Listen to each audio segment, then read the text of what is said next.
Hey y'all, get in here. Come on, come on. Get in, get comfortable. Cause these heifers crazy.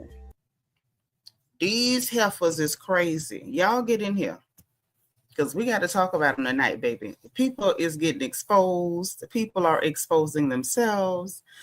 Some of them accidentally almost exposed themselves physically while riding that bull. That was a little scary. It was a pensive moment there on atop the bull. Um, we got to talk about some stuff, honey. We got to talk about some stuff. Some things happened. Some things were said. I couldn't see who was talking at the end of the situation at that table with Portia and them over there in Nashville. You know why they was out for their one night only, okay? But I believe it's one of the ladies that was Portia's friend that came to the one night only, for her birthday, that blurted out that Drew had sang karaoke for Dennis. And I'm just like, good Lord, why did we need to know that Drew is singing karaoke? Have mercy. I hope that was a very bad, tasteless joke. I hope that was not legit because I don't, I don't, I don't, I don't have a good feeling about that. No, Amanda K, we're gonna do Kenya separate. Kenya's gonna get her own video. We're not gonna handle it during this one. We're gonna handle Kenya's video at a separate time. It'll probably be early tomorrow. So if you all are here now and you want to hear the notes, because y'all know the girl took notes about what Kenya had to say on her video, that will probably be earlier tomorrow in the afternoon. I'm gonna say, we kind of operating off Eastern and Central time for the most part. And I know we have some ladies in California, and I apologize to y'all in advance. But I'm Central time, and we got a lot of folks over on Eastern time. So that's kind of where I'm operating from. So between 12 and like 2:30, 3 o'clock tomorrow is when we're gonna deal with Kenya's video. But tonight we got to talk about these ladies right here. We got to talk about them. We got to talk about them because they have run amok. If I can borrow that from Mama D, they have run amok. They have run a whole goddamn muck. And we got to talk about them. So I'm glad y'all made it, honey. I'm so glad you're here. Make sure you hit the like button. Keep your like number. Put your like number in the chat. All that good stuff. Also, please use your engagement button. It's on your bottom right-hand side, down at the bottom. Circle with the heart emoji. Tap it. Hit any emoji you want. Send up the bubbles. Y'all know I'm sensitive. You know I need my bubbles. So bubble me, please. Can you bubble me, please? Am I good for a bubble? I got a hump in the top of my head. How that happen? Y'all know I'm not that careful with the hair, so if it look a little crazy, forgive me. I did try to comb it. I'm trying to be not so trifling, okay? I did try to comb it. So, yeah, let me greet who's in here, and then we're going to get to the housekeeping, and we're going to get to the notes. Because, let's see.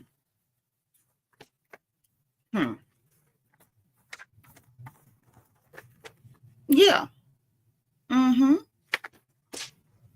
We got pages and pages of notes tonight. So we're going to get into all of it. So glad y'all made it.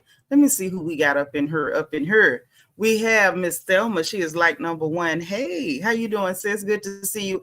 And to everybody, happy Resurrection Sunday. He arose. Yes, he did. And because he got up, we can still keep getting up. So happy Resurrection Sunday to everybody. I hope that you kept Resurrection Sunday in your own way. I hope that you took time to think about the sacrifice that happened on Calvary Hill, and that you were very much grateful and reflective, and you meditated on the fact that even though he was marched up Calvary Hill and nailed to a tree and placed in a borrowed tomb, that he did indeed get up with all power in his hands. So hopefully you all kept Resurrection Sunday in your own way, and we were all careful and mindful of that sacrifice. Okay, I hope that we were. I want to be very clear over here. We clown, we cut up, but we are, this porch is where the pretty girls love Jesus. Okay, now if you happen not to love him, we're not going to run you off, because we want to be able to at some point to be a good influence on you. But understand that when you come to this porch, the pretty girls on this porch, we love Jesus a whole lot, and we are grateful for the for sacrifice, for his death and suffering till he comes again. Amen. Amen. Now let's get into it. We got Yolanda Franklin in the house. Hey girl, thank you for being like number 2. Lisa Gordon. Lisa Gordon. Hey girl, she is like number 3. It's so good to have you. We love you. We have Bianca the Beautiful, our head archangel, in the chat, keeping it safe. She said, y'all know it's ATL Housewives time. Okay, hit the like button. Please get your wine, your water, your green tea, whatever you're sipping on, and let's get into this thing. Okay, we so glad that Bianca the Beautiful is in the chat. Miss Nisi is here. Yes, girl. Thank you for being like number 5. Happy Resurrection Sunday to you too. Too Adorable is number 7. Thank you. Thank you. So glad to see you. So glad to have you. Auntie Eva is like number 8, and I appreciate it. See, appreciate it. Got 8 in it. I like that. Ms. Kaiser So says happy Resurrection Sunday to you too. Make sure y'all are hitting that like button, please, and thank you. We got Catherine Bennett in here. Angela is acting weird. Just like her wig glue, just like that wig glue. But we're going to talk about it because I understand what a hot flash can do to you. I know better than most, okay? But you're not wrong. Y'all hit that like button. My baby Brandon Martin is in the chat. Hey, Brandon. I love you so. Thank you. A lot of things stood out to me on RHOA tonight, like number 10. I'm glad it did because, you know, I got the notepad because it was stuff jumping out at me, too. It was stuff jumping out at me, too, Brandon. Oh, okay, honey. Aries Sun is like number 11, and I like it, How you doing, Aries? Class is number 10. Happy Resurrection Sunday to you, too. Queen of Hearts KS is number 12. You don't have no bubbles? You don't went and came back and you still don't see no bubbles? Wait a minute. Do y'all have access to your bubbles? What's going on? Do I need to do something? Hold on. Let me double check and see if these people possibly could have messed with my bubbles because I need my bubbles. Y'all know my little engagement means a lot to me. No, it should be there. I don't know what's going on. B, it should be there. But y'all double check it. If you go out and come back and it's not there, we're gonna roll with it as is. Lulu's little girl, this is my sis. She's number 13. Good to see you. Makeup Addict is in the house. Hey girl. How you doing? Thank you for being number 14, Miss Kaiser. So say Jicky is 15. How you doing? Good to see you. Krista Jones, happy Resurrection Sunday to you. Thank you for being 16. Shabelle is 20. She in the house. How you doing? Amanda K is rolling through. She said happy Easter, y'all. I know that's right, sis. Thank you for being number 24. Sean, what up, kinfolk? Sean says happy Easter and happy Easter to you too. Thank you for being like number 20. Dana Brown is number 23. What's going down? Happy Resurrection Sunday to you. Tay in the house. I said Tay in the house. Happy Easter to you. Good to see you. My Peanut is here. She number 29. Samika Graham is 22. Y'all come on through. Mo is 24. Good to see you. All right. Listen, we got the family up in here. DS, D Crazy, D Amazing. DS is here to run that reflection corner because she lives there. She's always there. She never leaves because she crazy. And we love her like that. Seanitra, how you doing? Thank you so much, sis. Thank you for being like number 31. I appreciate you. I do. Diva too. Miss Duval up in here, like number 31. Thank you so much. Oh, it looked nice. Thank you. See, if I comb it more often, y'all appreciate it. I just, I don't be wanting to comb it, but I sure appreciate it. I appreciate the compliment. Inel, thank you for being 124. Sadly mistaken is number 37. I don't know how Inel got to be 124, but okay, girl. Black Smile is number 40. Good to see you. Deborah Randall, that's my sis. Happy Easter to you. Thank you for being number 41. Hey, my sweet. How you doing? Good to see you. Good to see you. Magaline is 60. What do I think about this season? I think that this season is going to be a make or break for RHOA. And y'all know I have been praying for the downfall of Bravo for a long time. So let's just see what happens, right? I think this time they may have actually harmed themselves in a way that they cannot bounce back from. And I'm hoping. Let's cross our fingers. I've been hoping.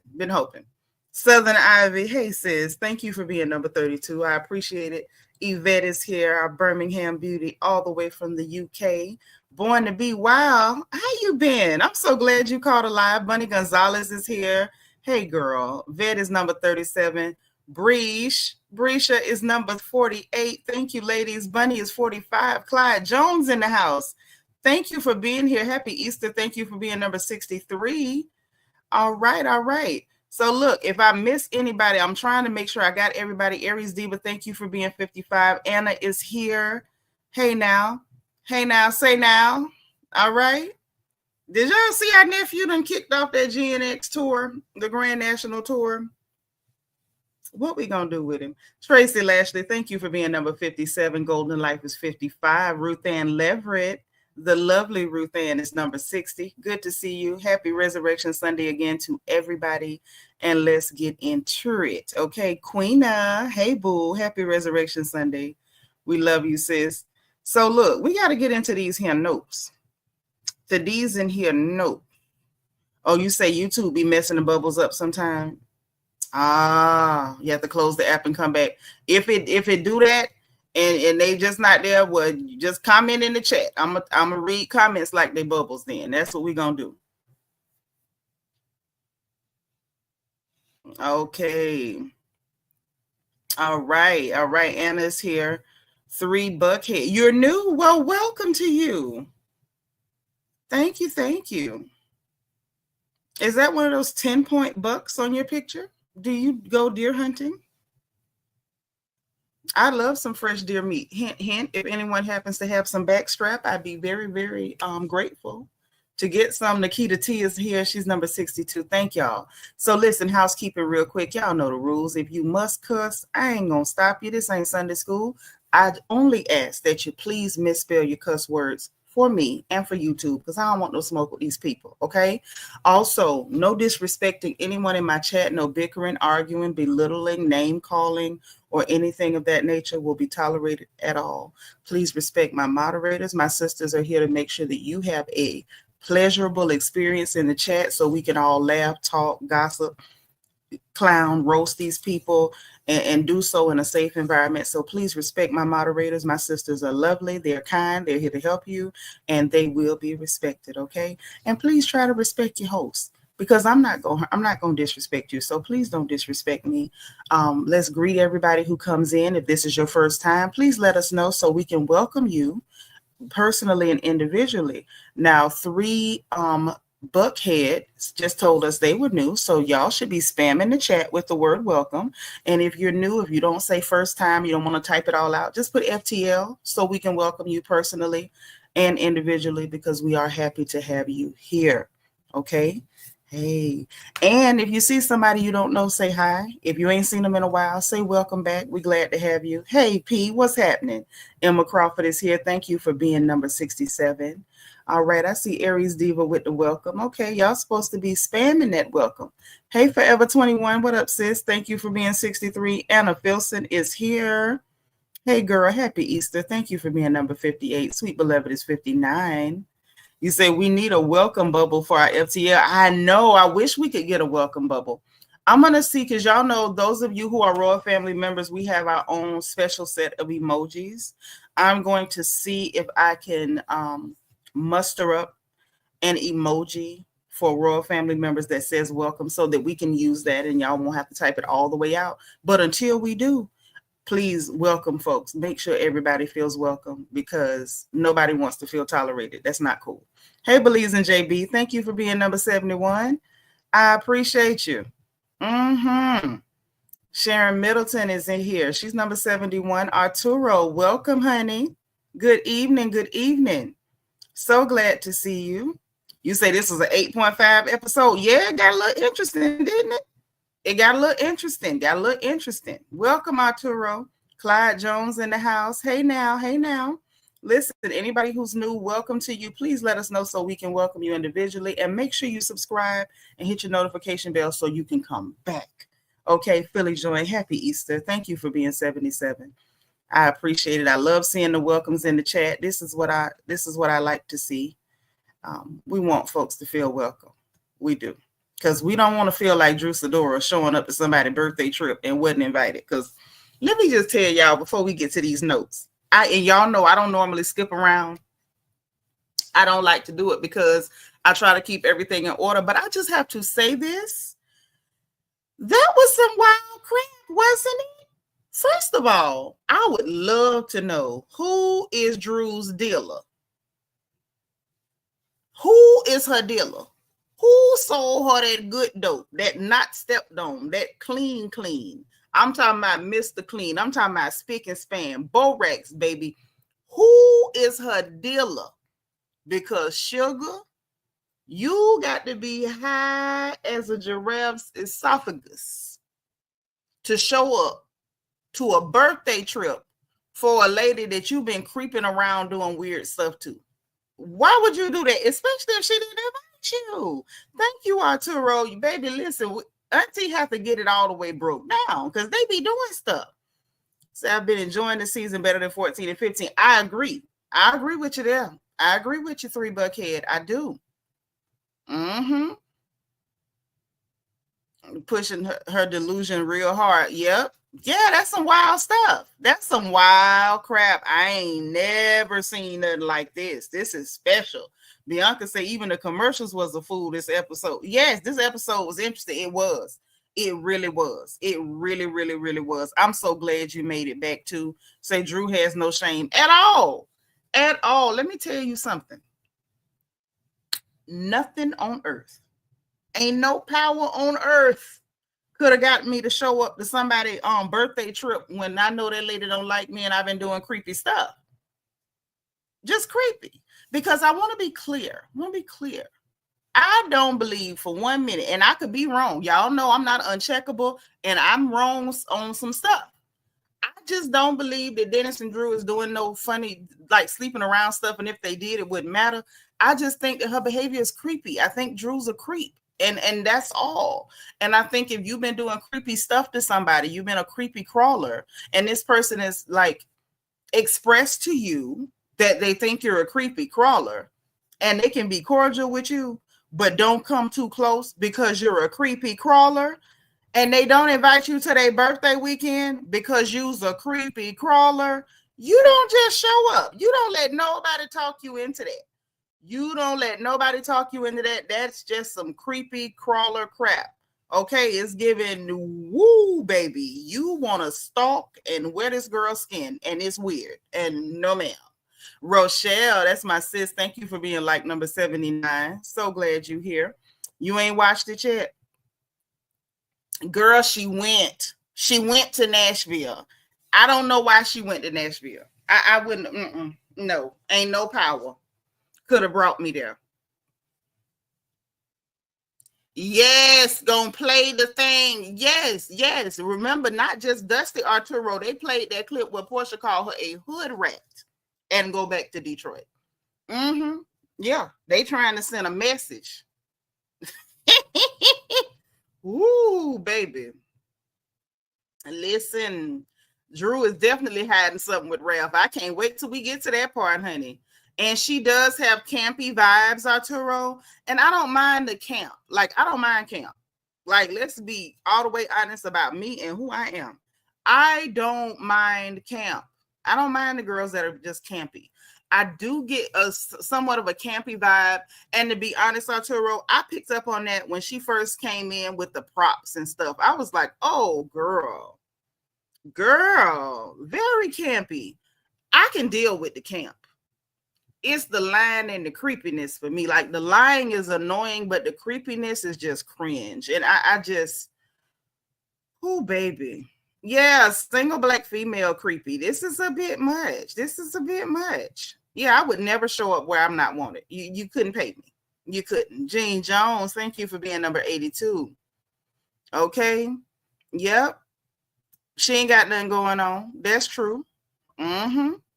So y'all, let's get into these notes, because you know I will sit up in here and have a good time with y'all and forget we got notes. Hey, Grace, how you doing, lovely? Thank you for being number 83. I'm gonna get a couple more comments because I really be caught up in what y'all talking about too. Like, so forgive me because I'm interested. I'm y'all's fan. I be wanting to know what y'all say. 3 Buckhead said, out of all the scenes they could have shown in that commercial, they showed the scene of Portia reading Kenya. Right. You saw that? I say, boy, they messy. They messy. Sean say, what is Angela up to? How's she gonna invite somebody to someone else's birthday trip that wasn't invited and wanted? Child, I told y'all I didn't like these new ladies. Y'all ain't want to go along with me. Y'all was like, oh, I like Angela because she caught Brit up in her lies. That wasn't enough to make me like her. I told y'all I didn't like these new girls. I told y'all. Ain't nobody want to listen to me though. Hey, Miss Sparkle, our resident Mary Kay lady is in the house. Okay. And you say, how many pages of notes? Okay. I'm going to tell you exactly what we got. You on the West Coast, you ain't watched the chat? Okay. Well, I'm going to tell you everything going to happen, but watch it again because you might catch some stuff that I did not. Okay. So Brandon asked how many pages of notes we have before we get into it. Okay. We have 1, 2, 3, 4, 5, 6 pages of notes. Okay. So let's get into it, shall we? So this episode started off unlike other episodes. It wasn't one of those where it started off where you left off and all that. I say, okay, cool. And Bianca telling y'all the truth. I hope y'all ready to call in because I got to know what y'all think about this mess when we get through these doggone notes. Okay? All right? You going to watch it again on Peacock? Please do. And report back. And yes, she did ask Brick Sleazy the right questions. Yes, she did. So look. They didn't start off where they left off. We started off with, Sleazy Needy Edie. Brit Sleazy Needy Edie. So she over there with her husband that y'all keep calling her pimp. And I listen, and I've been seeing this online a lot, not just in here and not just on YouTube. I've been seeing it on Twitter. Y'all really is referring to that woman husband as her pimp. Y'all off the chain. But anyway, her husband that seemed not to care for her very much, or at least her persona, or maybe her antics. I don't know what he's not real crazy about. I don't know. Philly Joint, I am an Aquarius. I am. But listen, so they're at the car dealership. She telling him, oh, you promised I can get a new car every 2 years. He was like, I said that. And I'm just watching, part of me was kind of hanging on for him to giggle or, baby, I'm just playing with you, or something to make me feel a little bit better about the way he said it. But he never giggled or gave me oh, I'm just messing with you, girl. He didn't give me that. And I was waiting on it. Brandon say the husband has drunk eyes all the time, so I see why. I don't know. You say Michael is Brit. Hey DS, could you arrange the chairs in the reflection corner for me? Just make sure everything is neat in there, in case anybody wants to join you. Okay, it might take you 31.2 seconds. I don't know. Hey Miss Theta, happy Resurrection Sunday. Okay. Oh, thank you, B. I ain't gonna never be as pretty as you. That's all right too, because it's your time. I had my time. I was fine back in the day. Okay. Makeup addict say bronchitis.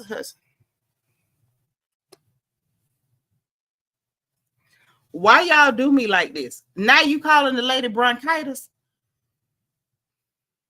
Bronchitis' husband don't like her. He looked embarrassed when she raised her leg. Bronchitis. Makeup addict, can you help DS with the chairs in the reflection corner? Could you help her with the chairs, sis? If you don't mind. Portia can't carry a show to save her life. I don't think she supposed to though. Portia ain't never been a carrier. She's never been a carrier. I agree with that.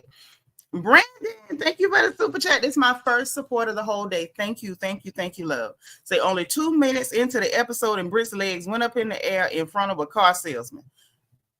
Thank you for the super chat, and you absolutely right. And yes, your sister called this woman bronchitis. Okay. I just don't know what to say. So like I said, I was waiting for him to be like, oh, I'm just joking. Say he is her pimp. Notice they didn't buy a car. Yeah, I noticed, right? Y'all know they be putting on for the camera. They put on. After she said, you promised me I can get a car every 2 years. They looking at the cars, and like I've been through a lot over the last week, and like, why on earth, why, like, the whole scene was a problem. She's in the Ferrari, and oh, can you hear the sex under the hood? And I'm like, girl, it's just an engine. Like, let's not whole antics 2 minutes in. Okay, so he was embarrassed because he know what's down there. Oh my Lord, Belize and JB, did you bring snacks for the reflection corner? It may take you 12.9 seconds to get in there. Might, just to set your snacks up. Yes, your sister called her bronchitis. Yeah, she said she'd been going through a lot the last week, and so she needed a car, but we didn't see her buy a car. We just saw her sit in one and kick her leg into the air. And it wasn't just like, she stuck her foot out. She stuck her leg up into the air. I mean, like she was trying to flag down a taxi for her husband to say, put your leg down. You doing too much. I don't know. This is Resurrection Sunday. And I'm trying to find nice ways to describe what I saw. I'm desperately trying. Carrie Clark, thank you for being number 89. Yeah, them whole antics. The meat puppet. I'm so done. Bang Bang Edie stays doing too much. Y'all in this Bang Bang, now brittle bronchitis. Okay. She is a pose. A poser. Okay. Yeah, it did look like she was trying to flag down a taxi, sis. It did. It looked like she was trying to wave somebody over with her foot and her ankle somehow. I don't know. That's what it looked like. But see, this is the thing. It's his reaction to her that makes me uncomfortable. I gotta say it. Y'all know I'm not the biggest fan of these men on these shows. Anyway, his reactions to her is starting to make me uncomfortable. Like 1 or 2 bad moments, okay, maybe y'all was bickering before the cameras came on, but every time we see this man, he looks like he is completely over it. Belize and JB say it's also 420. Okay, for those of you who partake in the devil's lettuce, happy 420 to you. Okay, I don't want to skip nobody's holidays. Okay. Yes, the Brit names are insane. Are they not? Are they not? Yes, it makes me cringe, and it gives it's Michael behaves as though everything she does is an inconvenience. I think that's the best way I can put it. He behaves like everything that Brit does is inconvenient. That's what it looks like to me, because he didn't say, hey, don't be showing nobody my stuff, or hey, put that away till we get home. Like, there was nothing playful. It was, put your leg down. You're doing too much.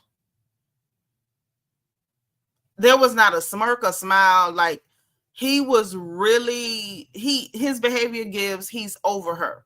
Now, in the next few cuts, you got them cutting back and forth between a few scenes. So I'm going to tell y'all how it went. Okay, so we had her and him like acting like she was on his last good nerve. And then they switched to Angela's house with Drew showing up. And then they switched to Kelly's house with the rest of the ladies. And there was a lot of switching back and forth, right? So we're just going to finish what happened at that car dealership, and then we're going to move on to Angela's house with Drew. Okay? So after that happened, she then complains to him about Angela and the whole situation with him and her, with her and Angela, and still lying, talking about I lost my my license and they're investigating me because they want you to be squeaky clean. And girl, nobody's going to take your insurance license for a naked picture. Nobody. Like, I've never heard of that in my life. It's not going to happen. She said Angela lacks empathy. She's not a girl's girl. And then she's in a confessional and telling him about, oh, I heard stuff about her that Charles got a baby in the street and she need to worry about her man. Girl, she didn't say nothing about your man. Now, if she started talking about your man, then you're going to think Angela wrong. The minute anybody start talking about your man, you're going to think that they're wrong. Brittany, let's go back. I'm saying Brittany. I'm assuming her name is Brittany. I'm hoping her mother didn't just name her Brit. What a strange thing to call your child. But, you know, her mama don't like her, so anything's possible, right? But when you have a man who people are theorizing not only would not have a child in the street, ain't gonna have one with you. I don't know that I would be mentioning men. I don't know that. You know, Warren telling her worry about her man, she said nothing about your man. There was no conversation about the fact that he behaves like he don't like you. There was no conversation. Aries Diva calling a girl Brillo. I can't. Straight from the deck, I guess. You know, they are in Atlanta. There was no conversation about a man. So for her to bring that up like out of the blue, it's just like it's like you want to go too far, but you never go far enough. Like you've heard things and you're waiting to use what you heard, but you don't even know how to use it. There was so many things that could have been said about Angela in that moment, and you came up with Charles having a baby in the street. Now, here's the question. Here's the thing. Angela only asked the question because you told Shamia that you had lost your license. You did not tell Shamia that you were under investigation. Britt, you told Shamia you lost your license. Shamia repeated it in good faith because she thought it was true. Angela simply asked a question. For what cause? Why would you have lost your license because of that? Like, why is that a thing? Hey, Miss Gonna think in 92 sis, appreciate you. I'm confused. I'm so confused. Why are you telling this man like this, like she did something to you by asking a question? She simply wanted to know. And how you gonna know somebody else's business? Listen, I don't have to know your personal business. That's like you coming to tell me, hey, I'm a nurse, but I lost my nursing license because I wore the wrong color scrubs. I don't care if I didn't have a license in your state. I know the law. I know they can't just take your license. They can't take your nursing license because of scrubs, or they can't take your nursing license because somebody said they saw you clapping booty cheeks down at the Pink. You got to have a reason. You're going to have to tell me they had you on something, whether it was, some type of medication error, whether it was post-abandonment. You're going to have to tell me something that makes sense. Angela asked a valid question. Hey, Cheryl, thank you for being 96. It just made no sense. And then to go to talking about the woman husband, if that angry large foot woman get a hold of you, what are you going to do? What are you going to do? Are you going to threaten to shoot her too? I don't know about y'all, but I'm really over Britt Needy. I'm over her. Britt is a liar, in the words of my sis, too adorable with them teeth by Timu. Y'all are cold. Y'all are cold. Emma Crawford said, fake Barbie, Britt is a liar and full of crap. And he is. So that had happened. So then we get to this whole thing at Angela's house. So she invites her homegirl from Chicago, Drew, over to her house. And it's like every now and then I forget that they're supposed to be friends. Child.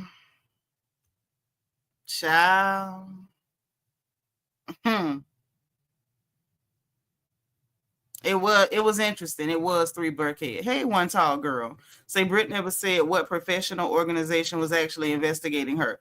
Well, she claimed, this is the problem, one tall girl. Had she started off with, I'm under investigation, we could have all said, well, we don't know who's investigating her. My issue is when you start your story with a lie, everything you said after that, now we need receipts. Now you need more people because we don't believe you. Had she started off by telling Shamia, I'm under investigation, well and good, right? But she started off by telling Shamia she lost her license as a result of Kenya exposing her karaoke skills. That's what she claimed. That's what she said. And now it's under investigation. And we went through her LinkedIn. We saw her classes. We found out that she wasn't working for Allstate no more. So who on earth would have been investigating her? She was working for herself, selling $500 classes that people can get from Allstate when they sign up to work for them for free. So at that point, who the hell could have been investigating you? You wasn't working for nobody, was you? Or was there an agency that you was working for? I'm just saying, because the girl said you was, she had the inboxes, the emails where you was charging $1,400. I don't know. I ain't never charged nobody $1,400 to do nothing with me. Praise the Lord. Darren Hood said, why was Yon Yetta there, child? Because Portia brought her there. So see, as soon as you mention her, that's the lady with the sleep demon. So anyway, we get to Angela's house. Drew comes over, and then mind you, can I point out something that's very small and low-key petty, but it bothered me. Do y'all mind? I hope you don't. So she walks in with the cocktail bag, right, with the Judith Lieber. I'm going to tell you what I find annoying about this. Why is production showing this little Judith Lieber bag and pointing to it to make sure we knew it was a designer bag? My Christian kids here. Hey, sis, thank you for being 99. Okay, you say petty away. Thank you. So I'm going to tell you why that works my nerves. Okay, why it grinds my gears. Why we going to sit here and pretend like we didn't watch Marlo with 3 to 4 to 5 different Judith Lieber bags on this show? Are we supposed to be impressed because Drew actually got a label? Like, what's supposed to be impressive about her with this Judith Lieber bag? I feel like RHOA is trying to reinvent the wheel, honey. You're trying to reinvent the wheel, and I'm going to tell you why that's irritating to me. Okay? Because I peep game. They got Angela there. They want her to be the new knockoff Sheree. They want her to be the knockoff Bone Carrier, right?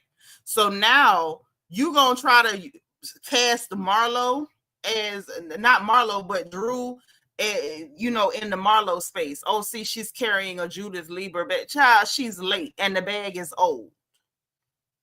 She's late and the bag is old, and it's not even the cutest one available.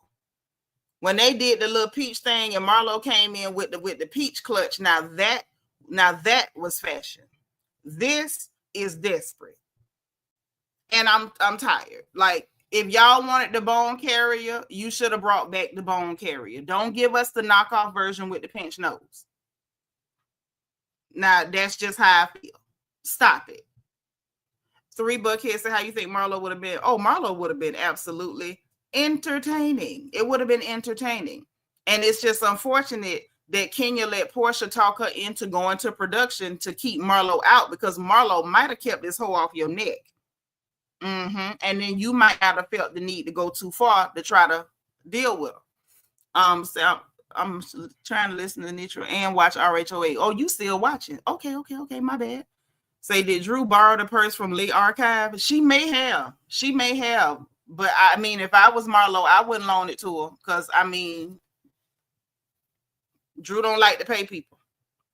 We done already heard from the chef and the assistants. Drew don't like to pay people. So I hope that Marlo did not let her borrow that bag, because, if it get damaged, Drew ain't paying.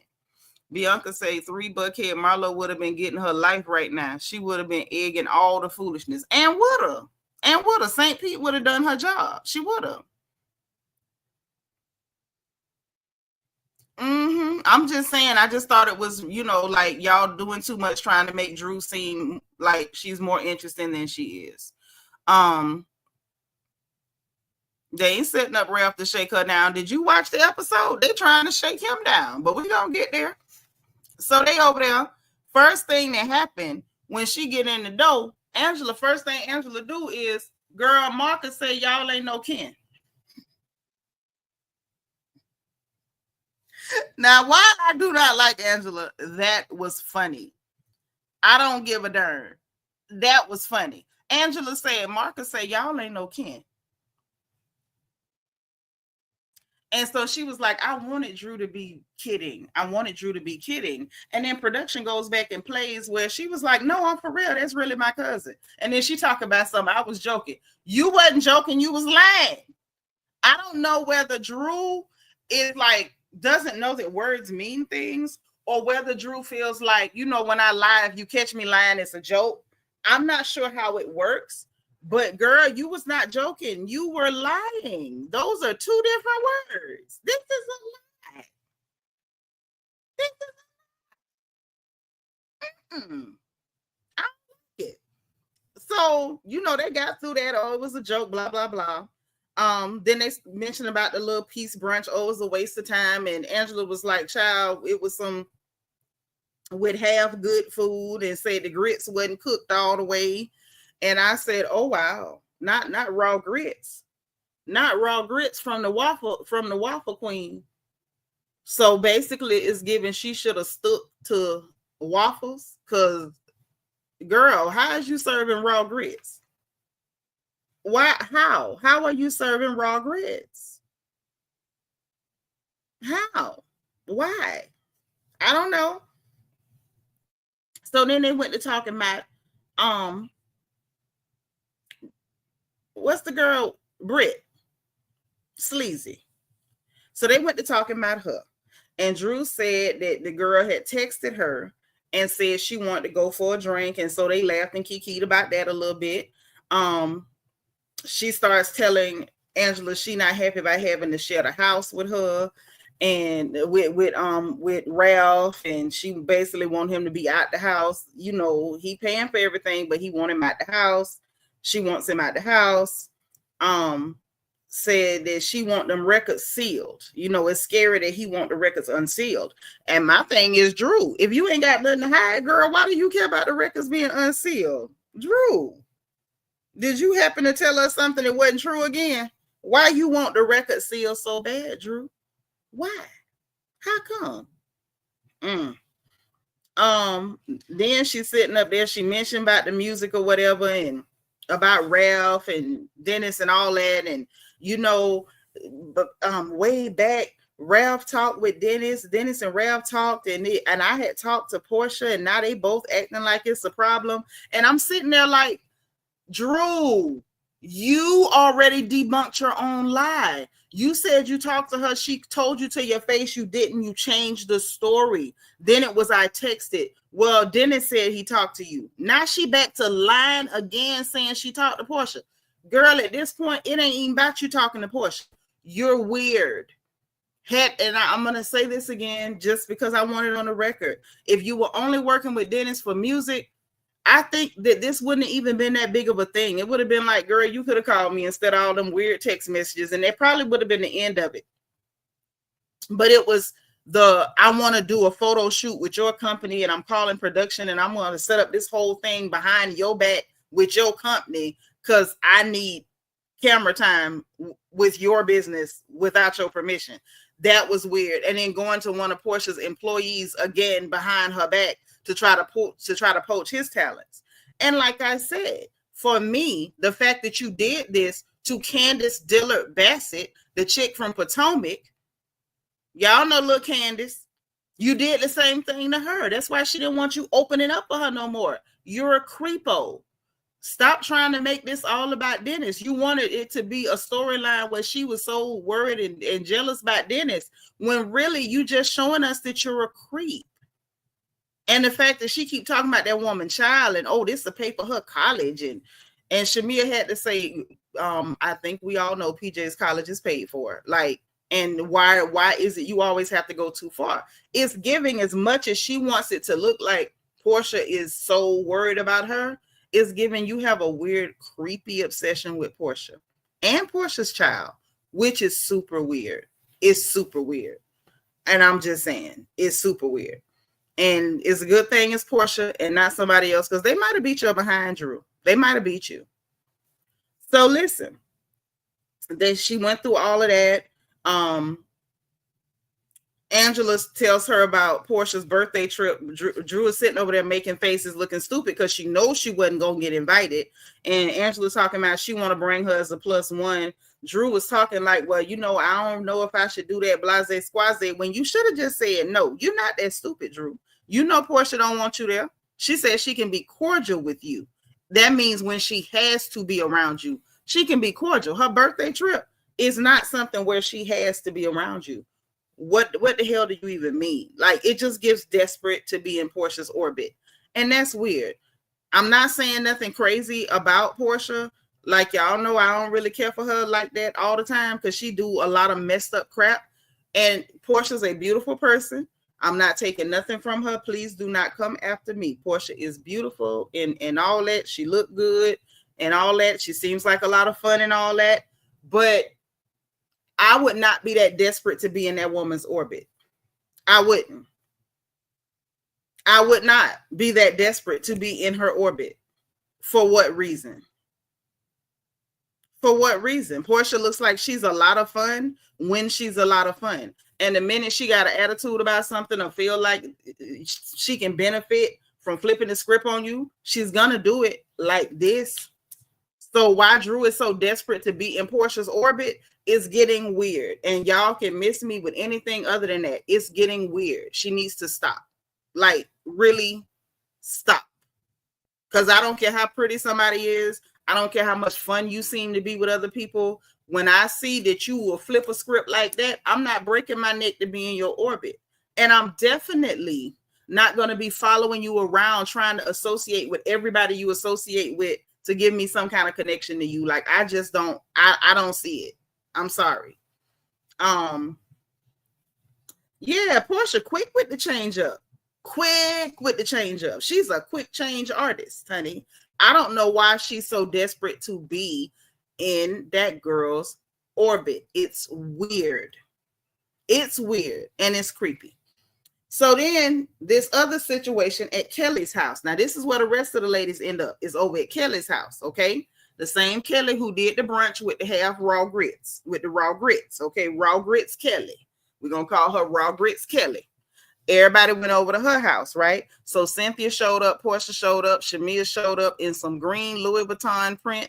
And I know it was real Louis because we know Shamia got the coin. Okay, she's coined up. But let me just say this. That look ghetto as hell. And I like Shamia. I really like Shamia. A whole heap. But Shamia, that outfit looked ghetto. It looked like you could have bought that at the flea market, baby. That didn't look good. Sometimes just because something costs a lot of money don't mean it looked nice. I don't know what that was with Shamia. And she's been real cute. I don't know why she did that, but she did. It was a choice.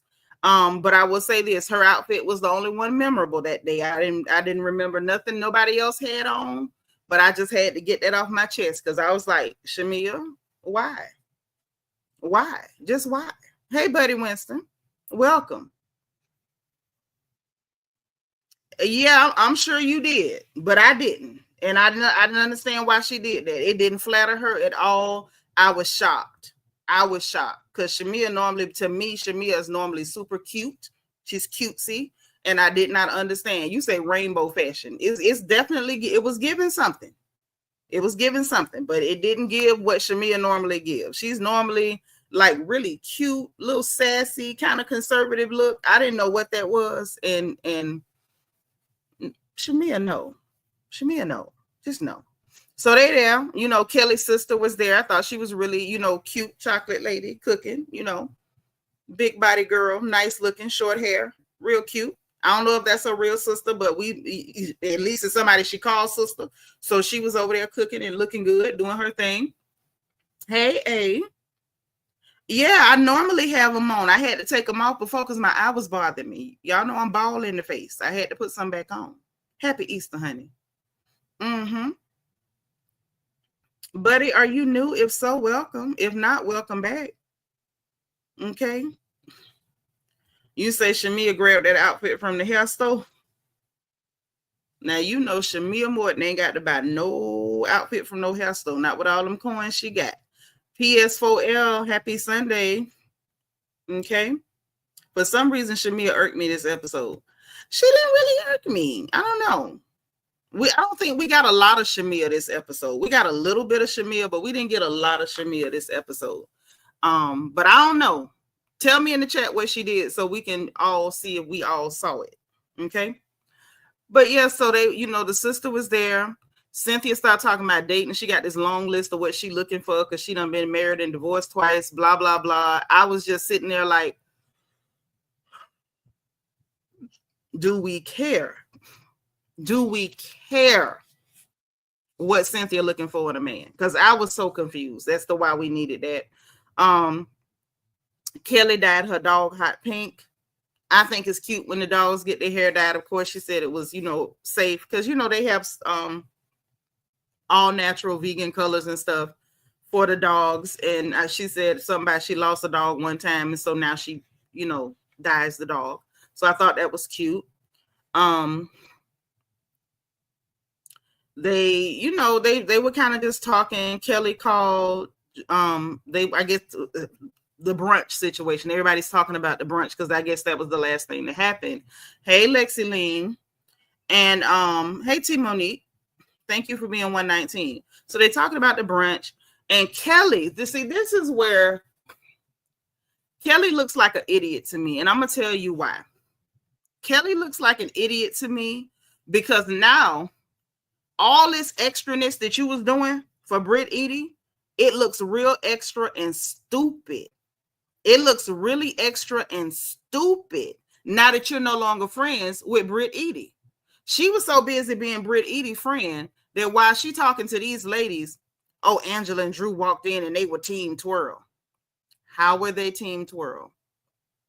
Because Angela asked the question and Drew laughed because Britt was still quoting Kenya. How is that team twirl? This is why I keep telling y'all I don't like these ladies. I don't like them at all. They're not likable. They're not. There's nothing on earth that's going to make me like these women. Nothing. Oh, they came in and they were already team twirl.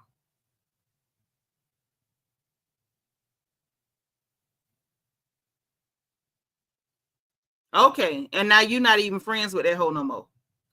So anyway, so Portia and Cynthia went to talking or whatever, and I guess the whole Drew thing came in, and Drew comment came up, and Portia was like, I moved on from that.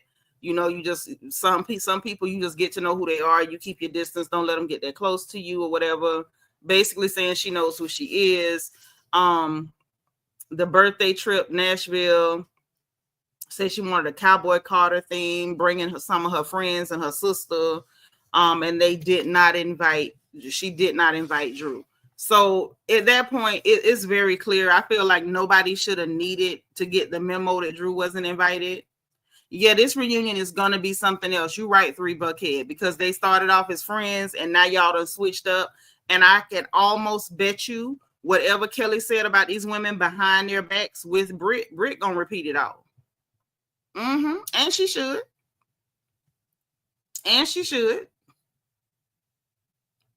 Definitely not likable. Okay. It's going to be a mess. Okay. I'm not even mad with you, Lexi. Thank you for being 125. Say Portia don't have a storyline, so Drew is her storyline. No, Portia got some mess with her. Portia always got mess. Portia is mess. Like, I don't even know how you missed the mess with Portia. Portia is a ball of mess. Right, Deborah, over all 3 of them. And the thing is, let Portia be a mess on her own. All this weird, creepy crawler crap that Drew is doing, like, girl, no. You and your Judith Lieber bag that you probably borrowed. Okay, Christian Key is a Nashville beauty in the house. Yes, she is. And this is only episode 7, and the mess has begun. Did I hear her interview? She said she saw Brit with a pew pew. No, she said she saw her with it.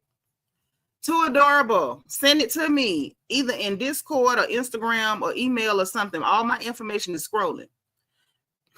Yeah, she gonna repeat everything. Yeah, I want that interview. Hey, TTLL. Yeah, Portia has mess, but she's not going to discuss her mess. But it always comes out because Portia don't know how to shut up. That's the thing. Portia can't shut up. Portia ain't nothing but mess. She is mess. She just walking mess. Pretty mess, but walking mess.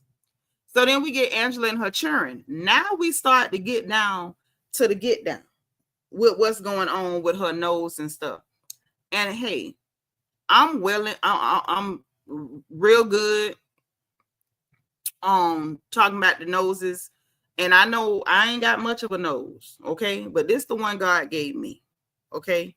And I understand wanting to do stuff to your nose. And I also understand that sometimes when you get stuff done to your nose, you can't control how it come out. So apparently, I don't want to think that Shamia's comment pushed her to go get Botox on their nose. I don't want to think that. But it could have. It could have. You know what I'm saying? Because the LaToya Jackson of it all, Portia over there hollering, hee, and all of that. The girl said she got her nose done and she heard it was a little too pinched or whatever. So she went and got the Botox to try to, swell it back out a little bit. And say her whole face swole up. So, apparently that's maybe why she was ducking and dodging them in the mall a little bit.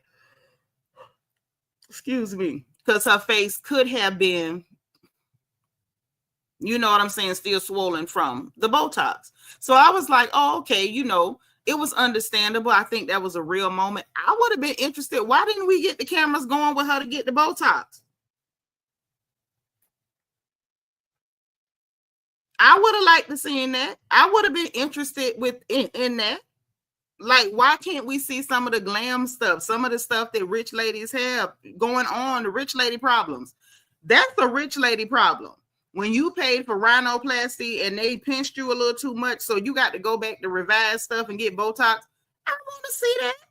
What happened to the days when we went to, the appointments with Kim Zolciak for her to try to get, what was that? What was she getting? The cold lipo, where they was freezing it off and she eating pizza at the same time. What happened to that? The appointments with Nene when she trying to get titties and stuff and getting her nose done and wanting to get her nose done. Why don't we get these things anymore?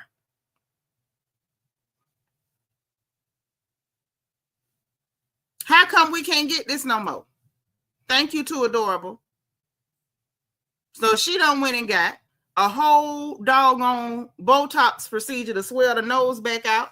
And then had to go into hiding for a few days because it swole up her whole face. I would have liked to see it. I think that would have made her a lot more interesting than what we saw in this episode. Buddy says they showed Sheree face swollen. Not sure why Angela work was not shown. Right. It's like the original ladies actually gave us a show. These heifers trying to produce what they think we want to see, and what we want to see is reality, if you don't mind. Okay? Bunny said, give us a whole botched episode. Yes. Yes. Give it to us.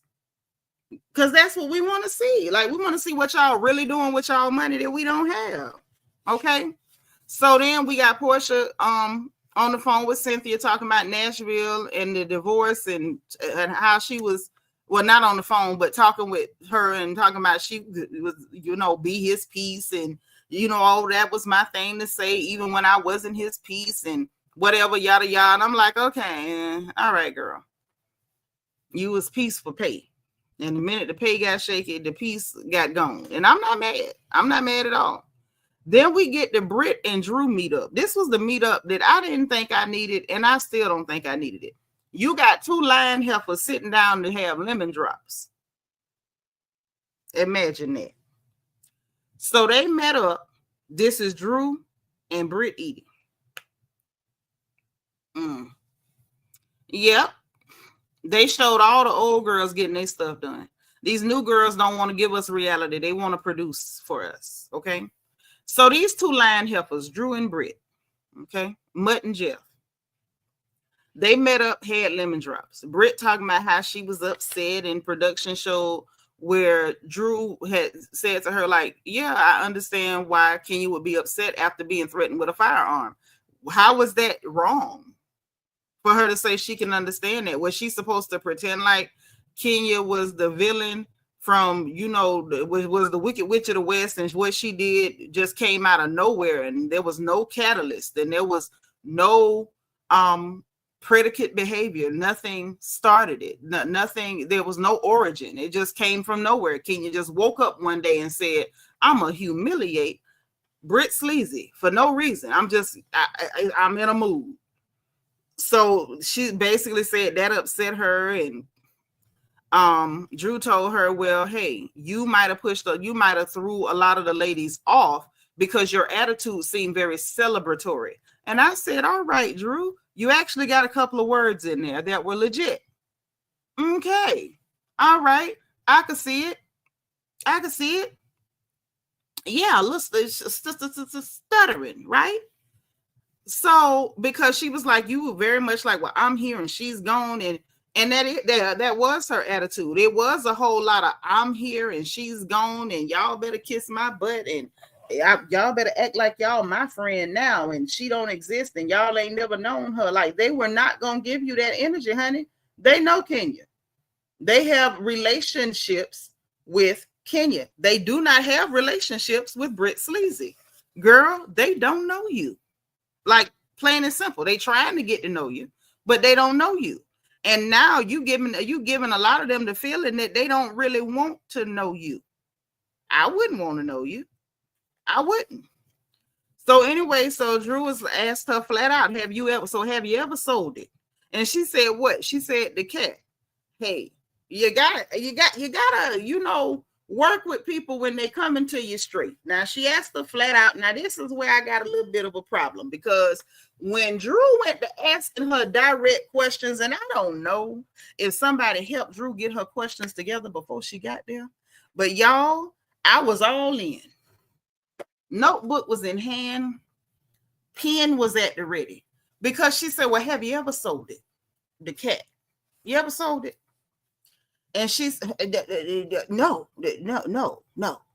She said, okay, well, have you ever done cornucopia? Y'all know what word I'm talking about. It starts with a P. It ain't got them many letters, but y'all know what I'm saying. I can't say it on YouTube. And she said, well, and then no, right? And so, well, what you do? And then she say, well, I did webcam for 1 week in my 20s. And it was me and a friend of mine, and we was naked and we was just talking. And we was on webcam for 1 week. And then she's in the confessional like, oh, I bet some of these ladies done way worse than me. And I'm like, in my Jamie Foxx voice, stop right there. Hooker, you did more than some naked webcam for 1 week in your 20s. Kenya Summer Moore had multiple poster boards. Multiple. If all she had was pictures of you being naked for 1 week, it wouldn't even been all that, baby. No. What man's phallus? What man's phallus was in your mouth? Since we getting down to the nitty and the gritty of it all. What man's phallus was in your mouth? It was some stuff going on. That girl had still shots from videos and all type of stuff. This wasn't from you sitting down with your girlfriend in your 20s naked on a webcam. And Drew said, well, y'all made money doing it. Oh, I did okay. No, you did more than that. And I got something else to say about it. When Ming Lee, since y'all got her name all up in the mix, listening to Jessie Wu, who just wanted to be a topic of conversation, y'all put Ming Lee in it. Ming Lee said it wasn't none of me. When Britt Sleazy jumped on the internet to say it was her and she was drunk in Miami and she said it was her, when Ming Lee responded directly to her. Directly. See, Britt Eden made a comment, but she wasn't talking directly to Ming Lee. Ming Lee was talking directly to her. Ming Lee told her and said, girl, if I was going to give her anything, she said, what I told you verbatim was, I didn't give her anything, but if I had given her something, it would have been the video I had in my phone from that party, and you know what I'm talking about. If Ming Lee wasn't talking about nothing, she would have said, girl, I ain't did nothing at no party for you to have in your phone. That's number one. Number two, she said she kept stuff in her phone for a rainy day. What the hell could be in her phone if you ain't did nothing? Line hooker. Then Ming Lee said, like I said, she got it off the internet. And while we speak, some stuff still on the internet as we speak. She didn't even reach out to the girl to say, girl, tell me where it's at so I could get it took down. No, you up here telling us these junky lies. She up here telling lies like a baser.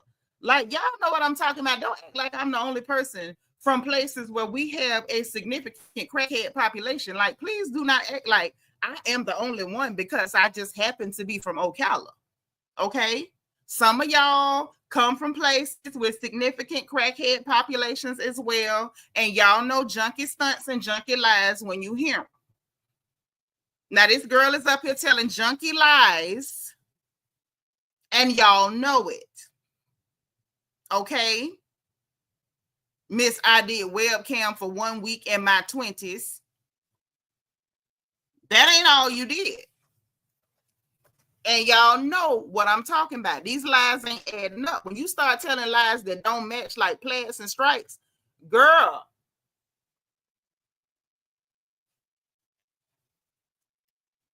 Drugs are bad. Drugs are bad. That's all I'm going to say. Yes, Bunny Gonzalez, thank you. Junkie stunts. Junkie stunts. That's what it's giving. So listen. So after they did that or whatever, 1 week in her 20s, then, now this is what I got a problem with. Okay. When all them girls was over Shamia's house, right? Everybody talking.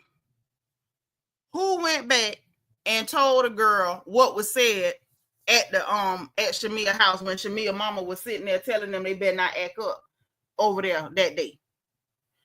Because apparently Drew made the statement that one of the men whose phallus was in her mouth. See, this is how we get back to, oh, I only did webcam naked talking to a friend 1 week in my 20s. But you got to ask her, are you saying that the man who was in the picture, his penis, that you know him, you sucked it too, you could tell from the penis? No, baby. How many penises was it? I just got to say, how many was it? Miss, I did webcam 1 week in my 20s, just naked talking to a friend girl on camera. Where do penises come from? Okay. I'm gonna leave that alone. I'm gonna leave that alone because people act like they don't see the junkie stunts, and I see them. Born to be wild, say, but I thought Britt said she was a teenager and now she was in her 20s. Make it make sense. Can't stand a liar, and me neither. I'm tired. One tall girl say, Britt, if you retire from a career in the adult entertainment industry, then say that. Past careers of other castmates is on the internet and magazines, and none were in the adult industry. Yeah, but if that's what she want to do, just keep it real. Like, what they gonna do? They can't beat you. You grown. Listen, the Lord ain't mad at hoes, and I'm not either. If that's how you made your money, baby, you didn't rob nobody, you ain't stole nothing. Even swap ain't no swindle. You sold a little bit of this for a little bit of that. Ain't nobody get hurt. In my opinion, it's a victimless crime, okay? If that's what you did, it's what you did. What we lying for? Oh, I know why we lying. Because she's trying to make it look like she's so innocent and pure. And Kenya just humiliated her. Girl, you can't humiliate the willing. You done showed it to everybody and their mammy, and now all of a sudden you humiliated. Okay, girl. So moving right along. So she, what's going on and how you knew. And she said, well, I got a DM from somebody who said he was the one, but I was just joking around. You wasn't joking. You repeated what somebody said to you, and that's fine if you repeated it. Okay. So then Britt was like, oh, how could you joke about something like that? What was funny about that, girl? Anything is a laughing matter. Don't take yourself too serious. I know you was trying to push the line to make it seem like Kenya had done so much irreparable damage to you. Girl, you was damaged before you left your mammy house because she let you be a video vixen in high school. Your mammy damaged you. Okay? It wasn't Kenya. Your mammy did it. Hey, Awa, how you doing, girl? Now that's just what that were. PS4L said Kenya said a mouthful when she said if people got things in their past they don't want out. I guess why do they want to do reality TV? Which is a good point. Okay. Thank you for being 131 RY. But we just got to be real at some point. She was, really pushing it. What was funny about it? Drew was like, well, girl, I done been through it. I done been in the blogs and, it can hurt your feelings or whatever. And then Drew was like, well, girl, I'm ready to move forward. I don't have nothing against you. We can move forward. And Britt talking about, what about you and Portia? You need to worry about you. Stop worrying about Portia. Don't worry about Drew and Portia. Worry about yourself. So then we get the court date. Now we got to get to Drew and her mess.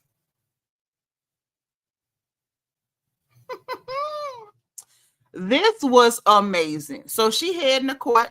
She got her sister. She got a sister in the car, and I guess her assistant or whoever, somebody in the car with a child. They going to court. Okay. They heading there. This is what they said they was going there to do.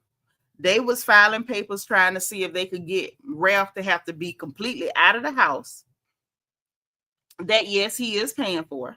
That Drew didn't want us knowing or talking about. But wanted him completely out the house. She wanted to make sure that the court records stayed sealed. Don't unseal the court records. And she wanted some child support. Now, let me tell you why that's funny. On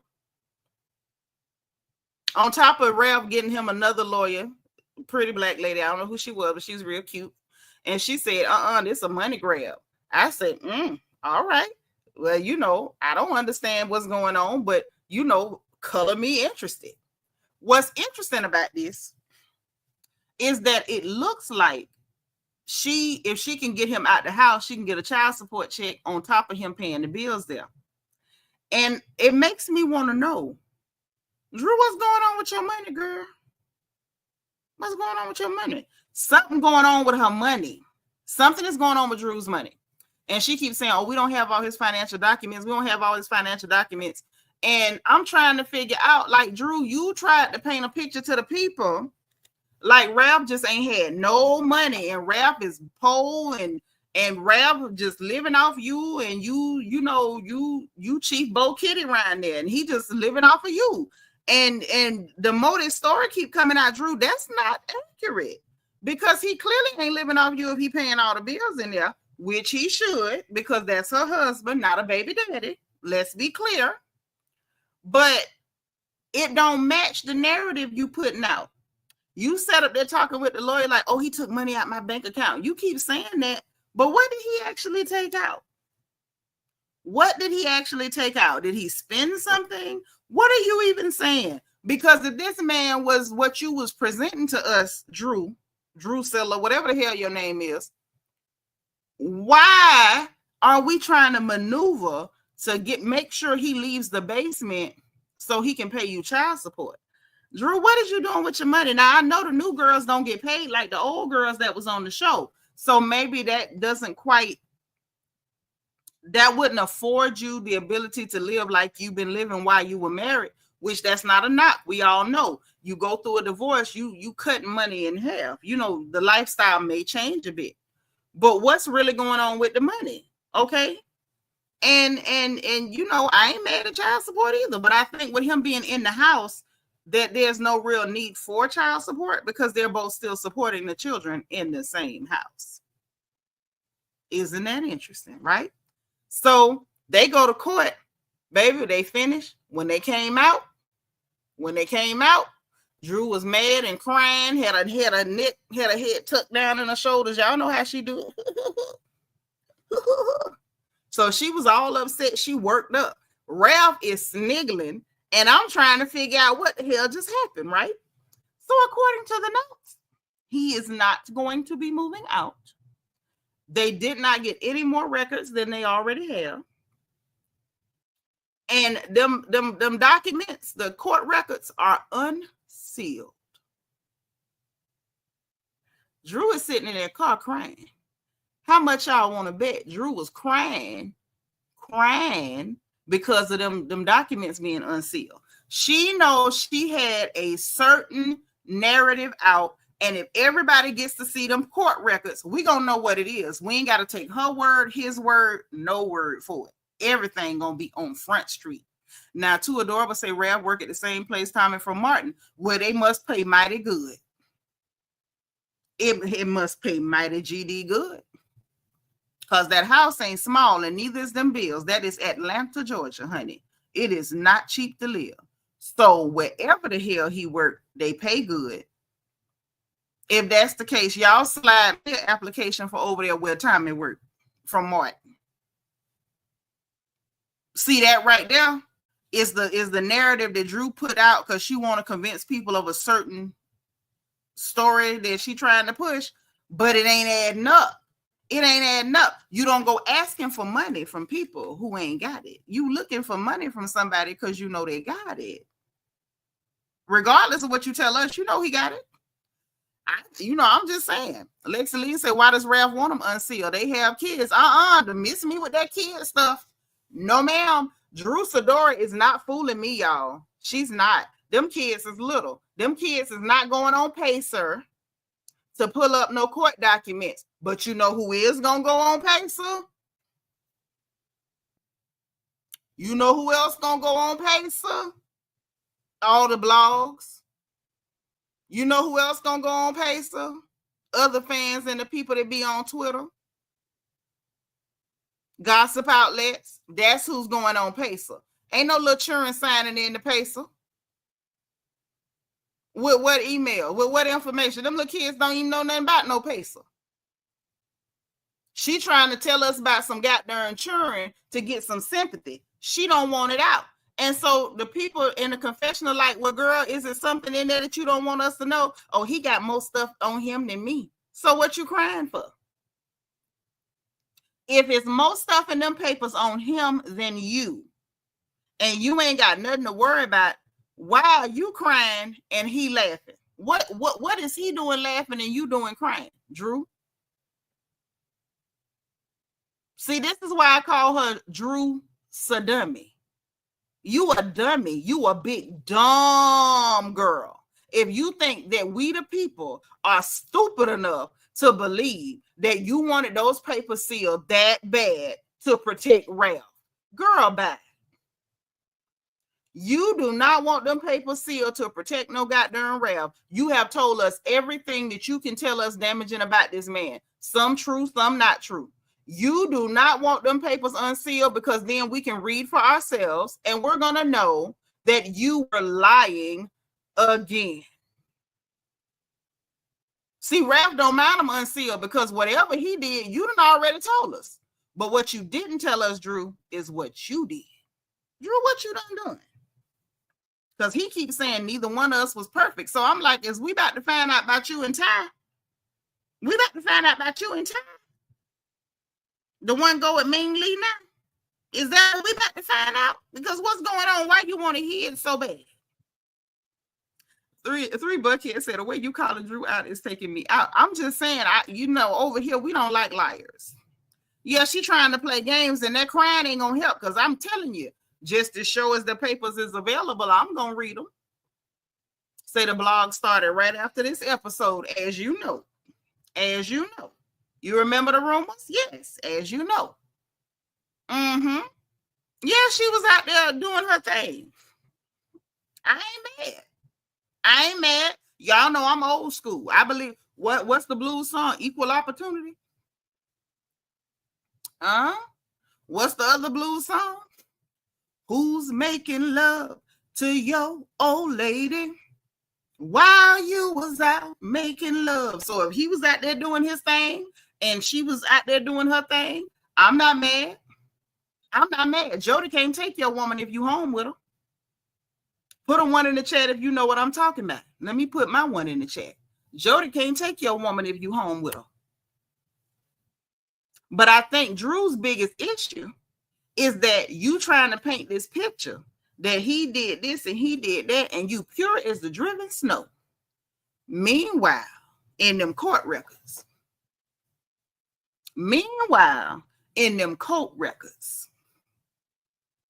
Now, Drew, if it's equal opportunity, just tell us, sis, we'll back you up. But what we can't back up is them lies.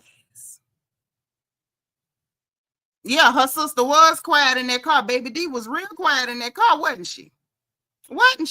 Mm-hmm. You forgot about Ty. I didn't. Drew ain't forgot either. That's why she's scared about them documents being unsealed. Let me find out it was Ty, Mary, Susan, and Jane.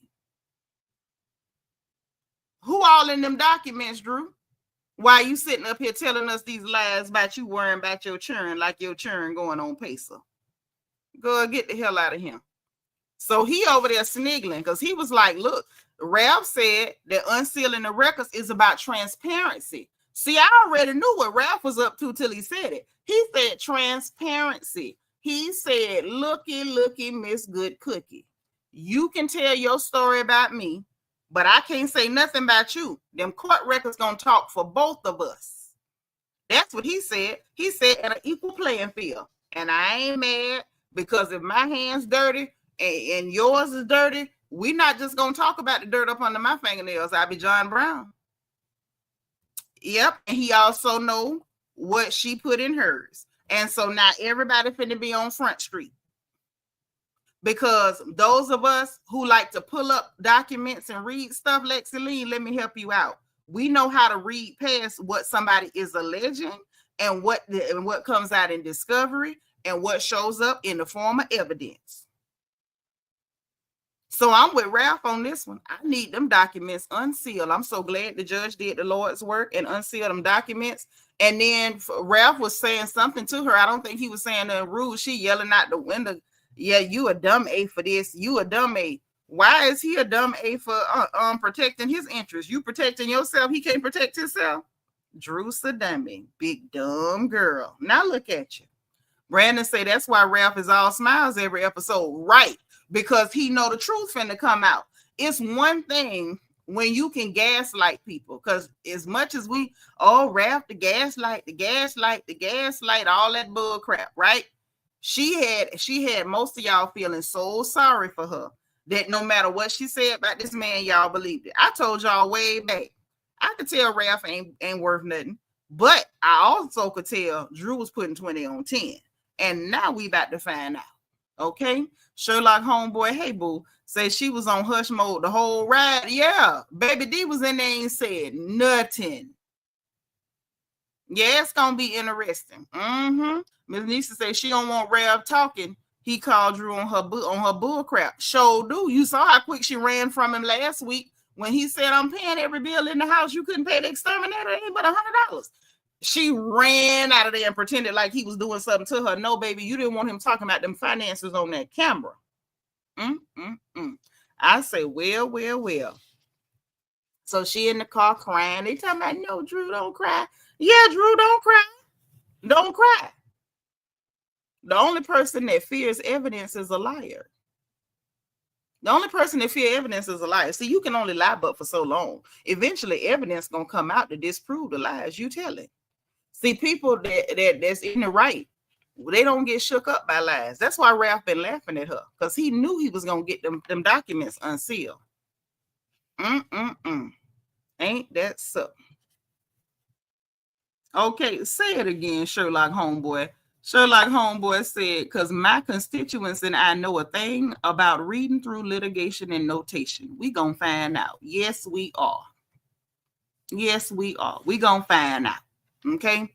So then we get the Nashville trip. Oh, baby. I don't know, y'all. I had a feeling about this from the beginning. I had a feeling from the beginning. Carrie said that's why Ralph got a confessional. Yeah, because Ralph got the goods on that hooker. That's why they gave him a confessional like he wanted the girls. Imagine that. He got a confessional. Kenya ain't got now, but she was in the episode and actually was working for these people, but whatever, right? Nashville trip. Everybody getting ready. Kelly talking about what happened on the girls' trip. Stay in the girls' trip. Cynthia say, child, what happened on the girls' trip? Never stay on the girls' trip. This is not Vegas, and she ain't wrong, okay? Even when they say they're not going to talk about it, they do. So I was like, okay, shout out to Cynthia for keeping it real. Portia was like, you know, she handpicked everybody that's going, and she ain't want no drama. Only for Angela to turn around after she done handpicked everybody and decide she want to change this girl's invitation list on her own. Like, that's not your place, right? Angela missed her flight, ended up having to come later, which, you know, that happens. I don't like to miss flights. Have I ever missed a flight? I missed one flight. No, I missed two. I've missed 2 flights total in my life. And that was not pleasant. I don't like it. One, I had to rebuy the ticket at the gate, and another one, they just put me on a standby flight or something. But I remember the 2 times this happened to me. It happens. It sucks, but it happens, right? They on the Sprinter after they touch down, and they all talking about what they got going on. So then Britt either talking about she got allergies, and then talking about she congested and she got a nose job. And I'm like, girl, you got all that going on. That's why you sound like this? I said, oh my God, no, she didn't blame that on allergies, baby. That's that nose job. I'm glad after the allergies and congestion, she finally got to why that was really happening, right? So I got that. Then Shamia was like, yeah, I'm gonna get my skin. I gotta get rid of my back fat or whatever. And I'm like, Shamia is so cute to me. I don't know where she would have back fat, you know.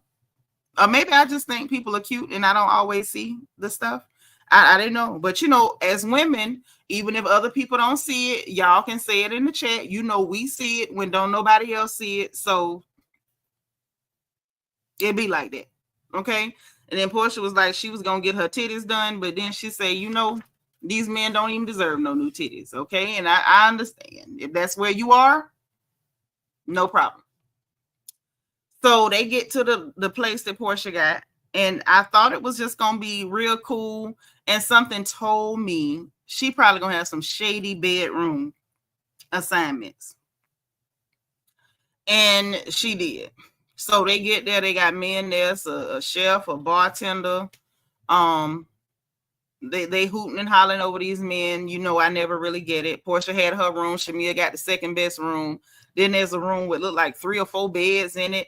That she had actually kept a suite for Angela, which I thought was nice. And little did she know, you keeping a suite for Angela, and Angela planning to ruin your birthday trip. Like, girl, just a mess. They asked her about her birthday or whatever. Now that she going through the divorce, is it different? And y'all forgive me, but I laughed at Portia on this one. Because she's like, for the last 3 years, they had been traveling on her birthday because both of their birthdays was in June or whatever, blah, blah, blah. And so now it's different. And I'm just like, girl, we know. We watched you from the time you was with that man. You was on one long vacation. You just spot the spot on vacation. And I ain't mad. I hope you enjoyed yourself. And now the ride is over, right? Not that she can't take herself on trips. But ladies, we know it's sweeter to spend somebody else's money. When it's our money, we don't spend that. We don't spend real easy when it's ours. But, you know, you done spending his money. You know, it is what it is, right? Angela showed up right when Brittle Sleazy was just talking about her. She was just talking crap about her. Oh yeah, people act different in groups, and that's why I felt about Angela this and that. And Shamia was like, yeah, I wouldn't want nobody to act different with me in a group either. And soon as she was getting geared up to talk trash about Angela walks in the door, and she's sitting over there looking stupid. And I don't care what nobody say. It's something about Britt Edie and this every time you see her. Like, what are you doing? Are you being electrocuted? Like, did they hit a nerve with your Botox? Why are you always like, girl, come on, Leatherface. You're not cute enough to be doing all that. But she straight Bell's palsy action in the face when Angela walked in. And I was like, girl, this is why you shouldn't be talking trash about people. Because if I'm talking about you when you walk in, girl, I was just talking about you. And the fact that you talk when it's me and you, it's like this. But then when you get around them, it's something else. The fact that you had to put yourself on hush and go, that means you shouldn't be talking about people. Leatherface, you shouldn't. You just shouldn't be doing it. So anyway, Angela walked in. She was like, "Oh, I was like, oh, everybody got quiet. I know these heifers was talking about me, and was just wasn't nobody real enough to say, hey, girl, they was over there talking about you. Because where I'm from, we do that. Yep, they did just come back from off the islands. Your people from St. Kitts, I know that's right. Shout out to our West Indian ladies in the house. Y'all are lovely. Don't you agree? They're so lovely. So I just, where I'm from, we don't do that. I'm not finna do that. If I'm talking about you and you walk in, girl, we was just talking about you. Sure was. And one of my good friends, her mama is so, shout out to Glow Mo. If anybody from Ocala is watching, I know y'all don't be commenting all the time, but y'all will tell me later. Go over there off of 40 and tell Glow I said, hey, and I love her for life. Okay. Y'all just would not understand. I got stories I could tell that, make y'all will love Glow too.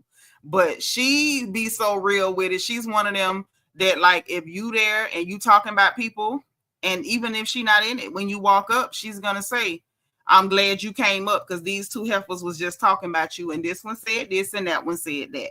And I wish somebody had done that to Brett Sleazy right when Angela walked in. Now, that would have been just what we needed. That would have been just what we needed. So Angela then sits down with the ladies and tells Portia, well, I would like for Drew to come. So Portia was like, how you going to tell me you would like for Drew to come on my trip? And so Angela, went through her whole thing, and she I just would really like her to be there, whatever. And I think it was Britt Sleazy that was like, well, is she supposed to be coming? Are you expecting her to come?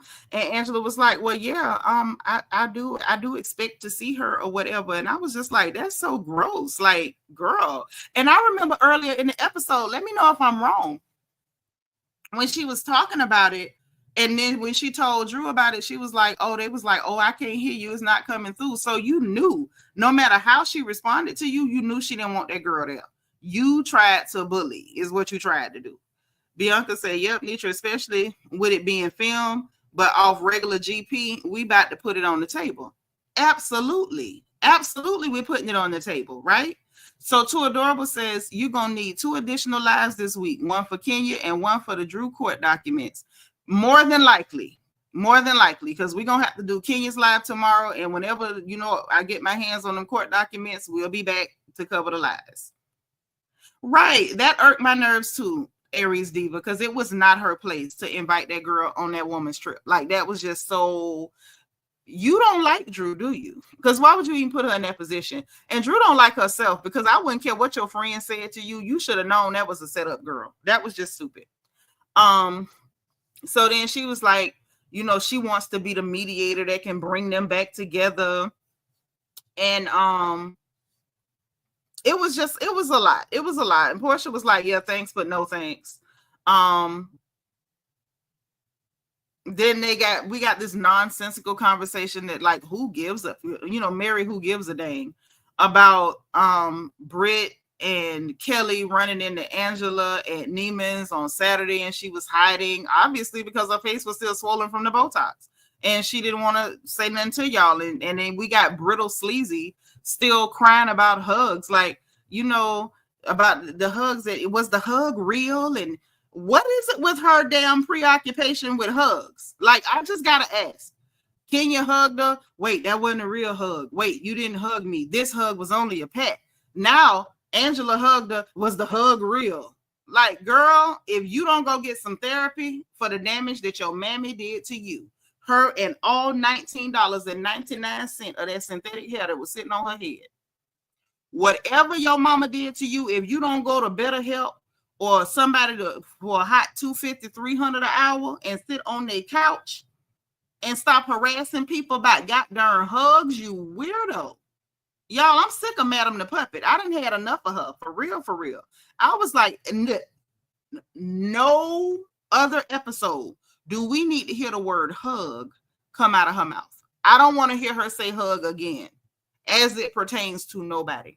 I don't even want her to mention some hip hugger pants. I don't want to hear her, talk about a bear hug. Like, don't mention hug no more. I'm tired. I'm just tired of her and these goddamn hugs. You'd have been hugging people instead of sucking on stuff. We wouldn't even be here right now. I'm sick of this girl. Like, in real life, I'm sick of her. So anyway, they get through that weird mess. Brittle and Kelly, while they getting ready to go out talking about what they got. Oh, I got this in case somebody act funny. I got that in case you ain't got enough of having stuff because you preoccupied and paranoid about somebody gonna do something to you. You ain't had enough. You done already threatened somebody with a firearm, hooker, and got exposed. You still want to have stuff just in case somebody act funny? Girl, bye. Right, Gaby, that hooker is damaged. Just like them nerves in her face. Get on my nerves. So anyway, Angela calls Drew. Girl, when you gonna get here? And so she's like, I don't know when I'm gonna get here after court. I'm in a sensitive place. I want to protect my peace. And I said, you don't want to protect your peace, ho. Because if you wanted to protect your peace, you would not be crashing somebody's birthday trip who don't like you. That is not how you protect your peace. You protect your peace by telling Angela, girl, I believe you mean well, but I'm going to stay home because I don't really need that smoke. I'll wait till she want to deal with me. I don't need that. Why? How is that protecting your peace? Crashing a birthday trip of somebody who's sick of you. I'm just saying. It's just weird. Yvette said weirder because at this point, she'd only known Kenya for a few weeks. Right. And in them few weeks, you've seen her 2 or 3 times and off the deep end. So anyway, then we find out that Kelly brought her stylist, but Britt don't have no stylist. So basically, she gonna share her stylist with her. And I'm just like, it's giving, this is my raggedy friend that just ain't put together, so I'm going to help her look like she put together. That's what it's giving, my raggedy friend, okay? Then Lauren, y'all know Portia's sister, and her other friends showed up, and they ready to turn up, as they say, right? Okay, fine.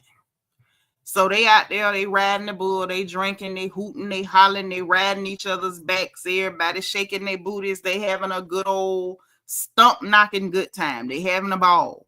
Okay. They riding the bull, everybody falling off. Kelly did good. Shamia held on. Angela didn't get up there. She said her hips bad. I understand, girl. Mine too. Okay. Drew and her sister was at Dennis hookah bar celebrating. She said, I want to come here to celebrate before I went to Tennessee, before I went to Nashville. You ain't had no business going to Nashville. Why you ain't just stay at the hookah bar? Then she had to call Dennis on FaceTime to say thank you for a bottle on camera.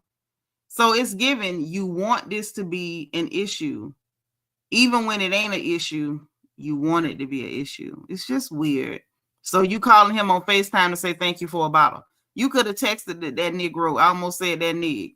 You could have texted that Negro and said thank you for the bottle. You could have called him when you weren't on camera to say thank you for a bottle. You trying to create an issue because you feel like that's the only thing that's going to make you interesting. And it ain't. We're way more interested in what's in them court documents that just got unsealed. That's what we're interested in. So anywho, Portia tells Monietta what went on with Angela because she was like, child, this one over here done decided to invite somebody to my trip. I didn't even want him. And all the ladies didn't even know what was going on, which is why I thought it was weird for Angela to be like, oh, don't start talking about that now because your friends here. The friends didn't even know the situation with Drew. All of them didn't, apparently. But she was like, yeah, child, she done brought her here. I didn't want to hear. Angela was like, well, you sounded like you was okay with it. No, she didn't. She told you thank you, but no thank you. You did not think that she was okay with it. You knew good and hell well she wasn't okay with it. You just thought you could push your weight. Now, that's what you thought. So Anyway, they was like, well, what's going on? Tell me what's going on. You know, I saw one lady, I don't know who she was. She was so pretty though. Real pretty lady. And I think she was the one that was like, well, what's really happening? What's going down? You know, Lauren know. But I don't think all the girls that was there knew, you know, what the lick was. And so she was kind of like, yeah, you know, moving around, doing some funny stuff, you know, behind my back, weird type action or whatever. And they brought up Dennis. She was like, I don't really know what they're doing, not doing, you know, I ain't really in that part. Just she didn't want her there, basically, is what it was. Let me put the StreamYard in the chat because we're back to the end of the review. And I need to know what y'all think about all of this. I need to know. Like, I need to know what y'all think about all of this, right? So anyway, Angela was like, well, you know, I thought y'all was in a good place. And, you know, I thought the point of the trip was to do this and that. And so Portia was like, no, the point of the trip is me. It's my birthday. Like, and everybody else kind of chimed in like, girl, this is her birthday. This is not no make peace situation. Hey, Antoinette. Yeah, I didn't like that pushiness either. It was rude. It was super rude. And I keep telling y'all I don't like these ladies, but y'all do not believe me. Okay. 3 Buckheads say Yon Yetta say she not gonna stop till she get a peach. Okay, but Yon Yetta, listen, we can't take no more of her. We went through, what was that, a couple of seasons with her there as a friend. Oh my God. See? Yon Yetta got a sleep demon. We can't take it. We can't take it. Bianca said, I love Aminat. I've been following her and her girls for years. Oh, okay. So you know her. Okay. Is that the pretty dark skinned lady, or was that the kind of more fair skinned lady? Because that dark skinned lady, she's so pretty. I was like, why we didn't get her on the show? Who's she? I was enamored. Like, y'all, I had to lean in. Like, who is that? But anywho, so she was like, no, the point of the trip is my birthday or whatever. And she pretending like what she should have just said. She didn't have to just say it. She intentionally did not invite her while y'all was all on that call. You tried to ask her if you could, and she played you to the left because she didn't even want to discuss it with you. You mentioned it your first day there. She told you thank you, but no thank you. Portia was like, I'm not gonna mean girl her nothing. I'm even gonna let her have a room and she'll have a bed. It's a bunk bed. She'll have 2 of them hoes. I'm not gonna mean girl her or nothing, but she didn't want that girl there on her trip. Like, who wants somebody you don't like on your birthday trip? Like, that's gross. That's so freaking gross. Oh, that's her name. Aminat. Okay. Yeah, she's gorgeous. Ooh, can't stand her. She too pretty. 3 Buckheads said that dark skinned lady was gorgeous, wasn't she? I'm telling you, y'all listen. Those of y'all who are new, you don't know. I am the charter member of the Pretty Black Girl fan club. Every time I see a pretty black girl, I'm literally just like, I was just mesmerized. She was so pretty, so pretty. I could not look away. I was mad at the cameraman because he kept moving away from her face. And I'm just like, what is your problem? Do you not see the pretty lady at the table that we need to be looking at? Like, why do you keep cutting from the pretty lady? I need more of the pretty lady. You say she had skeletons and left Jersey. Amina? Is it Amina or Aminat? Because those are 2 different names. And I don't even care about her skeletons. I just want to look at her. She pretty. I like pretty people. Sorry. Not sorry. DS says Angela invites are going to start coming up short. Yeah, people gonna stop inviting you if you know they invite you and you start tearing up the events. Like, who needs that? Okay. So after all that, and they, Portia trying to explain the situation. I need y'all to tell me something in the chat because we've reached the end of the notes, but I have questions. Who in the solemn hell at that table yelled out, she sucked his Peter Whacker? Who said that? Because the camera did not let me see who was saying it. Thank you, Brandon. Listen, my notes, I be working for y'all. So I was real happy for my little super chat because it's working. Hey Reed. Hey, what's up? Child, can you tell me who yelled out at that table that Drew Saddam sucked on that man Peter Wacker? Who said that? I know it wasn't Shamia. It wasn't the girl that you said that's boring. It And I wasn't know it wasn't Lauren. Omni. It wasn't the twins' mom. It So it wasn't wasn't I'm those not, two. and it It wasn't wasn't those Portia. two. It wasn't Oh, Portia. well, there was It might another have been fair-skinned Portia. lady that was there too. I think it was Portia's sister. It wasn't Lauren. I rolled it back like 3 times. Lauren didn't say that. But I know those three didn't say nothing. But it kills every time I watch Real Housewives of Atlanta. I'm like, they dropped the ball. Like the twins' mom had scandals. Yes, especially if she had scandals. And am I It's tripping, her. or is she just pretty for no reason? Oh, she's beautiful, but like she went through some stuff with their biological dad, and then they had some stuff with their stepdad, and she left Jersey and she ran to Atlanta. But she had a good storyline because Yeah, at we that need time that. they were trying to cancel her husband because he's a comedian. But Oh, what's her name? Neo's ex. I don't understand why she just didn't even talk about. I know she's boring, but homeboy's scandalous. She should have wrote on that. That should have been her storyline. but But she it is what couldn't it. really do that because, okay, I'm gonna tell you why she couldn't do that. Number one, Neo got a whole lot of feminine, sassy energy. The minute she'd have tried to make him any part of her storyline, he'd have sued the piss out of her. That's number one. Number two, that man was never her husband. She was the big dummy, big dumb girl. He ended up marrying that girl Crystal. He never even married her. She married to a whole nother man, the white dude that be, black fishing and trying to use a black scent, that weird guy.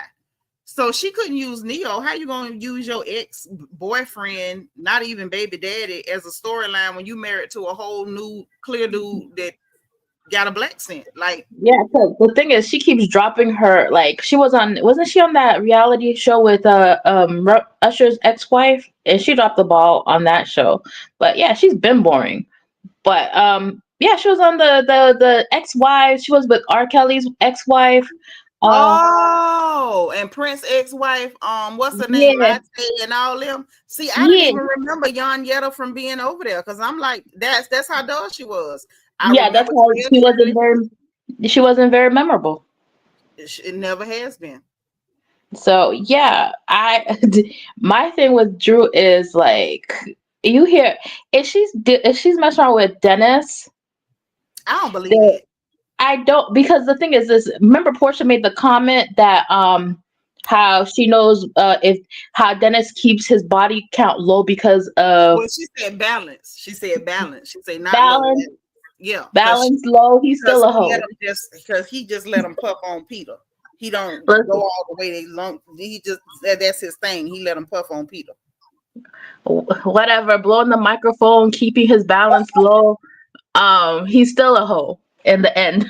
Yes, he's a hoe. He's a vapid whore.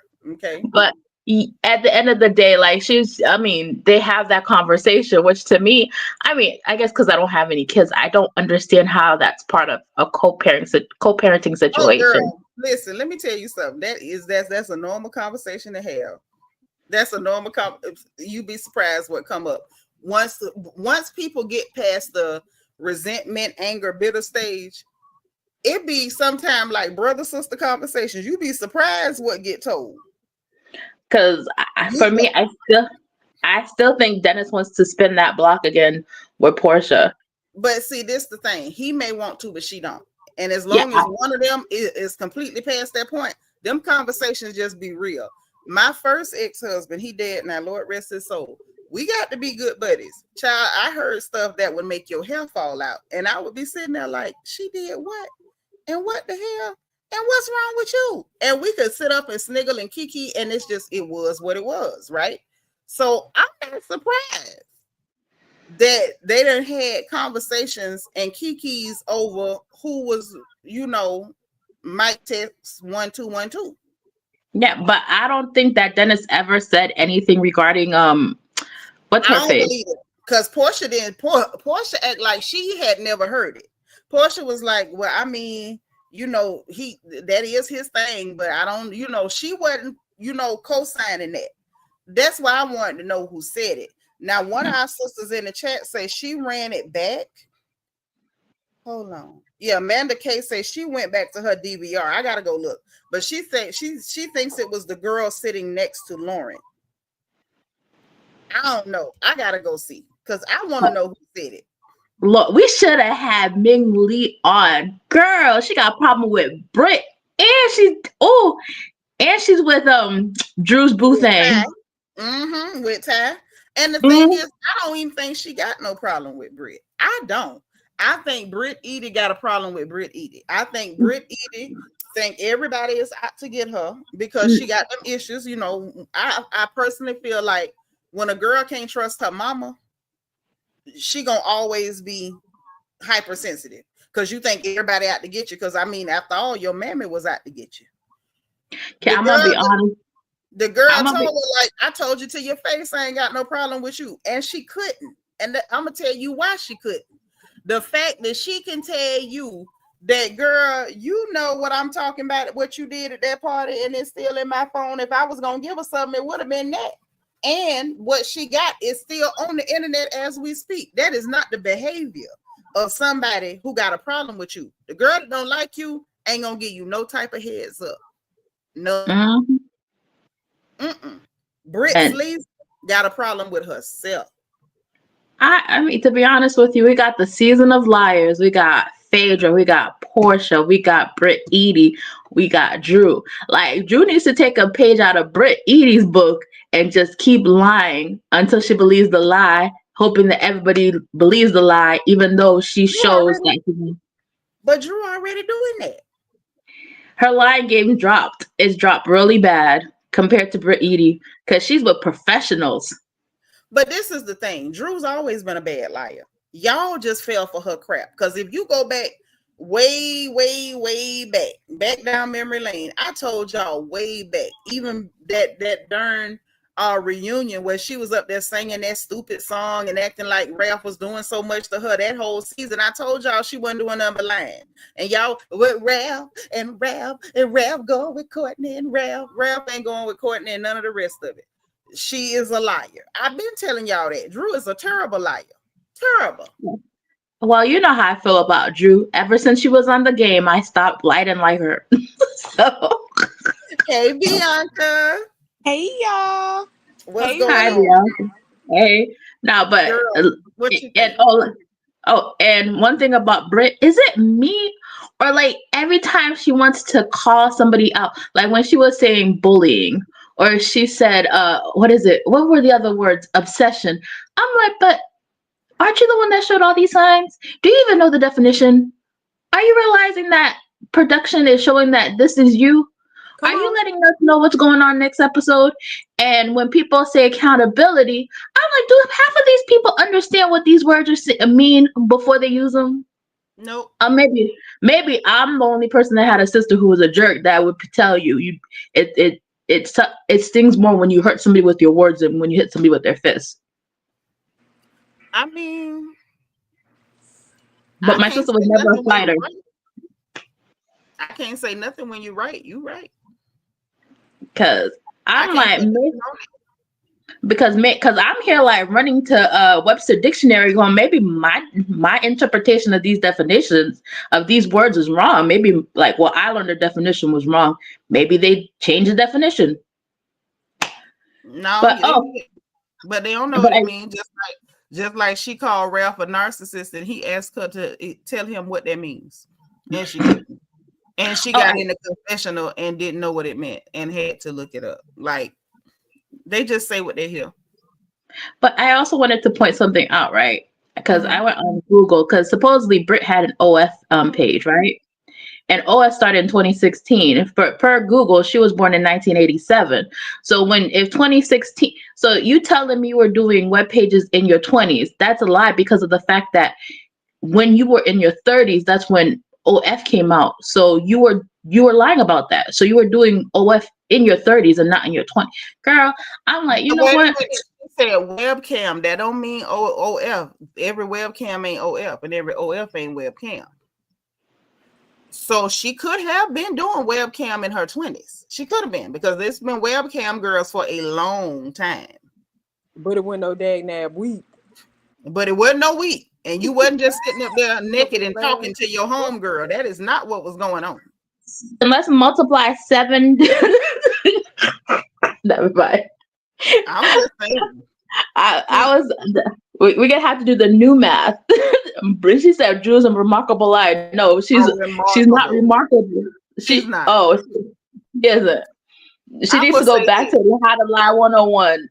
Now, mind you, I told y'all, one of y'all, Bianca, Reed, one of y'all got to get the number for like the governing body of liars. I don't know whether there's the National Liars Association, the NLA, because we need to report Drew. Drew is consistent with her lies. She will consistently lie over and over. But the efficacy and the continuity need to be reported. But is she really considered a habitual liar, though? I can't diagnose her as habitual. I'm only saying that we need to report her to the National Liars Association because her lies lack continuity. She can never remember what lie she told, and that's why every time she tell it changed. Sometime in the middle of a sentence, the lie will change. So I feel like we need to report her for continuity and efficacy because we never believe her. And we need to report Britt and Mia Thornton too. And who else been telling some terrible lies lately? Oh, yeah, you're right. Britt and Mia right there. Oh, yeah, we need to report them. We got to report them. See, and one tall girl apparently has the number 1-800-WE-LIARS. That's the number. Bianca, what did you think about this mess and all of this that's going on? Because Angela, somebody in the chat said they think that production might have told Angela to bring that girl to crash Portia's trip. Do y'all think that's legit, or you think that was just her? I think production did set her up. Production did. Because the thing is, they got rid of Kenya, who Nene says is the fire starter. They need somebody to start some fire, carry some bones. Unfortunately, Angela's terrible at it. She can't start fires and she can't carry bones. So. And what did y'all think about her comment at the table? I just wasn't gonna sit here and let y'all just talk about somebody who not here. Who was talking about her? And I was glad that Portia, a lot of times Portia got a hamster on a wheel for a brain, but she was on point a little bit. Because she was like, girl, everybody asking like, where's Drew? Is she coming? Because you told him she was coming on my trip. So now we asking about her because of you. Girl. Like, what you ain't gonna let nobody sit up and talk about her. Talk about her. Who the hell is talking about her? She ain't nothing to talk about. And furthermore, go ahead, Bianca. Oh, no, you go ahead. I was finna say, furthermore, Portia better than me. Because she's like, she ain't gonna let them mess up her vibe. Them whores wouldn't have messed up my vibe. Because just to show us Angela got there, okay, on Thriller time, I'd have sent her right on back. And that's exactly why I said in the chat earlier, if Drew would have showed up after Angela said I invited Drew, you and Drew would have been filming from a hotel by y'all dagnap selves. It would have been a scene with us, and it would have been a scene with y'all because you and Drew would have been gone. This wasn't a cash trip. This was Portia's birthday trip. Next episode, Drew is gonna be there. I don't understand. But why would she subject herself to being with a group of people that don't want her there? Clown energy. All she want to be is in Portia's orbit, and it's weird. I would not want to be around Portia that much. It doesn't make sense to me. Why are you so desperate to be around goddamn Portia? Like, okay, girl, I can give you your props. You are pretty. You got a banging shape. You seem fun to the people you like. But if you don't like me, then I automatically don't like you either. I'm not pressed to be in your space. But you know what I think it is? I think it is with Drew. it's not necessarily her wanting to be in Portia's space. She want to be in the camera space, and she want to be wherever the cameras are going to be, because she want to be on screen. So she gonna do whatever she have to do to be on screen. Because let's be honest, Drew been looking a fool for all these years, and she's had chances to watch the playbacks, to see how she's shown up on screen, and to come up looking better. She's the only housewife that looked the same as her first season to this day. No, because Portia saved her on them wigs. I'm going to say this, though. I would be with you on that just camera time stuff, but she can get camera time without being with the girls. That's one. Number two, the reason why I look at it as trying to be in Portia's orbit, because why are you trying to involve yourself with everything surrounding Portia? That is Her true. employees, her baby daddy, her company, her this, her that. True. Like next thing, is she gonna sneak around Portia's house to see if she hang her drawers on the clothesline so she can steal a pair? Like, it's just weird, creepy action to me. Like, you doing way too much to want to be around Portia. This Portia birthday trip. Girl, why would you not say, Angela, if you my real friend and you kick it with me and we gonna run to Miami, we gonna do yada yada yada. Why you doing that? It's Why weird. you want me to be in this situation? Right. Bomb. And then the fact that Drew even wanted to play with Portia like that. Drew, you couldn't even hang with Portia on your best day, honey. When Portia and not only mad, that, if she a plus one, that means you can't even bring your sister. You can't even bring baby D to help Nobody. you or nothing. Nobody. Then hold on. The preview for next week. This heifer at the table looking sad, and I don't need this, and getting up, walking away, trying to look sad. You a victim. You're not a victim. You came to crash somebody's birthday trip. I don't care who told you, "Ooh, let's do that to her." You knew that was a raggedy, dusty back thing to do. So if the girl ain't being friendly with you, what the hell did you expect? You crashed her birthday trip, and she don't like you. The last conversation that was had in your presence at Shamia's house, she said she can be cordial. Meaning, when she got to be around you, she can deal with you. She can play nice just because she has to be around you. That is not given. She wants you in her space. Getting up acting like, let me storm off, like she did that season when they was over there in Greece. Was it Greece they was in? When she kept storming out every time Sheree said something. Oh, I'm storming out. But now she said it too. You're right. Because she said it to Angela. She was like, Portia said, I think the invite should come from Portia for me to be there. So why in the hell did you show up? Because she desperate. She desperate. It's given, I'm desperate. I feel like y'all are the cool kids and I want to be included. I don't know. And y'all please stop me if I'm being unfair. I don't understand that energy. Like, Reed, please tell me if I'm wrong. I don't understand that energy. I don't care who's supposed to be the cool kids. I don't care who's supposed to be the it girls, the in crowd, the whatever. I am not desperate to be a part of nobody's clique. I am the goddamn clique. Now, either you could get on or lay down, and it don't make me no difference which one it is. I'm never breaking my neck to be around nobody. I'm never breaking my neck to be included in whatever you got going on. And because you friendly with me, I got to try to include myself with everybody in your circle so I feel like I'm a part of what you got happening. I don't understand none of that. Like, that's so whack and weak to me, and I don't get it. Like, if I'm judging her too harshly on that, y'all please check me. Like, I'm really You're not because what we do. I just dealt with something like that personally. One of my friends called me and told me about a family member that was going through something, and all they wanted was a certain type of meal before they went into the hospital. So when I went over there, she was talking to me and she was like, yeah, this other person that we know in common was mad when I told them that you were cooking for us, but I had to let her know my friends can be my friends. Your friends can be your friends. You don't got to be friends with my friends. And that's the thing right there. Because you don't, Bianca, you've been around from the giddy up. So you heard me say, I don't do friend-in-laws. Come on. I don't do friend-in-laws. So if Angela is friends with them and she friends with you, that don't mean that y'all got to have friend-in-laws. I'm not your friend-in-law. My best friend is Toya. That is my best friend.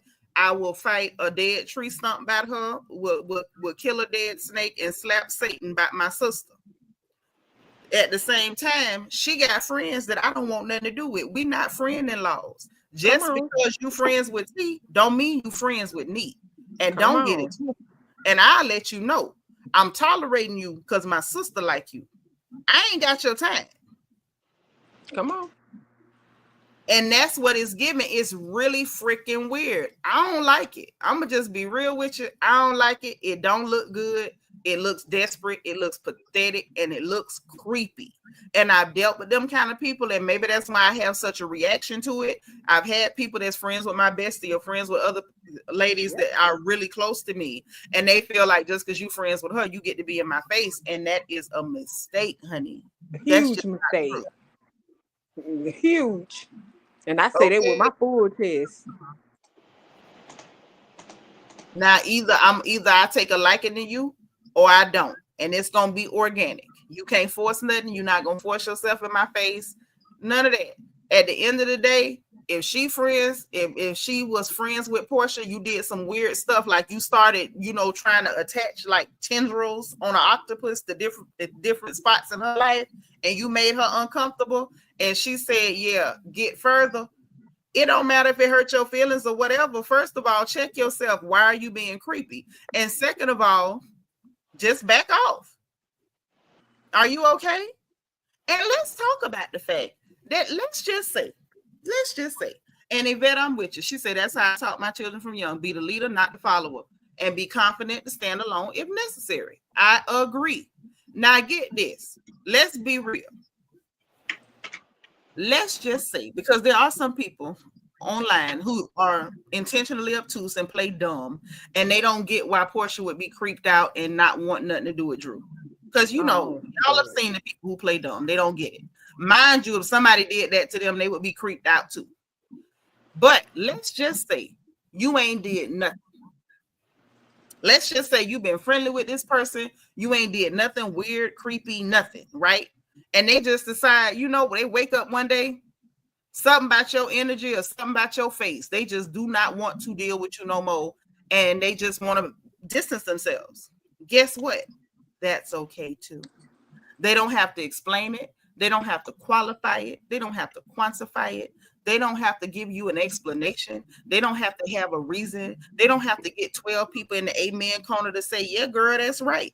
When somebody show you that for whatever reason, they not rocking with you, they don't want to be bothered with you, anything you do other than leaving them people the hell alone is creepy. Creepy. Because why would you even want to be entertained or enter in the presence of somebody who don't like you? You only got to show me one time you don't care for me. And baby, I don't even care why. Bye. Bye. You ain't got to see me no daggone more. And get this, and I just want to be clear, even if it's not that they dislike you, it could be they going through something, it could be whatever. If that person pulls back, withdraws their energy, and they don't want to deal with you, leave people alone. Like, how weird are you? I don't understand that energy. I don't. Right. It's weird. It's creepy as hell. And Angela was weird for trying to push that on them. And what was with her telling everybody about, you doing this with your friends here? I got a size 12 foot. I could stand on my own. Girl, why you telling us you got them big old mud mashers? We didn't ask for that. And we can't look at you and see that because your feet match your height. Why did she feel the need to announce that she got the mud mashers? What's that for? What that's for? Because I guess she didn't have no backing. So she felt like she had to put a little oomph on her own chest. But little do she know, don't nobody care. Girl, what you did was effing wrong. It was wrong on all levels. How dare you be the only one to invite a +1 on the trip? Nobody else invited a +1 to this trip because guess what? It wasn't a cash trip. It was Portia's birthday trip. Right. We've been watching seasons. This was not a cash trip. It wasn't. So let's It was. not do that. And you trying to sit up here, and in my opinion, and I was feeling Angela up until this point because I I was like, told okay, y'all I didn't like her. Told you. really? I was like, okay, she all right. She ain't do too much. She ain't do too little. She was I right there told on the cusp. But I this told you. pissed me off But because I it's like, told you. girl, you didn't watch it. You failing as a housewife right now. So it seems like the newbies, Bravo is failing at it. But I I can't told. stand Kelly, Angela, or Brie. All But of I them get on my told dag y'all, nap nerves. Bianca, you sat here and heard me tell y'all all three of them hookers is a chop. You did. I Yep. said You said I it. called Angela out way back. I've been seeing through her. And I was hanging on the cusp for her. I'm like, she's straddling the fence, but I'm hoping she gonna jump down the right side of the fence. And Told. tonight she proved it. Mm-hmm. I was hoping. Listen. All I can say is I told y'all so. I told y'all so. I told y'all about this heifer, but I just thought it was weird for her to sit up there and tell people about them big old mud mashers. Like, girl, ain't nobody scared of you because you got them big old feet. What we scared of that? Did that. Why we scared of you? Got big You feet. know you can't make me laugh. You gonna make my Brit Edie come out. Oh, my bad. My bad, boo. I'm just saying, like, girl, all that give me is you ran around barefoot because that's what they used to tell us. If you be barefoot, your feet gonna get big. So all it means is you ran around barefoot. Why are you telling me you got big feet? So Ooh, you know you make me laugh. My bronchitis gonna get the hyperventilating. no, We don't can't have Brit coming out on the screen, y'all. no. Oh, hey, Natasha. Sincere. She said that she was joking when she said I think Brit is 52. I believe is what I read. 52. And she looks great. Like, don't get me wrong, but I didn't need to know your feet was big. You know Right. what that mean. You tall. They match your body. Like, were you supposed to have a size 6 foot so you could be tipping over all day? Tad Spring said, we don't know exactly what went down. A lot is edited. I believe Angela asked Portia beforehand. Well, they actually showed her trying to ask and Portia playing her to the left. We saw it. It wasn't cut. Portia never gave her permission. And she did it anyway because she's being weird. Over Drew, the weirdo. But yeah, it was a whole weird situation. Now, Bianca, what y'all think about this mess with Ralph and the unsealed court documents? Because I'm gonna tell you, I am titillated. Well, I've already said it. I already think that the only reason why Drew want to keep the record sealed is because she don't want stuff to come out about her. That's exactly why Ralph sat up there puffing his chest. The only time he could ever come up and puff his chest is to say, release it. Because Drew already told everything that he damn did. Right. We already know his business. So what Drew don't want to happen is what she did, what she got in them sealed documents. And the fact that she was sitting up there, you're what she said, you a BIT for this. You a dot for this. Why are you sitting up there acting like that uncontrollably on camera? That was the one time she was authentic. Y'all, Yes, we she can give it was. to her. That was the one time she was One authentic. time. Because she was pissed because he clocked her tea. Right then and there. Just like And the that's night when when she was crying in that car after them. Now those were real tears. That was Ty real. That's what I'm Spring. saying. That was the only time it was real. Oh, and Ty Spring, welcome, honey, and thank you for participating and giving comments, and we appreciate you. If this is your first time, welcome. If not, welcome back. Same thing to Natasha. Can I go ahead and say something? Please. This is why I think that you need to have 2 more lives this week. You need to have one talking about Kenya, and then we need to have another one going over Drew's court documents to see what's really going on. It got to be something in there. It got to be something in there. It got to be something in there. And see, Miss Nisa say Ralph know her secret, and this is a mouthful. This is like them short Bible verses. Like, she ain't say a lot, but she said a lot. Now dig this. Ralph know her secret, but you know what else Ralph know? Ralph know that if he just say it out of his mouth, everybody gonna say, oh, he wrong. He's sassy. He need to shut up. I don't believe him. Drew gonna crash. She gonna manipulate the people who slow enough to believe the crap that come out of her mouth, and it's gonna get swept under the rug. That's why he won't say nothing. He want the people to read it. Yep. He want want the people see to the read file. it. Mm-hmm. And that's why she was so bothered when he got this new attorney. Mm-hmm. And this new attorney said, but did y'all peep the attorney? She was like, oh, this is too easy. She said this is a money grab. Money grab. My eyes got, my eyes ain't that big, but they stretched it, they stretched a little bit, I say. My question after she said, I'm so sorry, Ree, I just have to say this real quick. Okay. After she said that, to see Drew's reaction in the car after the fact, we knew she knew what she was talking about. That's all. I'm so sorry, Ree. Oh no, it's fine, Bianca. I was just gonna make a joke saying that probably everybody in this chat is related to Ralph, because Ralph be popping up with cousins left and right. Like his name is Orville Redenbacher, just pop, just popping everywhere. What I will say is this, like all that cousin courting and stuff, that was to me a fake storyline. They was trying to come up with something real bad, and it wasn't giving what they thought it was giving. That man wasn't going with no Courtney, and Courtney wasn't going with him. It was just like they was trying so hard to sell us this package on Ralph, and I'm just like, we ain't getting the real story. What's going on? DB. Hey, Thank you for calling in. Hey, everybody. This is my nephew. Now tell TT what you think about this here mess. What's going on? Oh, Lord. I barely even catch the whole episode. I watched, I was just so irritated, just sighing the whole time. I was like, this is just not given for me. It's tired and it's through. I'm sick of Drew. I was laughing so hard when Ralph came out of the courtroom celebrating, because I'm like, what did Drew think he was supposed to do? Like, you're standing up for yourself. You have your representation. You think this man was just going to come in and just surrender to you and let you have your way? She has lost her everlasting mind, and she thinks everything is about her. Well, see what it is? Drew wants things to be the way it should be for her to look good on camera, and that's just not what's going to happen.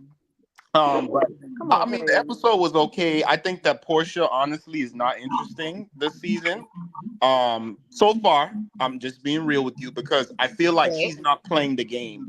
I feel like she's not putting on this hat of like, okay, I'm the head honcho of the group. Like, I'm too good to engage. I'm too good to give you a time of day. And that doesn't make for a good show. Like, they showed the sneak peek for the next episode where Drew shows up and she's barely even saying anything to her. Granted, it's her birthday. Why is you here? If I don't want you here. It seems forced, but this is a show, and that things need to happen. That conversation has to happen. Why not just entertain her some kind of way? Give us something. That's how I feel. But now, DB, now nephew, auntie got to say this. No, she shouldn't, and I'm gonna tell you why. If Creepy McCreeperstein is crashing birthday trips, trying to get a moment because she's as dull as unflavored oatmeal, Portia would be a dummy to give her, a bigger dummy than we normally expect her to be, to give her a moment. You're not getting a moment. If you get a moment, you're going to have to do all your bad acting on your own. You're going to have to storm off and fake cry on your own with your head tucked down in your shoulders. You're going to have to do all of that, baby. I wouldn't have gave her nothing either. But I do think you're onto something, DB, when you say that, like, she's coming in, like, not, I won't say the HBIC or anything like that, but when you, and I'm going to reference Kenya's confessional thing just briefly, because we're going to cover her whole thing tomorrow. But when I heard Kenya say in her confessional, right, that she was, looking forward to being like an OG and being like an anchor. She didn't say anchor, but she was looking to be like the anchor. Like, I'm going to be the more mature person and kind of like keep the ladies together, kind of like be the glue type situation. Be Nene, basically. That's basically what she wanted to do, was be the anchor. And like Karen does for Potomac, be the anchor. Like, you need somebody who can be that person. And I think that Kenya came in definitely with that energy. I do believe her when she said that. And I think Portia was coming in with a little bit of that energy too. And, trying to find a way to kind of soft pat here and there and give us a little bit about Simon here and there, but not really give it to us. But on the real, Drew bringing her weird, creepy tail over there, I would have gave her no energy. I promise you, I'd have gave her nothing, absolutely nothing. And then I'm like, Portia even giving her a bed to sleep in was her way of giving her nothing. Because had she shut her out and said that hoe can't come in here, then that would have been giving her a moment. So Portia's going out of her way not to give her a moment. And I agree with Tide Spring too. Portia don't have the capacity to be an anchor, but I think that's what she wanted. I agree. I think can I say something? we admit that people can want to be things that they don't have the ability to be. I think she wanted to be. And I think that's why she coming off so super duper dull, because you're not an anchor, baby. Can I say something over here real quick?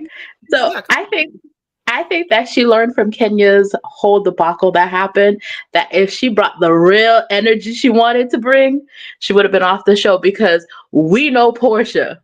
We seen Portia. So that is Portia thing, like really contemplating, do I want my job because I need my money?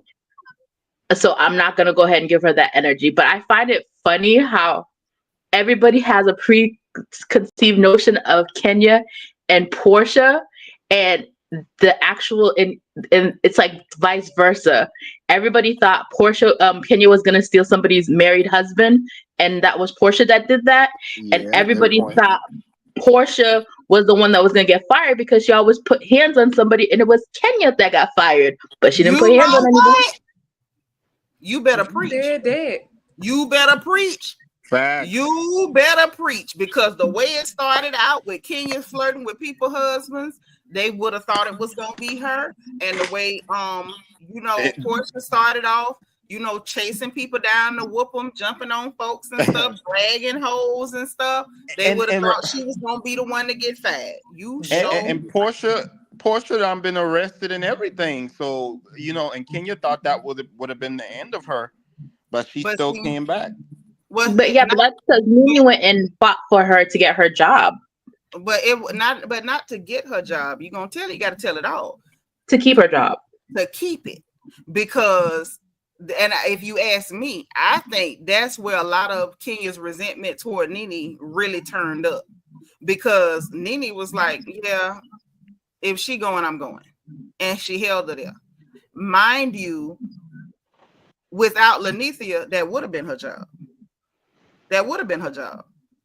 Now, what's crazy to me, is with all that being said, all the stuff that's happened on these shows, for Kenya to be let go and for them to handle it the way they handling it, it's a little fishy. It's a little fishy. And I think that this season, what I mentioned when I was reviewing is what I'm seeing a lot of. They're trying to replace the people that they had to pay real checks to and trying to get like great value versions. I think that Angela is absolutely supposed to be the great value charade. I think that, they're trying to recreate moments. Okay, let's take it on back. Just like they tried to bring out one of Marlo's purses on Drew Sadummy. Little Miss ain't never had fashion sense. They've dug into Marlo's bag again tonight. Because I thought about what y'all said. Production could have told her, see if you can get Drew to come or whatever. It could have been them. Because it's real fishy that, does this not reek of Kenya on Marlo's trip to the mountains, to the cabin? Yeah, I mean, even the fact that they even try to do the talls versus the smalls. And what was it? Was it 2 episodes ago? But don't get past this. Catch what they did with this. Kenya was at that trip doing way too much, and Marlo was like, I don't want her in the vehicles that I'm paying for. I don't want her here. And Kenya's like, I'm not leaving that. You remember how she was acting, and a lot of y'all were like, oh, Kenya's right, when Kenya was being trashed. Well, Kenya's trashed a lot, let's be honest. I'm on her side with this one for the most part, about 70-30, but Kenya was trashed a lot. And we're going to get Angela to try to recreate a moment that already happened on the show. Y'all don't think this is a little fishy? While on the same episode where we're pointing out that Drew is carrying a budget version of a Marlo bag. I'm just saying it looked fishy to me. I mean, they should have It just looked fishy. phased out the. They should have phased out the older cast members more gracefully than the way that they did. Everybody except for Kim Zolciak. They should have just booted that heifer off the show. But they should have just like gracefully had them exit. And then I'm gonna go ahead and say something. I'm gonna go on a tangent because people piss me off when they're talking about accountability. Oh, Kenya didn't take accountability. She didn't apologize. The girl apologized a million times until her lashes probably fell off. But ain't nobody ever said nothing about Phaedra apologizing to Candy. Show me an interview.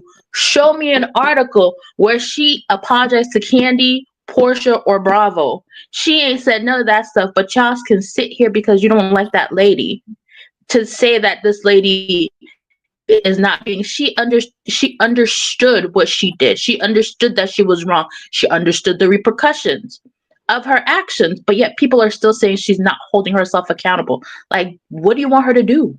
What more? Well, my only response to that little comment you made would be, I guess, to be honest, I feel like you can tell who's liked by Andy, right?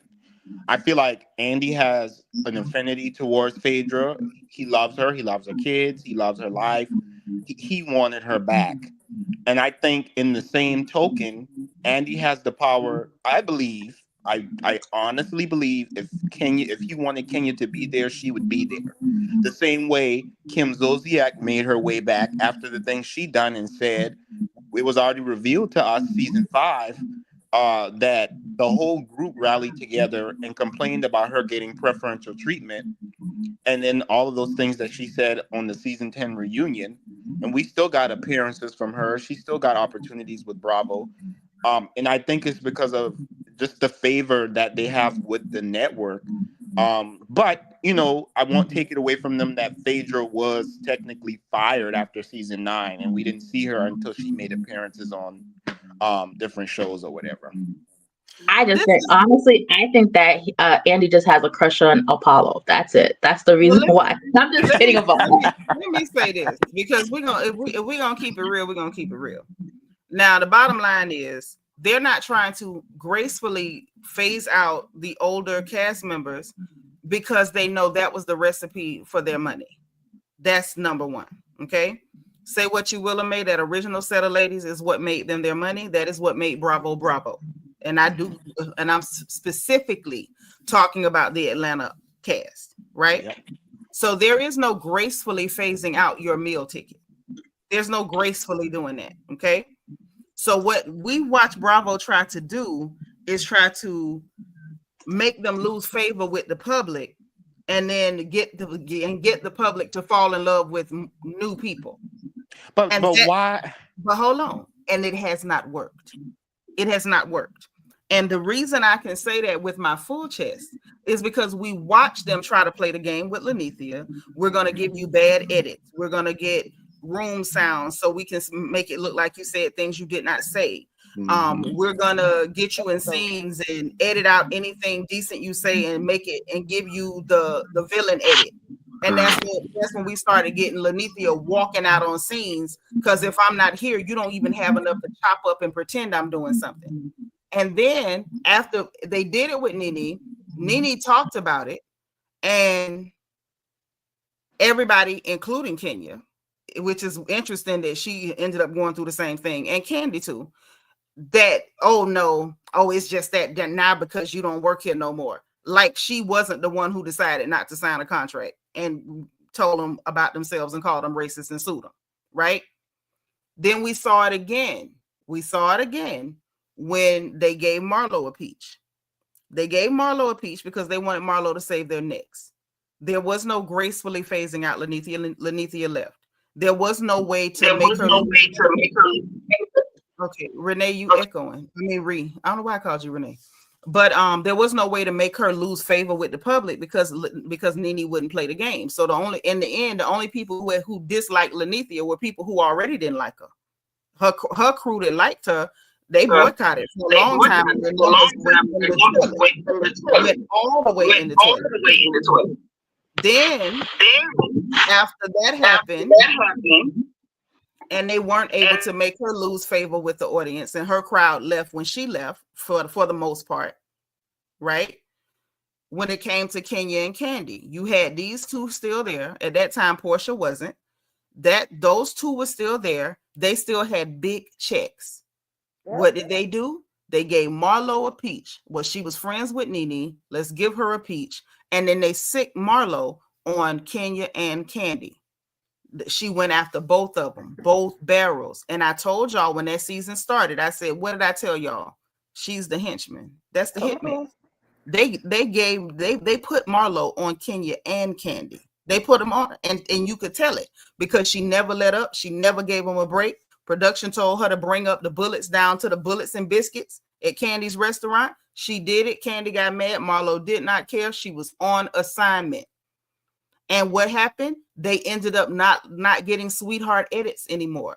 When Candy showed out screaming about strangling Marlo, they didn't cut it. They let it play. And that's how fair you are. But that's what I'm saying. So I'm showing you like their pattern of behavior. When they're ready to get rid of you because you got that big check, like we made money off y'all, we not making the same money, we're still benefiting from you. We need to turn the public against you and get you out of here. Candy X'd herself out. She didn't sign back up or whatever. I heard it was because they went off in the right money or whatever. And so she went ahead and left. And then you got Kenya still there, who still got a following. A lot of people don't like her, but a lot of people do. Mm-hmm. And so, okay, we couldn't bring Marlo in to sit Marlo after you because Kenya went and linked up with Portia, running to the executives. Oh no, we don't want Marlo here. If she come back, neither one of us ain't gonna film with her. They say, okay, fine.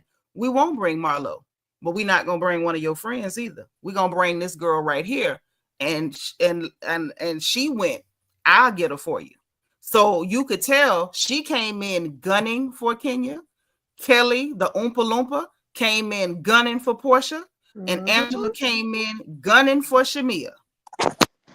All barrels blazing. And so now, when everything happened with Kenya, and Kenya took it to Aquarius land and went off the deep end, the only thing left was, let's make her the villain. You had people on other shows that did way worse than what Kenya did. I'm sorry, it just is what it is. This is not the first time that there was some cornucopia on Bravo and people bringing out the cornucopia. Okay, this ain't the first time. We've had some real bull crap go down. People getting attacked, hit in the head, beat up, drug, table flip, none of that. But when this happened, they were like, oh shoot, perfect. Now, especially after everything came out over the summer, right? And most of us was like, Kenya, absolutely not. No, ma'am, because we didn't have the whole story. They thought finally we can get public opinion completely against her. We can get her up out of here. We can make them fall in love with the girl who finally got her out of here. And now we can get her out. Because there's no phasing out the people who made you your money, because those people still have fans, loyal fans who love them. The only way they can do it is to make you fall out of favor with the public. And they thought that this was a smoking gun, no pun intended, to make Kenya fall out of favor with the people who actually like her. And it blew up in their face because once we saw even part of what happened, because I know they edited out the rest. Once we saw even part of what happened, what they did not count on is that her fans stuck by her. And a lot of us who ain't never liked Kenya could clearly see that this is wrong, and we said something. They and didn't. The only missing piece to the factor was Marlo. And that's where they fumbled the bag, in my opinion. If they would have had Marlo included in this season, if they wanted to do some type of revamp and have some OBs with some newbies, Marlo would have been the secret piece to the puzzle. Because one thing about Marlo is she can hate Kenya, she can hate Phaedra, she can hate Candy, she can hate whatever. But if somebody states some real facts, she'll go along with it. She gonna go along with it. Marlo would have drove the point to the point where the public would have been there for it. And that was their fumble. And that's why their grand Sweet 16, the one that's supposed to be this amazing, this is the end all be all, Marlo would have sealed the deal. and they fumbled that bag too. Because But let all me of these tell you, new ones, B, ain't nobody coming for them. but you own to something. You right. Ain't nobody coming for them new chicks. Ain't nobody gunning for them at all. No pun intended. But get this. They're gunning for themselves. Marlo, they would not have needed Britt Sleazy. Sleazy's only there because they couldn't get Marlo. Because Marlo was, I'm telling you, they 9 times out of 10, I'm willing to bet, and I don't gamble, and y'all know it. But I'm willing to bet 9 times out of 10, the original play was for Marlo to come in and go right back for Kenya's neck and to put Portia on the spot. But when they came together and was like, if y'all bring her, we not gonna film with her, they was like, oh yeah, oh okay, so you don't want the hitman, no problem, we got another one. And they brought in this hooker, and then when the hooker showed up shooting for Kenya, the girl is so inexperienced, Kenya didn't even realize she was gunning for her in the beginning. She didn't even feel it. Right. Like the girl was so pathetic. Kenya didn't even realize she was a mosquito on her backside. Like she never even noticed the girl. I don't think Kenya realized that girl was sent after her until the event over in Bankhead where she started screeching and threatening firearms. Hey, Black Emmys. Thank you for my bubbles. You're gonna need to watch. You're gonna need to watch that video I dropped in Discord. What Kelly said. Because Kelly says she's seen her with one. Now she's seen it. So she's seen it. And she's trying to say, oh, well, you know, we were in Atlanta. I carried one. Everybody carries one. But she's seen it with her eyes. So she added validity to what. Yes, and then it seems like the girls are coming for themselves, for one another. The new girls are coming for one another, but it makes sense because Britt doesn't have any store, and really she doesn't have. She only had Kenya in the beginning, and her girl, she's better at reading a McDonald's menu than she is trying to read them girls, because child, I mean, shoot. If she was a maple tree, she wouldn't be throwing shade, because none of the stuff that she said landed, because all she ever talks about is somebody's husband. I don't agree. Hot Springs. I think that Marlo knows how to play the game. Marlo knows how to play the game. So Marlo would not have come for. She would have held Portia accountable to a certain extent, but when it started getting this messy, I feel like Marlo would have fell into this mess, and Marlo would have been like, "Hold on, what's going on?" And she would have called out the lies. But Tide Spring is right too, though. Tide Spring is right. It don't mean that Marlo can't walk and chew gum at the same time. Now she would have spoke on this, what's happening, but she definitely 1055% would went for Portia when it came to that Simon mess and the divorce mess. And I'm gonna tell you something, it would have escalated because Portia immediately would have got agitated just because it was Marlo. And the minute she tried to go low, Marlo would have went to Hell's sub basement, and all of it would have got drug out. Yeah, because Cynthia was weak. Well, what happened? How did that situation happen? Because I saw you talking about being his piece. Maybe she was holding a piece of his hair, maybe being a piece of his dress, you know, but I just thought that she could have asked more provoking questions, like to find out what was going on. You know, Cynthia ain't got no chops. Ain't nothing substantive coming from the like of Cynthia Cheekbones Bailey. Ain't nothing. We ain't getting nothing from Cynthia but a pretty face. That's all we getting from Cynthia, and I appreciate her cheekbones. God bless them. But that's all we getting from her. We not getting anything substantive at all. Now, what I will say, and I hate to have to harp on Marlo, but this is the topic of conversation right now. Reality, what we're looking at, y'all, is they brought in 2 heifers to do the job of 1. They brought in 2 to do the job of 1. They meant for Marlo to pop Kenya and Portia. They teamed up to say they wouldn't film if she came, and they brought in them 2 to get them. Because remember now what we done found out, if it's to be believed, and I do, that they were testing Akila and they was testing Ming Lee. and both of them is in with Candy and with Kenya. But they didn't pick either one of them. They brought in them two that don't nobody know from nowhere. And they brought them in to do the job of one chick. Marlo would have popped both of them heifers. It wouldn't have been no mention of pistols. We'd have got fireworks, explosions. Y'all have been pissed off with Marlo. I'm sick of Marlo. Marlo make me sick. And when we still could have been entertained. Kenya would still have her job. We would not have had cornucopia on poster boards. Come on. And no one would have been threatening the use of firearms or whips in Bankhead parking lots. Just about to say it. At the end of the day, Bravo did the way they handled it was nasty, ruthless, and reckless. But this is a direct result of Kenya and Portia getting together and thinking they had a brain. They brought this on themselves. And this is also a direct result of reap what you sow, because she's put a lot of people's jobs at jeopardy, in my opinion. She's caused Nene to lose her job. She's caused Marlo to lose her job. You're talking about everybody else taking your bag and taking food out of Brooklyn's mouth. You took food out of Marlo's nephew's mouth. You took food out of her mama's mouth. She take care of her family. They take care of their families. Nene had a husband that was sick. So and you helped them people against her.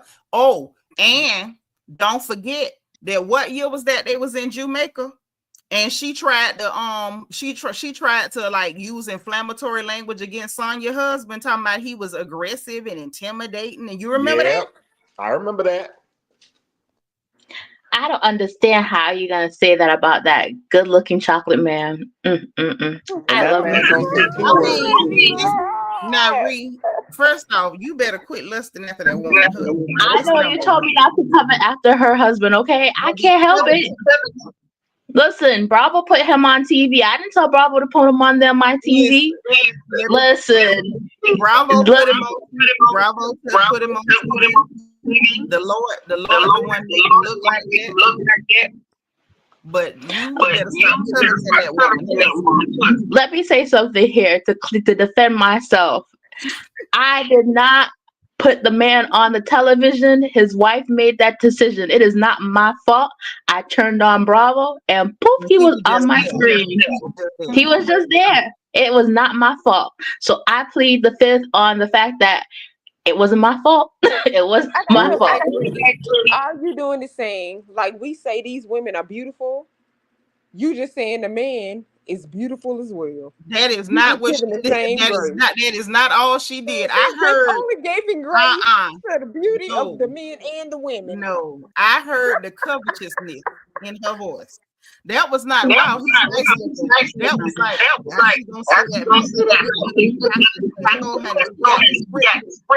why are you mad that I'm complimenting the man on his nice, clear, chocolatey skin? That's all I'm saying. He looks good. I'm saying that he's probably on a Korean skincare treatment, and he should share it because it's just nice and flawless. I am not hating. I'm just appreciating. I got a question though. Where are the friends of the show at? I mean, they play a role as well. Who are the actual official? Well, I'm sorry. We got Cynthia, who's boring, who's just sitting there looking. She's not doing anything. She's a waste of a check, honestly. Cynthia.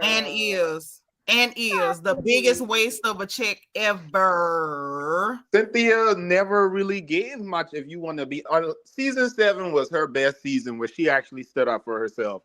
When she had Claudia right there as one of her little, mouthpieces or whatever. But yeah, and then think about it. If Peter was not there, like Cynthia would not have lasted. Because Marlo out. I mean, if you didn't even call it that was weak as hell. Y'all be impressed with little or nothing. No, Cynthia has given us a big goose egg. Like everybody don't need to be turned up. Like we got to have some type of middle ground. But like how would you really? You ain't got to be turned up, but do you have to be wrong? But how is she really moving the story, though? If you think about it, she's more liberal. neutral, but he's not actually helping. Okay, I see if she come in and she wanted to be a role carrier, like Sheree, right? Like come in, stir up the mess, take something from this person. We see her talking to Angela. We see her talking to Kelly. I've not seen Cynthia carry one bone. I haven't seen Cynthia stir up no mess. Like she has the perfect opportunity because she's had But as one-on-one a friend, conversation. I wouldn't. If all my friends coming to talk to me, I'm not going to be here sitting up here stirring up the BS and trying to cause havoc within my friend group. I'm not going to be the friend that somebody say, "Oh, Seanitra, your uncle told me you said this," and somebody said, "I ain't saying no." Hold on, wait a minute. We don't see like no. But Well, that don't work on TV. That's real right. life. You can do like that. You on television. You want to Well, be we know just it ain't right. in real life. We Let, know let, it Read ain't you. in real life. They say it on TV like, oh, I am Do sorry. you Is have this a cell better? phone? Oh no, I don't. But let me call back. But no, I was just gonna say we know that it was really Peter who was the carrier of the peach in the relationship. it was. Well, yeah, So that's true. Patricia. That's true. Yeah, if you drop down and come back, because it wasn't doing that in the beginning. It's like drop down and come back. I'm putting the StreamYard back in there so you can grab it easy, or anybody else can grab it too. This is my thing. Cynthia just gave us nothing. Like she gave us nothing. First, Nene kept her on the show. Peter kept her on the show. Like it's just a big goose egg. And being a friend of the show, that's not enough. Like you can't just say I'm a friend, so I'm gonna sit here. That's not enough. Marlo was a friend of the Thank show for you. years, and she didn't just sit there. Right. Shamia was a friend of the show for years. Shamia did not just sit there. Mm-hmm. Same thing when it came to Tanya Sams, and I wasn't no Tanya Sams fan. Tanya got on my nerves super duper quick, but she didn't just sit there. Cynthia Right. is the only person who has come on the show and just sat there. And Dang, it's I like, Cynthia over okay, Sandra. huh? I said, dang, I would take Cynthia over Sandra. And I No, like I don't. Sandra. I didn't like saying you. I ain't I like her. like Sandra. I I never would liked have to say I take her. But you Cynthia know, over I don't like Sanya. nobody. You kind of don't, but I'll, Yeah, I I'll don't like say nobody. I'll take Cynthia over Sanya. I feel like Sanya have more balls than Cynthia. However, Cynthia activated when she is actually activated, she supersedes all of them because she knows how to get her job done. But Cynthia came in like, listen, I'm not a full-time person. I ain't got to do this. I ain't got to do that. Cause she ain't full time. So what am I working for? But we still paying That's the you point. If you feel like you ain't got to work, don't show up, please, because you can get off our screen because with them that check could be questionable going to wigs. somebody else. There's Yeah, plenty get women that in shit to Atlanta. somebody who want to work. Let's see what's gonna happen, y'all. Okay, I get. Okay, can we give us this? Can we see what else Cynthia gonna do for the remainder of the season, and then we can officially say Cynthia bye bye. All right, we're I gonna give Because it a mean, we chance. don't have no choice. They already done hired the hooker, so we no, got I'm to. talking about for our opinion. Oh no, Cynthia's been dry for years. I don't need to watch you the rest of the season to know you dry. We've been She watching did the you be same dry. thing on Beverly Hills. She just sat there Your at that whole table. brand is dry. Her whole brand is dry. Dry behavior, dry wigs, dry coochie cream, dry.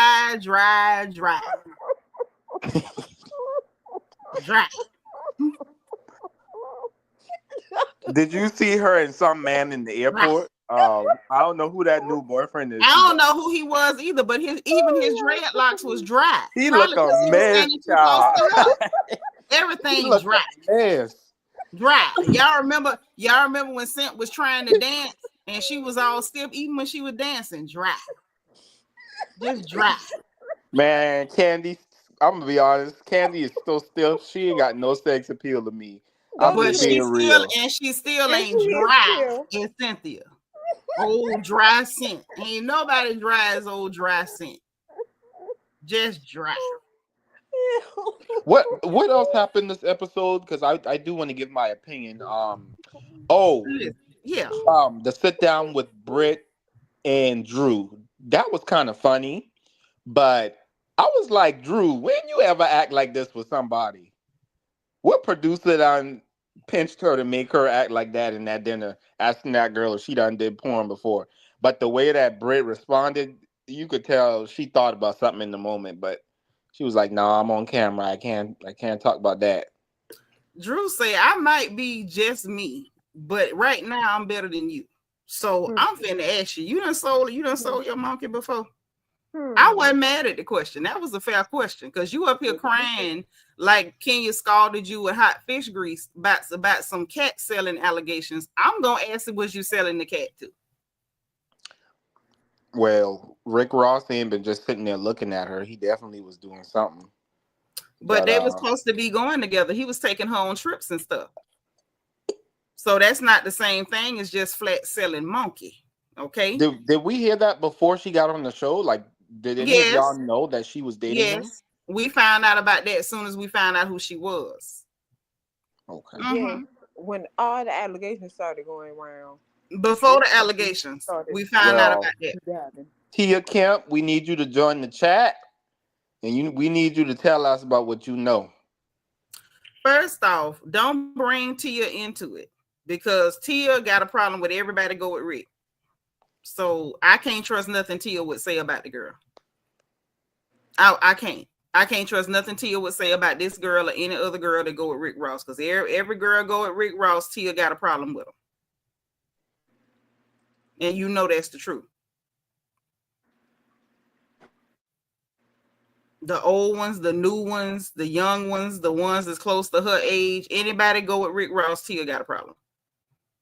And I don't even know if Britt Edie was around him long enough for, an opinion to even be formed. Exactly. I was just about to say that. I think it might have been a quick. She was there long enough to get the toilet bowl porcelain in her mouth, but I think he do that to him real fast. I don't think he wastes no time putting that in their mouth. I wanted to mention something else.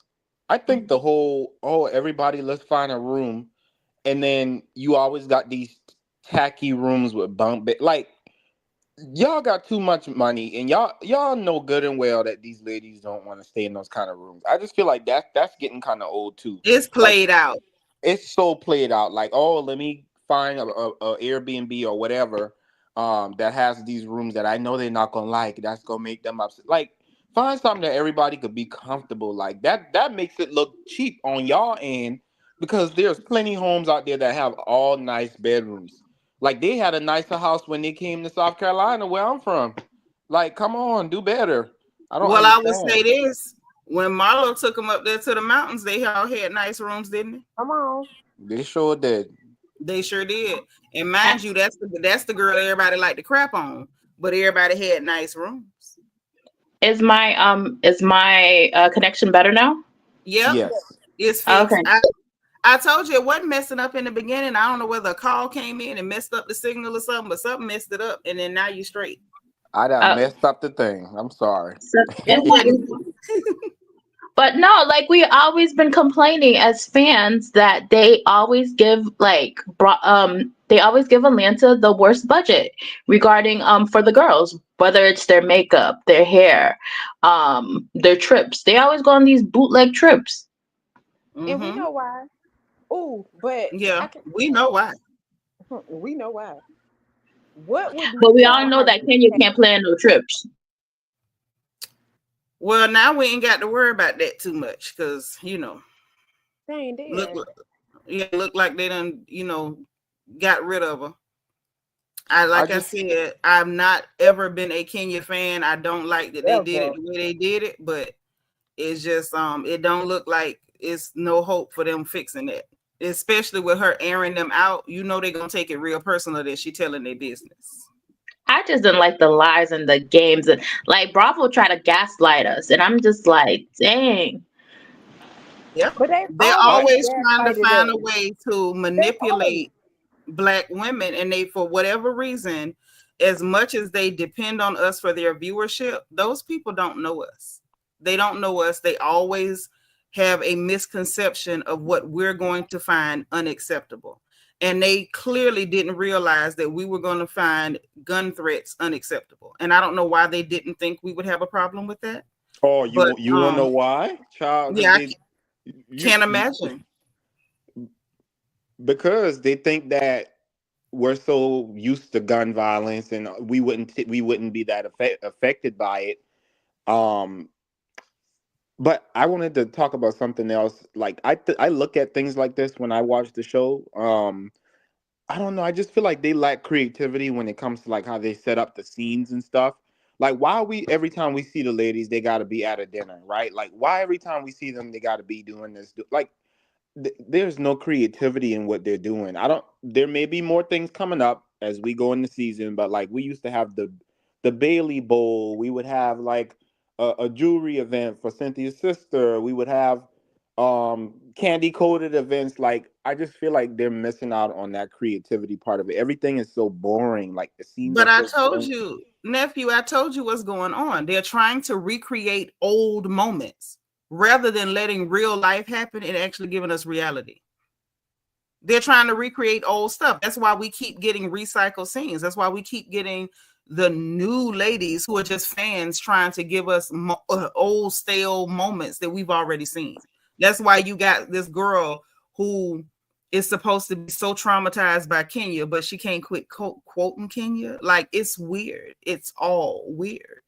And they're bringing in bootleg characters and trying to recreate moments because hey, this is what made us money. And it's okay. Let me explain it like this. Let me make it make sense, right? So, you know how when we start talking about music, everybody want to talk about industry plant, right? So, it's kind of the same type of thing. They see what worked. They saw what people liked. They saw what influence it had. And rather than have it be the person that people organically like, they decide we can just create that and market it and put a label on it and we own it. And it won't be the real person. It won't be anything authentic. Well, they look at us like a formula. Okay, those people like this. This is what those Negroes like. Let's give it to them. Instead of just letting real people be there and have reality. They're trying to recreate and give us bootleg Nene moments, bootleg Sheree moments, bootleg Candy moments, bootleg Kenya moments, bootleg Kim Zolciak moments. Instead of allowing reality to happen, they're trying to create a cast full of industry plants. Does that make sense? It kind of does, but I just find myself living in the past so much when it comes to this show. Like And they're counting on that too. That's why they like keep trying to recreate the past for you. I guess so, but like it's so hard for me to stop dwelling on the older seasons, right? Like, and I try not to carry that into the new one because I'm like hoping for something new, hoping for something fresh. But like I keep comparing it to the old, and I'm disappointing myself, and I'm trying to get past the old and say, okay, let me try to kind of soak up what they're doing now. But it's just it's nothing good. Like I'm being real with you. It was so hard for me to watch this episode. I constantly kept saying, Lord, this show is just not good anymore. It's just not interesting. Like, what is this? What are they doing? I feel like the scenes went by so fast. I'm like, okay, we sitting down at a dinner. Then we got the plane going up in the air. Then we got them at the table. I'm like, there is no story here. Like everything is just. And look what Bunny's saying. Bunny hit the nail on the head. Cost-effective, budget-friendly industry plants. That's Boom. exactly what they want. Because Thank if you you. keep the original ladies who gave you those moments that you can't get over, you got to pay them what they're worth. So they don't want that. What they want is somebody that they have manufactured to look like the real thing, and they can pay them budget-friendly, cost-effective. We don't have to have real moments. We can orchestrate this. We know exactly what it'll cost us to have this moment. We've done this before. Hey, everybody, let's get them at this restaurant. Let's set up these cameras here in these same positions over and over because we've done this 100 times. There's no more like moments like you said, those old moments. Like they had the little charity walk where all the ladies was out there walking in high heels, and Nene had us cackling at her trying to like power walk in them heels and leaning over. It was hilarious. But the real moments are not going to happen anymore because the real moments with the real people means that they don't have control. And when it's real influence and it's real moments and it's real impact, those people can demand real checks because these people are here for me, not for a product that you created. The problem is they have not been able to recreate us. It didn't work in music. They tried it with music. It was good. It was going good for a while. And then they called out Aubrey, the Snow Princess. Like, oh, yep, yeah, we caught on. This is not Nike. This is Likey. And then once we went into it no more, it's like, dang, we got to go back to letting them have their own music now for a while.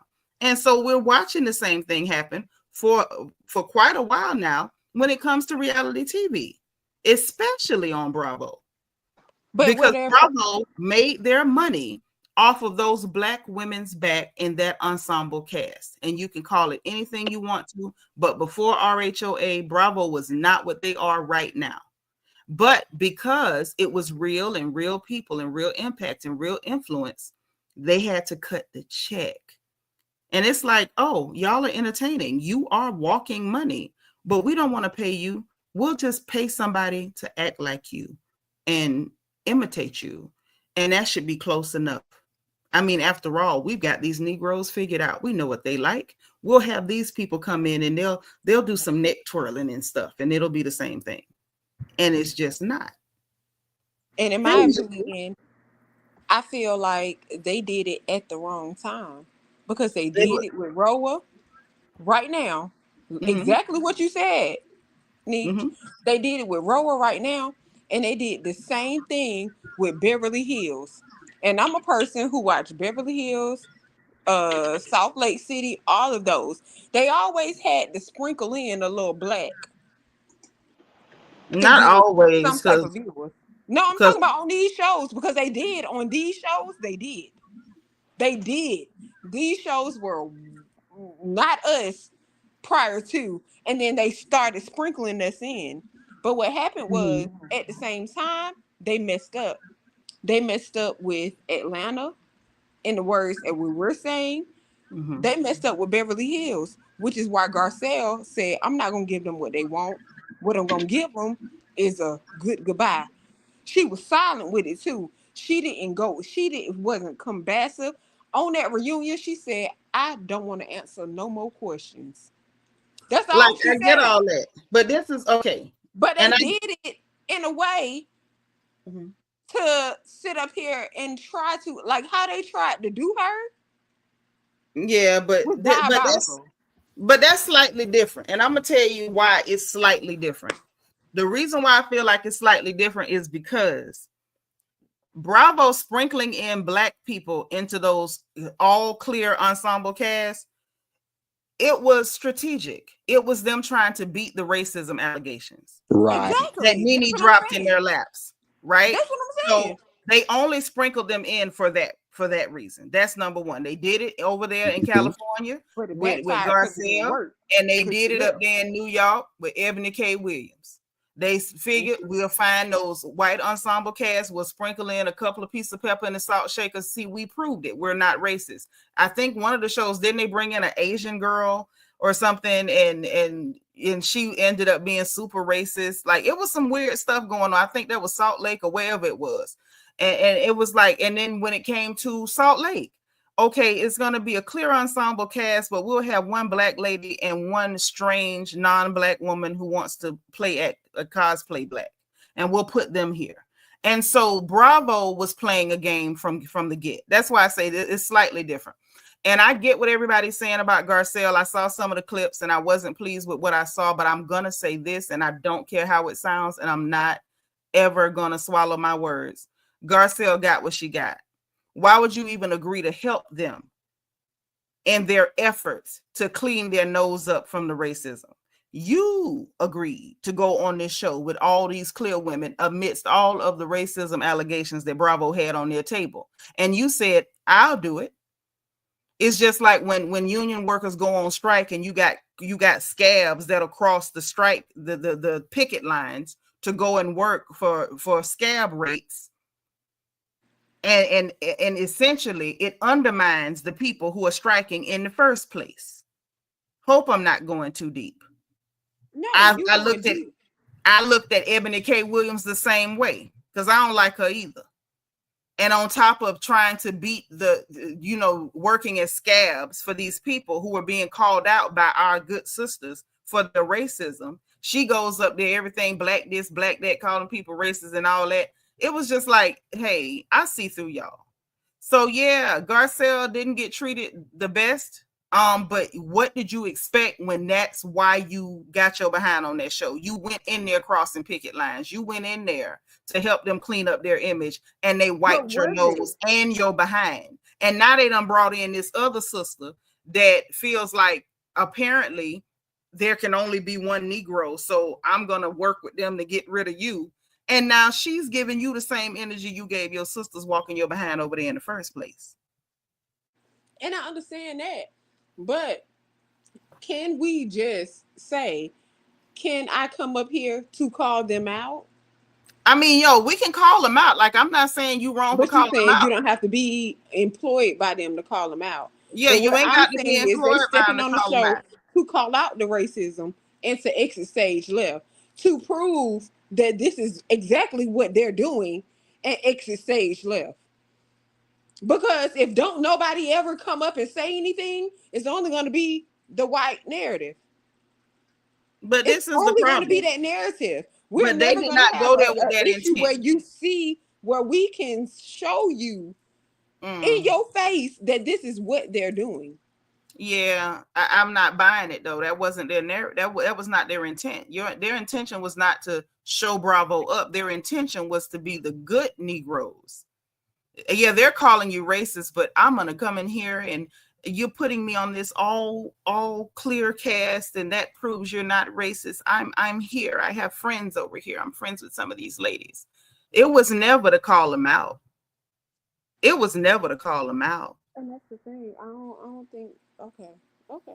That's my thing. Like, I've been around long enough to know there's a difference in somebody who wants to dismantle the table and somebody who just wants a seat at the table.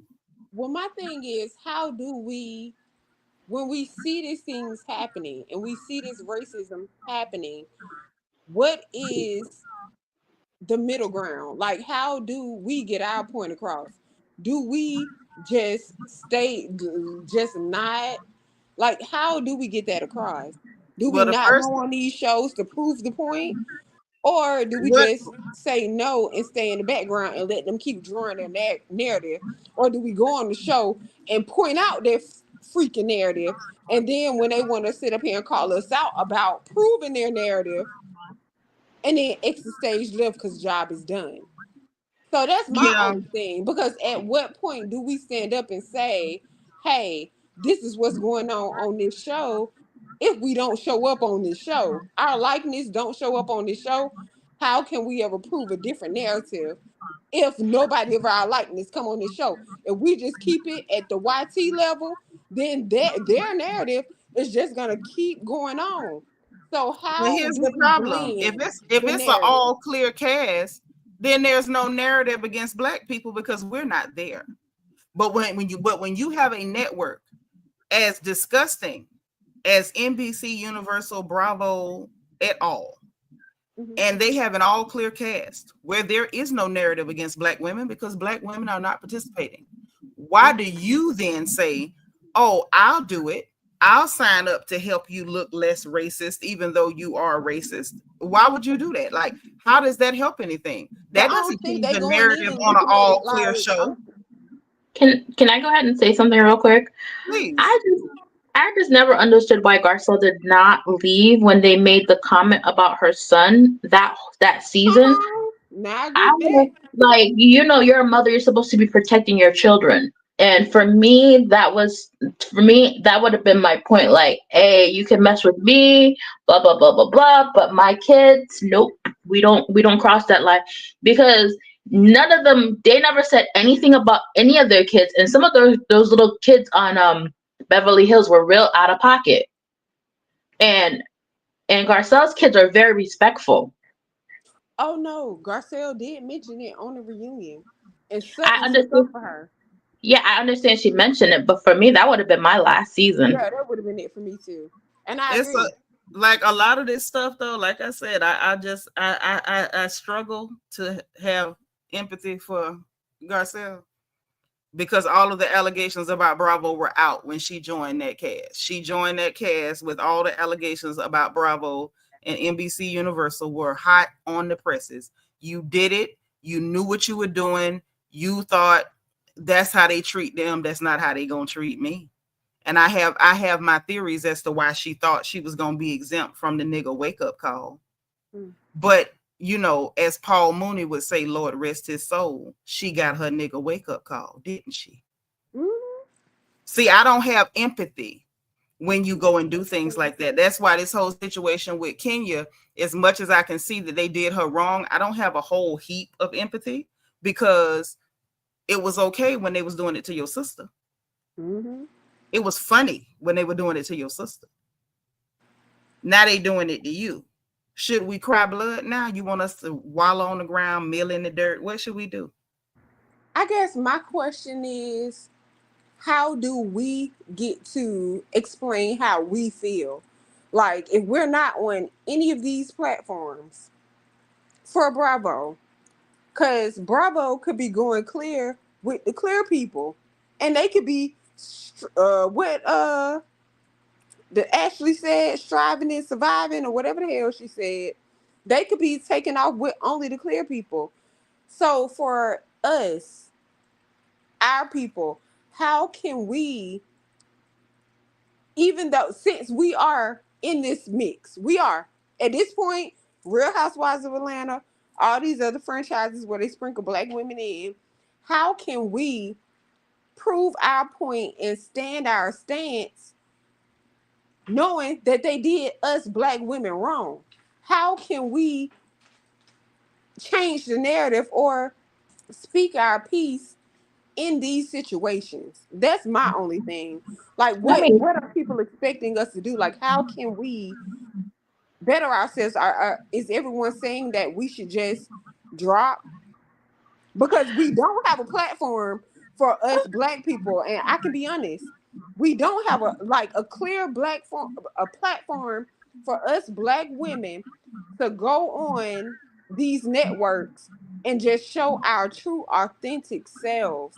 So outside of this, how can we state our stance without it being, you know what I'm saying? I I understand get, what you're saying, I get Bianca. what you're saying, but I think where I get lost is hold on one second because I need to help somebody out. She Uh-oh. say Let me go you to the chat. all talk about racism, but you all call white people horrible names. This is why nobody like us. Also acting like a victim. Okay. Now I'm not gonna ask, is it drugs? Because I don't know you. But I would love to know, if you don't mind, which part of this live stream did we sit up and call white people any horrible names? When did it Because happen? we haven't. But hold on. Give her room. Let's give her room. We need to know who her supplier is that's providing her that level of Delulu medication she's taking. No. Because we're not going into any ad hominem attacks. I want her to tell me when we sat up here and called white people all sorts of horrible names during this live stream. We never did. Hold on. I want to hear from this person who says grow up. Your response is grow up, but I ask you when we call them horrible names. See, it's giving you're in here sensitive, and possibly because you've been programmed and indoctrinated to defend your masters at all costs. We said nothing about calling them bad names. Thank you, Yusuf. Not once did anyone on my platform call white people or any other people bad names. What we're talking about is their behavior. And who said Snow Bunny? No one said Snow Bunny. I said clear people.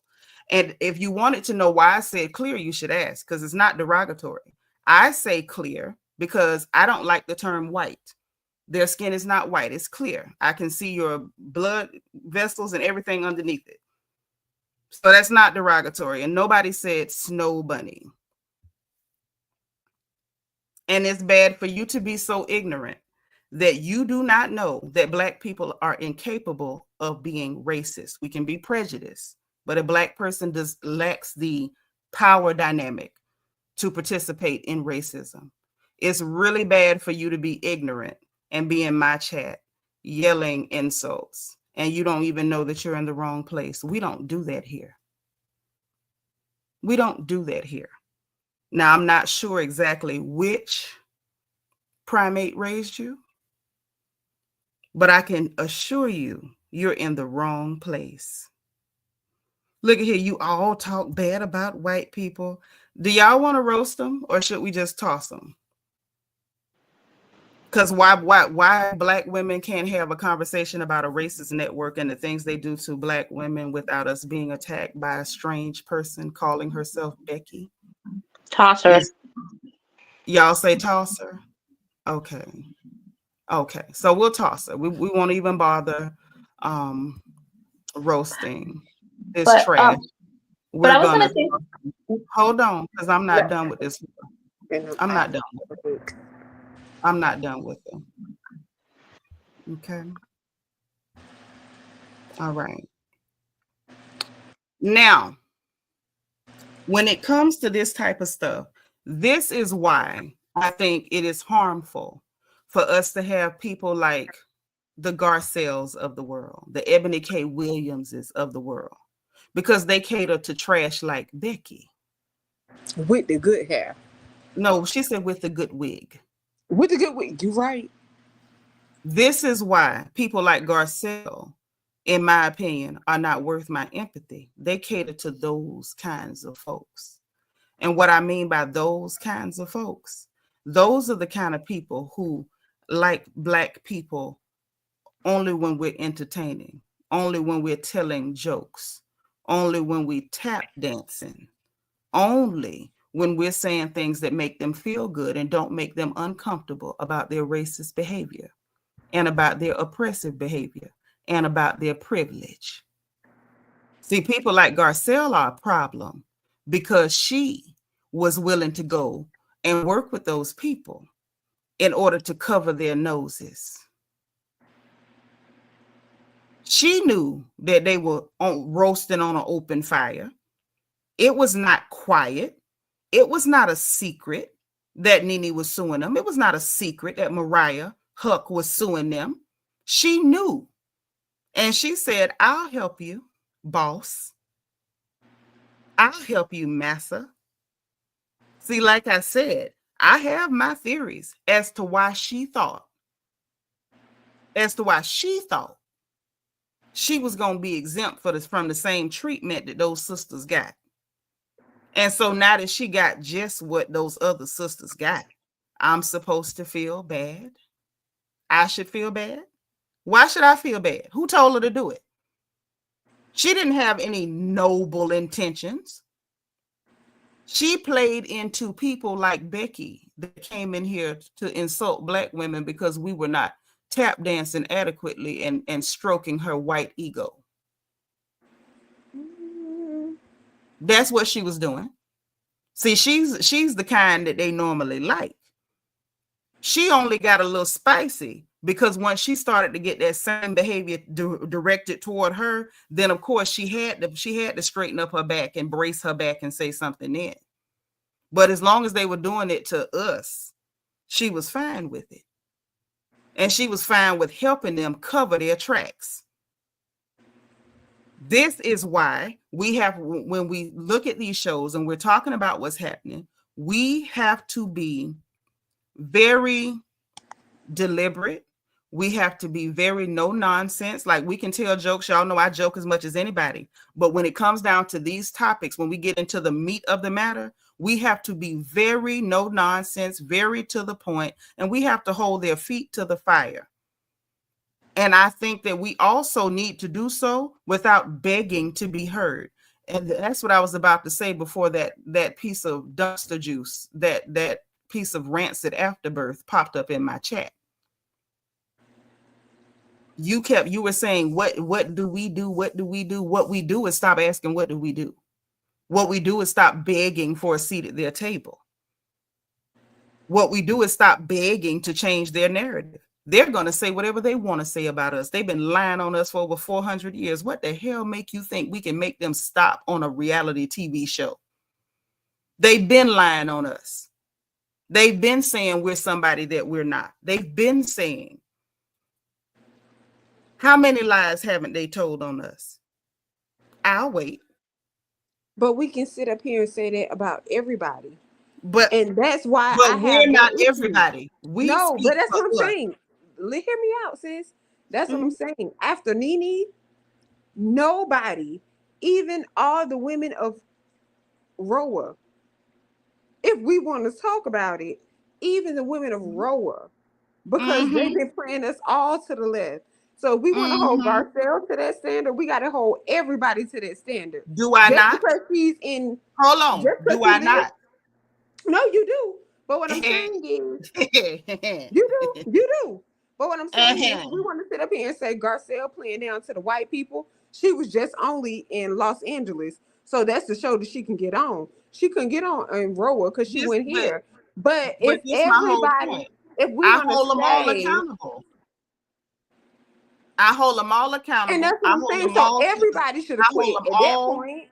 But I hold them all to the same level. Yeah, all black people should have dropped. All the black women should have dropped. Not only that, you done sat here and how many times heard me tell y'all to y'all face, I'm praying for the downfall of the whole that doggone place. You've been saying it. Because we need to stop begging for seats at the table. Come on. Stop begging to be their model minority. Stop begging to be called one of the good ones. Like we just had this piece of filth in my chat. I can smell the hot dog water from here. I can smell the old bologna wrappers from here.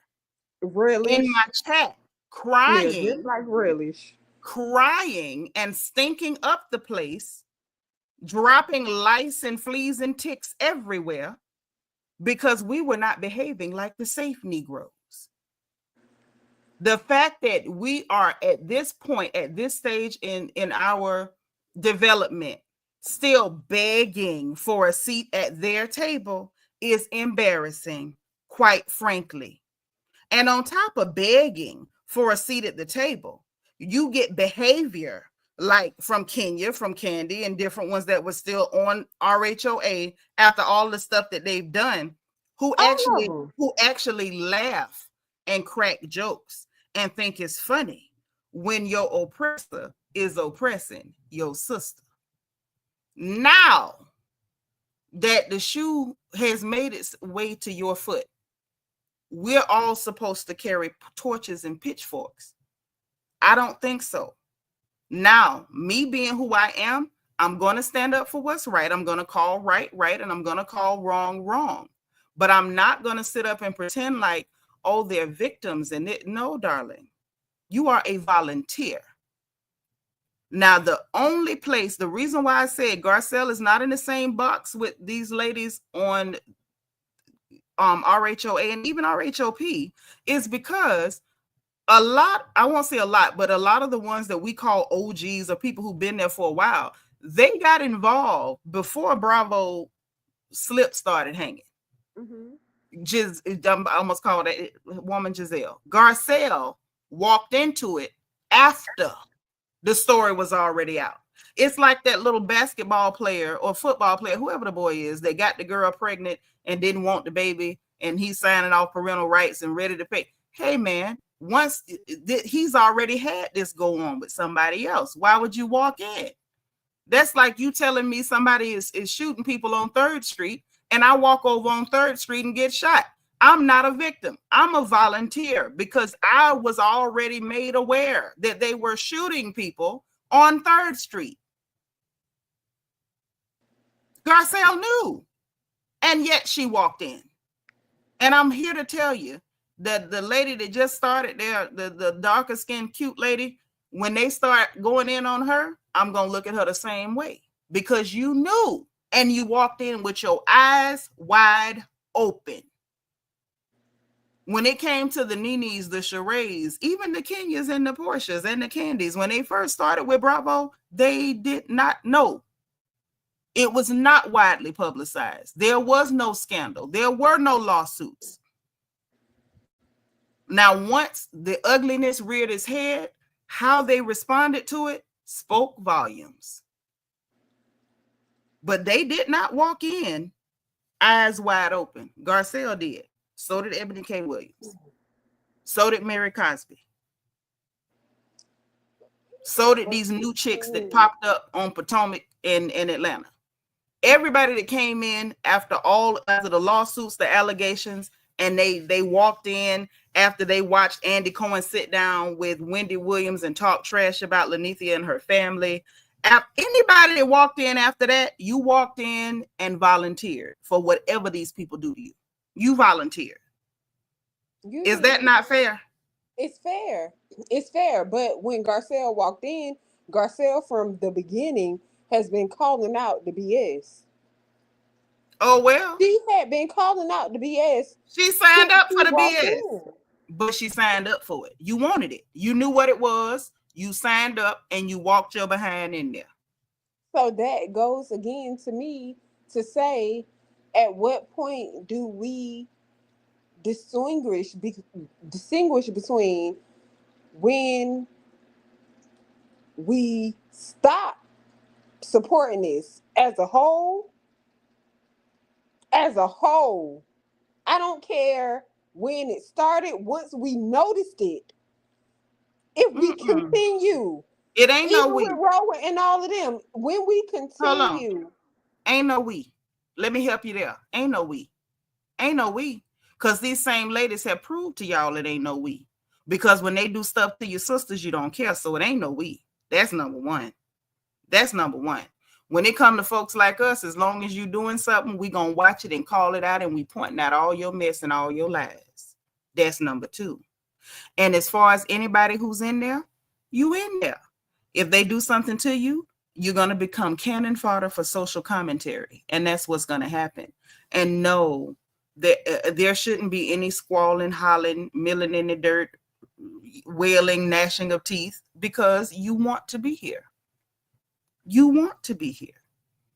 As much as I can call out what they did to Kenya being wrong, you wanted to be there. You thought it was cute. You thought it was funny. How many jokes did you crack about what they did to your sister? You wanted to be here. And that's all I'm saying. So and that's it. That's all I'm saying. And that's all I've been saying. That's why I'm like, I'm never the person to look at and say, this person is a victim and this and that, because I'm gonna call it like it is every single day. I'm calling it right down the middle, and I don't care who don't like it. I don't care if 20 more people that smell like old hot dog water jump in my chat and cry because Black women are talking about racism. I don't care. I don't care. This is a racist network. I literally review their shows just to call out all of their garbage and to check these women that be lying backwards and forwards to keep these little sad chicks. That's what I'm here for. So I promise you, if 20 more old hot dog water commanders pop in my chat, it's going to be the same thing every night. Oh, yeah, because I tried to get her, but somebody blocked her before I could. I did. Because I asked y'all, did y'all want to, but I gave y'all the option. No, that's why I dropped real quick because I was trying to go in the chat. Ooh, I tried to get her. But y'all, I asked y'all, did y'all want to roast or block? Y'all said block, so I let her live. No, I wanted to roast. You should have said something because everybody else was like, oh, block her, throw her out, toss her. That's why I dropped down, because I tried to go to the chat, and when I clicked chat, it dropped me down. Uh-huh. Because I was in the cup. But literally, that's why, like, that type of behavior is just dangerous, because it gives them, it emboldens them to feel like they can come and throw hissy fits and just, stink up the place everywhere they go, to cry and whine and complain because, these Black ladies are not including us in everything. And how dare they mention racism? They know it makes us uncomfortable. We don't care that you're uncomfortable. Because do y'all care? I don't even need you to care. But why should I care that you're uncomfortable? I'm talking about factual events that took place. You don't have to be comfortable with the truth. It just needs to be true. No, I That's all. understand that. But what I'm You know? saying to them, the slow ones, is y'all want to sit up here and carry on with this negative conversation about us, but did y'all care when y'all was putting out this negatory stuff about us? Y'all didn't give not two craps. But now that the rabbit got the gun, y'all got a problem? Goodbye. Well, the issue is that, when people do things that they ought not do and they know that they're wrong, I think on a certain level, they may feel a certain level of guilt, They right? didn't feel no type of way And about our guilt. guilt and culpability. Well, we don't have any guilt because we didn't do anything to cause anybody to treat us the way that they You do. right. But what I'm saying is when people do things that they ought not, there's a certain level of guilt that they feel. And if you mention their poor behavior, they feel attacked. They feel uncomfortable. They feel like you're picking at the scab. I was told a long time ago, and I like to repeat, when people are not ready to be accountable, everything feels like an attack.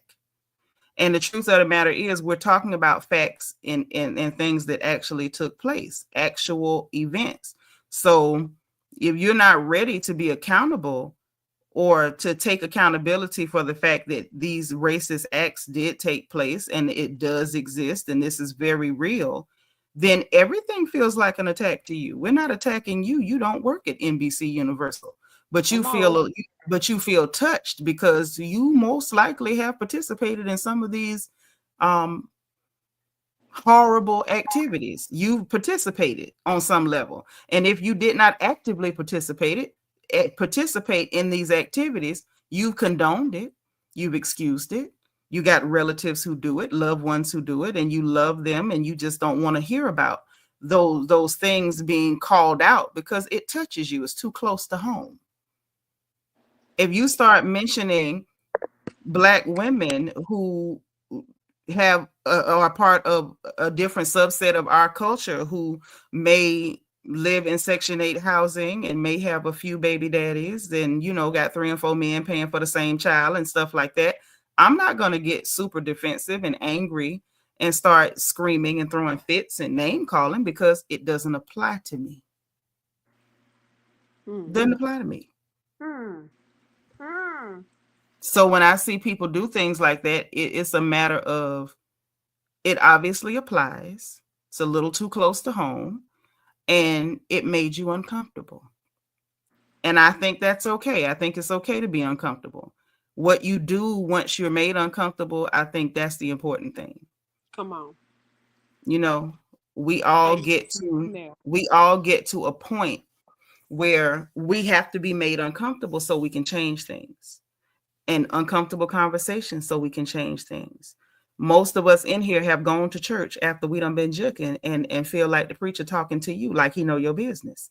You have to be made uncomfortable so you can stop doing stuff. So I think people need to get very comfortable with being uncomfortable and maybe stop stinking up the place because you're uncomfortable.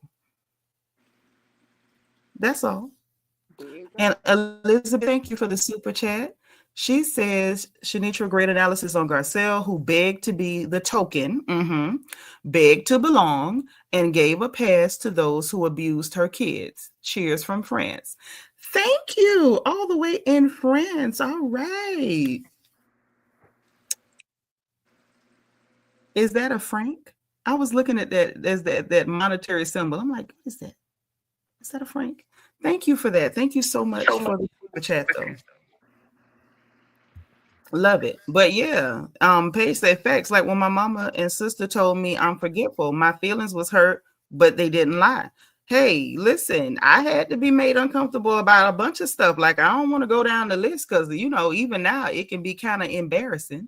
Euros. Okay. All right. Thank you. Thank you, sis.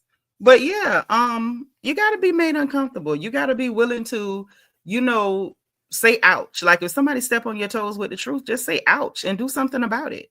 My problem with entities and institutions like NBC, Universal, Bravo, and the production company and whatever, is because when we step on their toes with the truth, instead of them saying ouch and saying, you know what, the way we're treating these ladies is not equitable, it's not fair.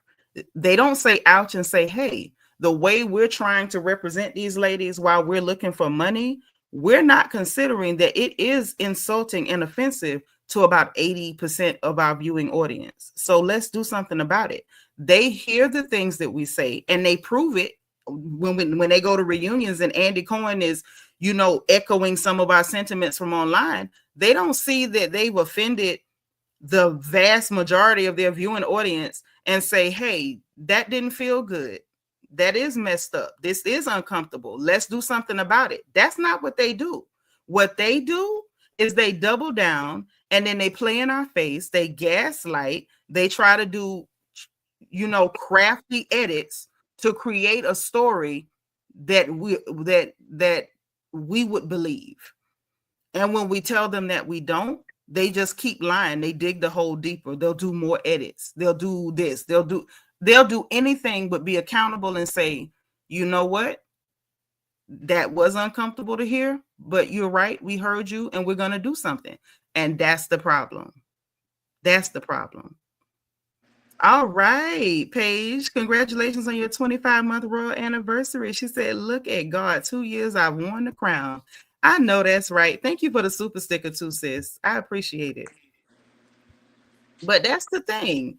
And so when we got these ladies that are on these shows, and it's like they see some uncomfortable stuff and we get different responses. Some of them get combative online, and we talking about the cast now. Don't mute up now, Rhea and Bianca, because since we talking about it, let's talk about it. The cast members, they see some of the stuff we say online when we're calling them out on some of their crap. When they get uncomfortable, what do? Some of them get combative and get aggressive and backhands. Some of them, you know, like Portia, turn it into a big joke and laugh it off. But very seldom do these people say, you know what? I ain't really know that's how them people were seen. And that's my thing, sis. And that's what I'm saying. You preaching. You saying everything that is right.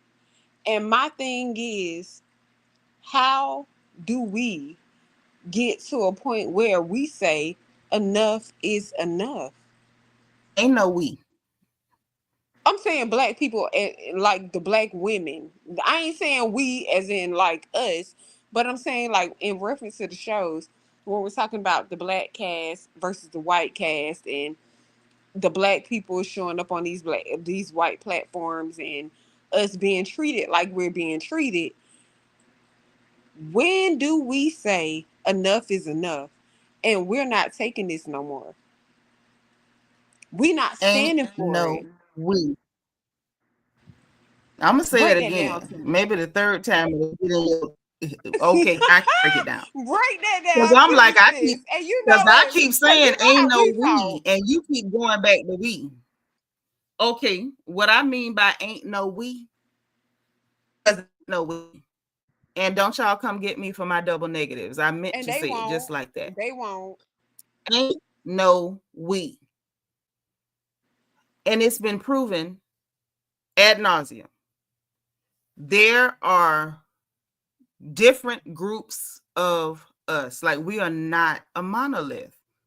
There's not one group. There is no one band, one sound. It does not exist. Mm-hmm. And it has never existed in the entire history of Black people, African people, Alkebulan people, Kemetic people, whatever you want to call us, at different stages of our development and advancement in the world.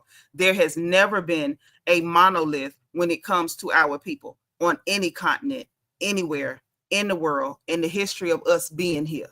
Ain't no we. That's number one. And the proof is the fact we're human trafficked over to this godforsaken plantation in the first place proves that there's we. Because if there was a we, then part of the we would not have been complicit in helping those people take the we over here. In the first place. If there was a we. Okay? If there was a we, there would not have been Black on plantations who were working in the houses, and people who mirrored the character on Django saying, I ain't nice like boss, that type bull crap. There's never been a we like that. There is no we.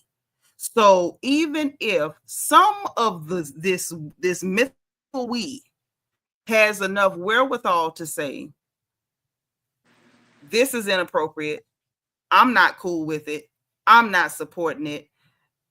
People like me, I jump through hoops to make sure they never get one view from me. Like, I go through hoops. Y'all don't want to know the hoops I go through, so that I can see what's happening, take notes, come back and tell you, to make sure that they don't get one viewing number from me. I jump through figuratively to make sure that it does not happen. That does not dictate what my sisters will do. And we got to get out of that. We got to get out of the mindset of the mythical we. That's why there was so much unrest, and there is so much unrest and like infighting and attacking each other, because the mindset of this mythical, fake, imaginary we. And so then there's all this infighting and attacking because somebody doesn't think like you. There is no imaginary we. Your sister is not guaranteed like you. What there should be is some sort of a consciousness and responsibility toward each other, love and understanding toward each other, but we don't all think alike. And so it's not going to work. And you're going to get people, you're going to get the Garcells of the world. You're going to get people who entertain the Becky Trashes that was in my chat. Thank you for the super sticker, Black Smile. Thank you so much, sis. I appreciate the support big time. But that's where all the infighting comes from, because there's this idea of the mythical we and this immediate guttural response to someone not viewing things the way you view it. We have to have the we, the real we is we have to have acceptance that everybody don't think the same, and only being responsible for yourself. I'm responsible for me. So if I take down this information, what I can do is I can take ownership of me. I can take ownership of how I respond. I can take ownership of how I deal with these people and make decisions that are healthy for me. For me, it is not mentally or emotionally healthy to support people who hate my guts and who demonstrate that they hate my guts. So you will not get a viewing point from me. But what I will do is I will go live. I will bring the information to my sisters and anyone else who wants to show up. You're welcome. We're going to treat you kind. We're not going to cater to you, but you're welcome. And you should not feel the need to be centered in Black women's spaces. If you hanging and you cool, then we glad you.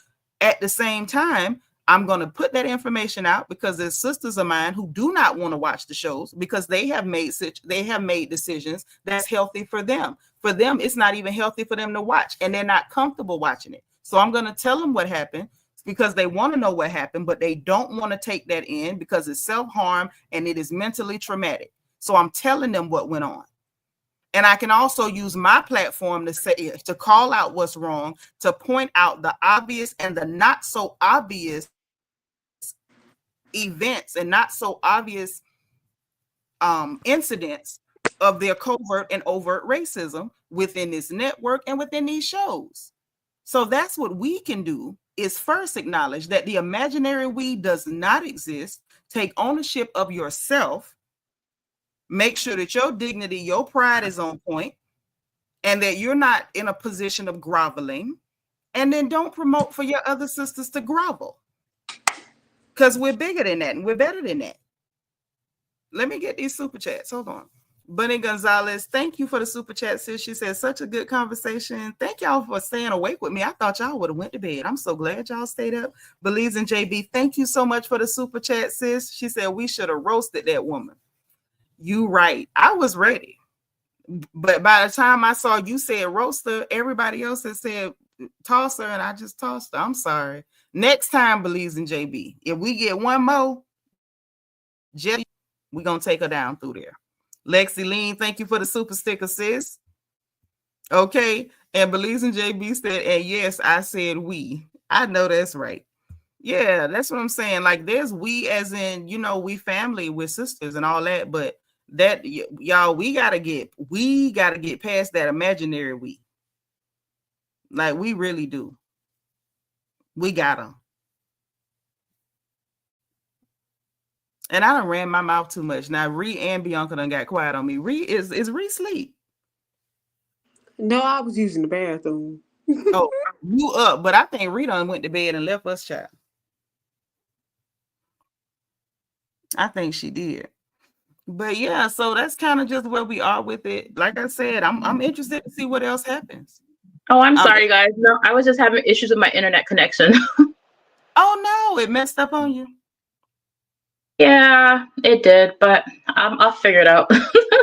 We can hear you now. But yeah, it's just, I don't know. I'm interested to see what else goes on at this point. I want to see what else they're gonna do. How you gonna save this sinking ship? I told y'all, I don't know whether that was tonight or one of the other evenings. I think this whole Kenya incident, this one might be the one that really, takes them all the way down. I think so too. I got that feeling. I don't think they're going to be the same after this. I mean, didn't Nene say that that's the reason why they're bringing Phaedra on? And I just don't understand why. Because Phaedra can't carry nothing. All she carries is the and the side eye. No, that's not. That ain't true. Ain't nothing true about that. Phaedra gives and side eye on those shows with people she don't know. We watch Phaedra on this show season in, season out, give way more than a and a side eye. Way more. Because the only person I really saw her that got her working was Nene, Candy, and Kenya. I didn't see nobody else really getting her to work for her money on that show. I don't know that to be true. I don't. I watched this show from the gate. Phaedra puts on a show when she wants to. She put on a show when she wants to. She definitely gave energy to Shamia. Them two had a nice little clasheroo going on. She's definitely okay. But my thing is simply this. I understand why they brought Phaedra in, but Phaedra can't help them. She can't help them. I think what's going to get them is this mess. This mess is going to blow up in their faces. Hey, my DT. And I think it's going to blow up in their faces because they did not calculate well enough. They thought they were so calculating, but they didn't calculate well enough. They did not calculate how much the audience was going to despise Britt Sleazy. They did not calculate well. They were counting on how much a lot of people don't like Kenya, and they did not calculate how much they dislike this lady. Like, to be honest with you, Britt could have redeemed herself, but geez Louise, she lies too daggone much. She could have been like, yeah, she could have said, she could admit that she did, threaten her, but you lying about it, they're showing it, and then you having people just popping up with it's just, girl, it's just too much. It's just too much. It is. Mm-hmm. In their biggest season, what's supposed to be their biggest season is their downfall. Yeah. It's so funny that it is supposed to be Sweet 16, and it's sweet, all right. It's sweet. It's sweet for those of us who've been praying for their downfall. Mm-hmm. Because I'm watching it play out, and look, y'all, don't sleep on your sis now. Belize and JB made an excellent point. Y'all remember this? She said, I don't know if y'all remember, way back before Atlanta started, Britt was getting her wig done and shaded Kenya about her edges. Yep. Y'all remember that? Mm-hmm. Yes, we were talking about Kenya. I believe that. I know the video's still up. And a lot of people's like, no, she talking about Portia because her and Fallon cousins. I was like, I don't know. I think she talking about Kenya. I felt like she was talking about Kenya then. And the thing is, she don't want to be talking about Portia. Because let her had a mention of Pow Pow in the midst of an argument with Portia. Portia would just cracked upside her damn head. You Girl. glad you did it against Kenya. Because Portia would have let your ass loose. Yeah. And then And spell your curse words in the chat. she would have needed some Kenya Moore hair products to grow the edges back. And Exactly. not So to she mention chose the the right fact, one. but imagine somebody with an uneven leave out talking about somebody's ex. Yeah. I shouldn't have said that. That wasn't nice. But it's true. I mean, the only thing that her and Kenya really got in common is both of their husbands didn't like them. That's it. I mean, and not even that, because Mark would at least pretend to be nice until Kenya started lying. Y'all gave Mark hell. Mark really didn't mess up, in my opinion, until the night of that charity event. I didn't like that. That pissed me off because I didn't care if that lady got on his nerves or not. He didn't have to get on camera and say what he said. Like, you didn't have to try to embarrass that girl. That was too far. But all them other scenes, like when she lied, like I forgot, I think they were in the car and she lied on Nene and he clocked it. I was like, that man ain't did nothing to you. He just clocked your lie. Which all that said to me was, oh, he know you. Like, he don't just know, he know you. How he know you lying that quick? Like, it was that type of stuff. But this man, when it come to Britt, he makes me a little uncomfortable. Like, Mark didn't make me uncomfortable until that night at that event. When he was, talking about, like he was sick of her, or however he said it, like however he said it, it was too much and it pissed me off. But up until then, I was okay. Britt's husband, the one y'all keep calling her pimp, he's making me uncomfortable. Now, to be honest, I just think that he just gave her a, what do they call it? They call it a shut up ring. I think that's what he gave to her. Yeah, her pimp. He just gave her a shut up ring. Not a shut up ring. Yay, y'all.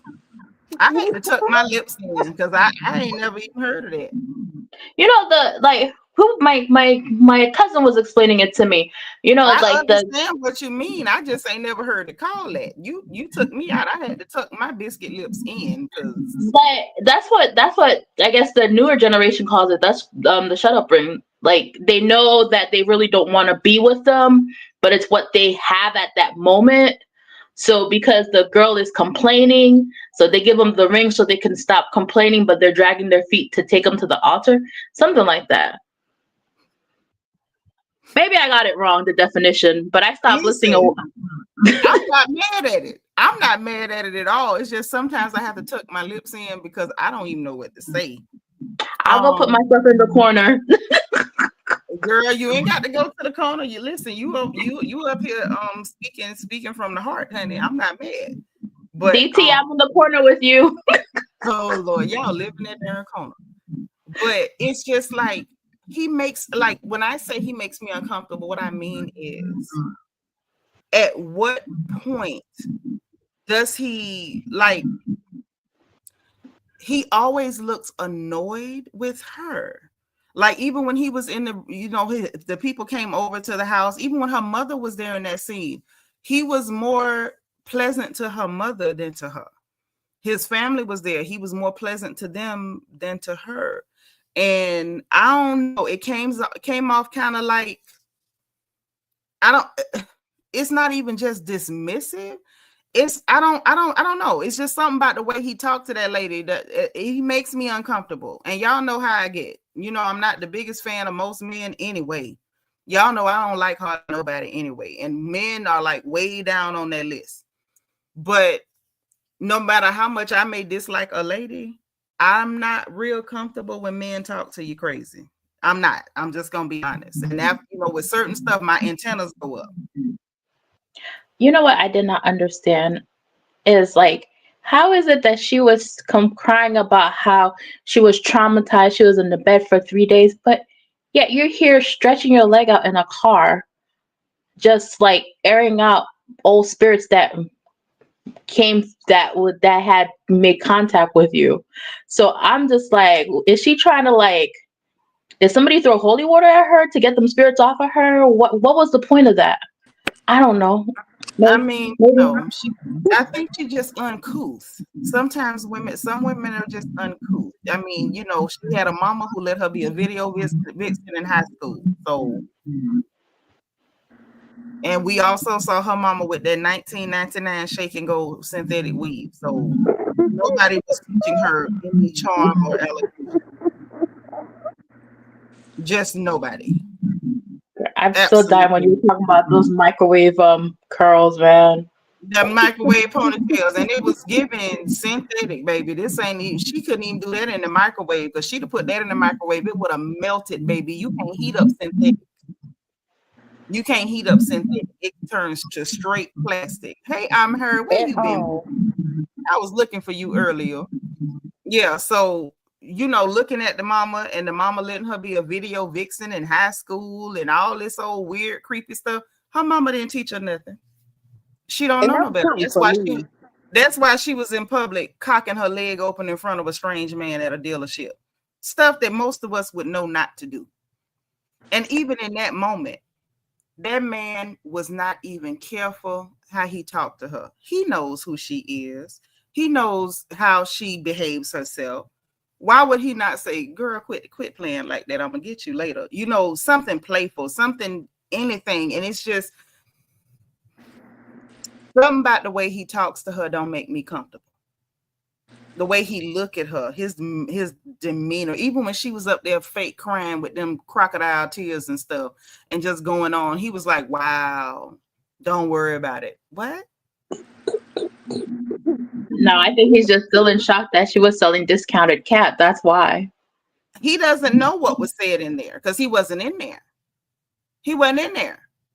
But even if I'm dead wrong, I don't do a lot of hollering and squalling and stuff. If I go to crying, I can promise you Papa is not going to say, oh, wow, don't worry about it. That is not what's going to happen. Listen, if you don't care, you better care real quick. She said he was a client first. Next that man don't like her. Next question. I just don't, and I know, yeah, that's the way y'all seeing it. He just don't like her, but am I the only one? Y'all let me know in the chat. Am I the only one that feel that he makes uncomfortable the way he talked to that lady? I'm not comfortable with it. I don't like how he talked to that lady. I don't like her. He probably, honestly and truly, allegedly, in my opinion, nobody else on the panel, not the host, not Ree, in my opinion, I just don't feel like he signed up for this. Oh, okay. I don't feel like he signed up for it, but I feel like when she signed on the dotted line and said she had to do this, he was just like, oh, ish, okay. I'm going to do the bare minimum. Because if anything happens, in my opinion only, I don't want no parts. So I'm only going to do the bare minimum. But this the thing. I can dig that. And I understand a lot of these men really don't want to be on a show like that. Hey, Candy Butler, you late, but you here. I'm glad to see you. We love you. But this is my thing, right? And Bunny is with me. Bunny's like, I didn't like it either. I couldn't put my finger on it. Thank you. This is my thing. I know a lot of the guys don't really want to be on these shows. The women, you can see that with Uncle Charles. Uncle Charles do not want to be on this show at all. But as much as he be irritated with her talking about these people, he don't talk to her like that. He don't look at her like that. And it's something the way that man be looking at her and the way he talks to her. I'm telling y'all, I don't like it. I don't have a good feeling about this man. I think something's wrong here. Like, okay, no, because it can't just be not because he just don't want to be on the show, right? Because how does that explain why he was more personable and pleasant to her mama? And then like less than a nanosecond later when he was talking to her, it was ain't gonna have no babies. It was just like the look on his face and everything went sour. Like, what the hell, dog? Allegedly. His sister was there, and his nieces, nephews, his family there, whatever. His behavior with them, he actually cracked a smile. But then when he talking to her, yeah, food's ready. What? Like, why? I think that it's just something about it don't feel right, and I don't like it. That's all I'm saying. Now, I'm not saying we need to go save her. I don't care enough about her to save her. I'm simply saying that there's something really wrong with that man. I'm just saying, my antennas went up. I get it. Or he might be frustrated because this isn't what we agreed to. And he's frustrated with her. And that's not her family fault. That's not her sister's fault. This not what we agreed to. So I'm trying not to go in on you, and I'm trying to still act like I'm supportive, but you know this not what we agreed to. And you know that's not what we talked about. And your family wasn't a part of our conversation. So I'm frustrated with you, not your family. So yeah, sometimes it may come off as when they come up in my face and you presenting me with the BS like you've been doing all season. Mm-hmm. I'm not trying to doubt you on screen, but I'm literally irritated because you put me in this position when we did not agree to this. I And don't because know. of her past actions, I can kind of see that. Like, I love you, but you know you putting me in a compromising position. So I'm a little bit irritated. So a little bit of frustration is coming off on the screen. That's all I'm saying. I don't see no little bit of frustration. It A don't look lot of like it a is little bit of. I frustration. done seen it. Uncle Charles gives us a little bit of frustration. This Negro here is not giving a little bit of frustration. He's not. But again, if we didn't agree to this, and now all of a sudden, boom, because of what transpired, now you sitting up here dashing off another narrative. This is not what we agreed to. But I'm trying to support you without saying, baby, this ain't what we talked about. And you got Now, me on screen talking about this stuff. Tide Spring So say maybe I'm he's out for seen it. too much. Tide Spring say maybe he's seen too much from her.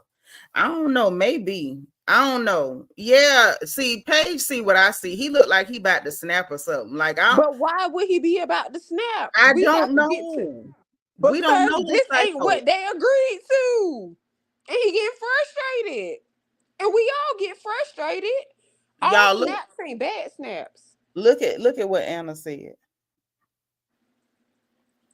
Exactly. Because they had an agreement. See, this is my problem, right? This is my problem. Number one, y'all crazy. Okay, let's get that out there. My first problem is y'all crazy. Nextly, is that it's if it was one thing, if it was just a look, if it was just a tone, but it's all of it put together. He act like he don't want to talk to this lady, but then when she go to talk to her sister, you can't let her talk to her sister either. It's just, I don't know. This dude, he looks like a powder keg. It's a red. Everything about him is a red flag. But she talked to his sister too. And then his sister was like, I don't know why my brother. But you also don't know what your brother and his wife discussed. They ain't discussing nothing that says she wasn't allowed to have a conversation with his sister. No, not that. But I'm saying you don't know why. Nah, dude is creepy. You can't talk to your sister and don't talk to mine either. And matter of fact, don't talk to me, because every time you talk to me, I'm gonna look daggers at you and darn near throw something at your head. And yeah, we can go out here and pretend to buy a car, but you playing around too much, you doing too much. Like, come on. She can't talk to her sister, his sister can't talk to him. Please don't talk to him because he don't want to be talked to. Well, who can she talk to? I'll tell you, sister. Jesus. She can talk to Jesus. No, I'm gonna tell you when we DT, talk. thank you for I'ma the tell you. super chat. Say Brit is a case of when you let the man juice go all the way up to your brain and it corrupts your thoughts. The only cure for that is holy water. Thank you for the super chat, DT crazy. Thank you for the super chat, boo. I told you all y'all crazy. But the girl can't talk to nobody. Now I have No, heard she stories. can. She just need to speak in truth Listen, to everybody. he didn't care what she was talking about. He didn't call when she was with her sister and he kept calling. He wasn't saying what y'all talking about. He just was calling to get her up out of there. He didn't care whether she was telling the truth or a pack of lies. He don't want that girl to talk to nobody. Don't talk to your Because sister. if Don't you talk to know, my sister. Don't talk to me. I mean, I've heard stories about men that'll beat you for praying, but I hope he ain't one of them, because at this point, what a friend she have in Jesus, because she can't talk to nobody else. Who else she finna talk to? Because all I'm saying is, if she's playing everybody, why in the hell can we just sit up here and say she ain't playing him too? Girl, how's she gonna play him? He don't even let her talk. But she talk a lot. But he don't talk to that girl. You don't see how he do her. He don't let her talk. What she was doing the sign language? How she played him? With what? For all we know, that girl could be out here lying to everybody else because he won't let her lie to him. Nothing. Look, Like she look. Tad Spring say her friends and family didn't attend their COVID wedding. This convo make me wonder why she snapped on Kenya about her ring. Exactly. Wait a minute. Hold on. Exactly. We ain't Because with them he's a before. lie. A whole lie and a half. Wait a minute. And he Tad mad Spring. about it. Wait a minute, Tad Spring. Let me put this StreamYard. Tad Spring, I need you to come talk to me. Cause see, Tad Spring done took a detour. And see, I hadn't gone there. I didn't even realize. See, I just thought she was pretending to be mad and acting up because Kenya friends with Ming. I ain't realized it could have been something to this. Tad Spring, come here. Come hither. Please come up, Tad Spring. Come hither unto me. Because wait a minute. DT talking about, yeah, she had a Zoom wedding. I remember that. DT talking about, I said how she played him by sign language. This fool say they spoke in whole tongues. Come on. And wonder why the man mad. Wonder why he irritated. Come on. Let's talk about it. Hold on. I need Tad Spring. Because see, Tad Spring said that and made me take the detour with Tad Spring. I need Tad Spring to come on up. Hit the link, baby. When you hit the link, it's going to ask for permission for your microphone and camera. Just say yes, and you can turn it off when you get here. But come on up. And anybody else would have thought. Tad Spring, is you trying to tell me you think Britt Edie lying about some more stuff? Because remember, she was talking about she wanted to have a wedding ceremony because they didn't have one. You think it really wasn't no marriage at all? And that's why she didn't want them talking about the ring, because they didn't really go through with nothing. Oh no.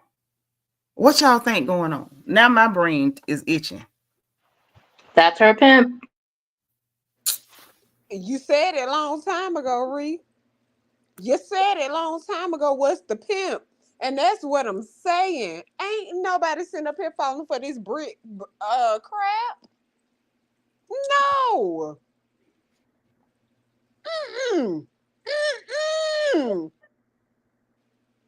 I can't. The hooker is diabolical. I can't. And she can't keep up with her own lies. Allegedly. I can't. Ree can't just jump back in and say that's a pimp. I had to cover my whole head. I don't like I said, he gave her that shut up ring, and so that she could be like, "Girl, I'm married now," and she's not. So I mean, oh my God, that's the shut up ring. That's the shut up ring. Oh,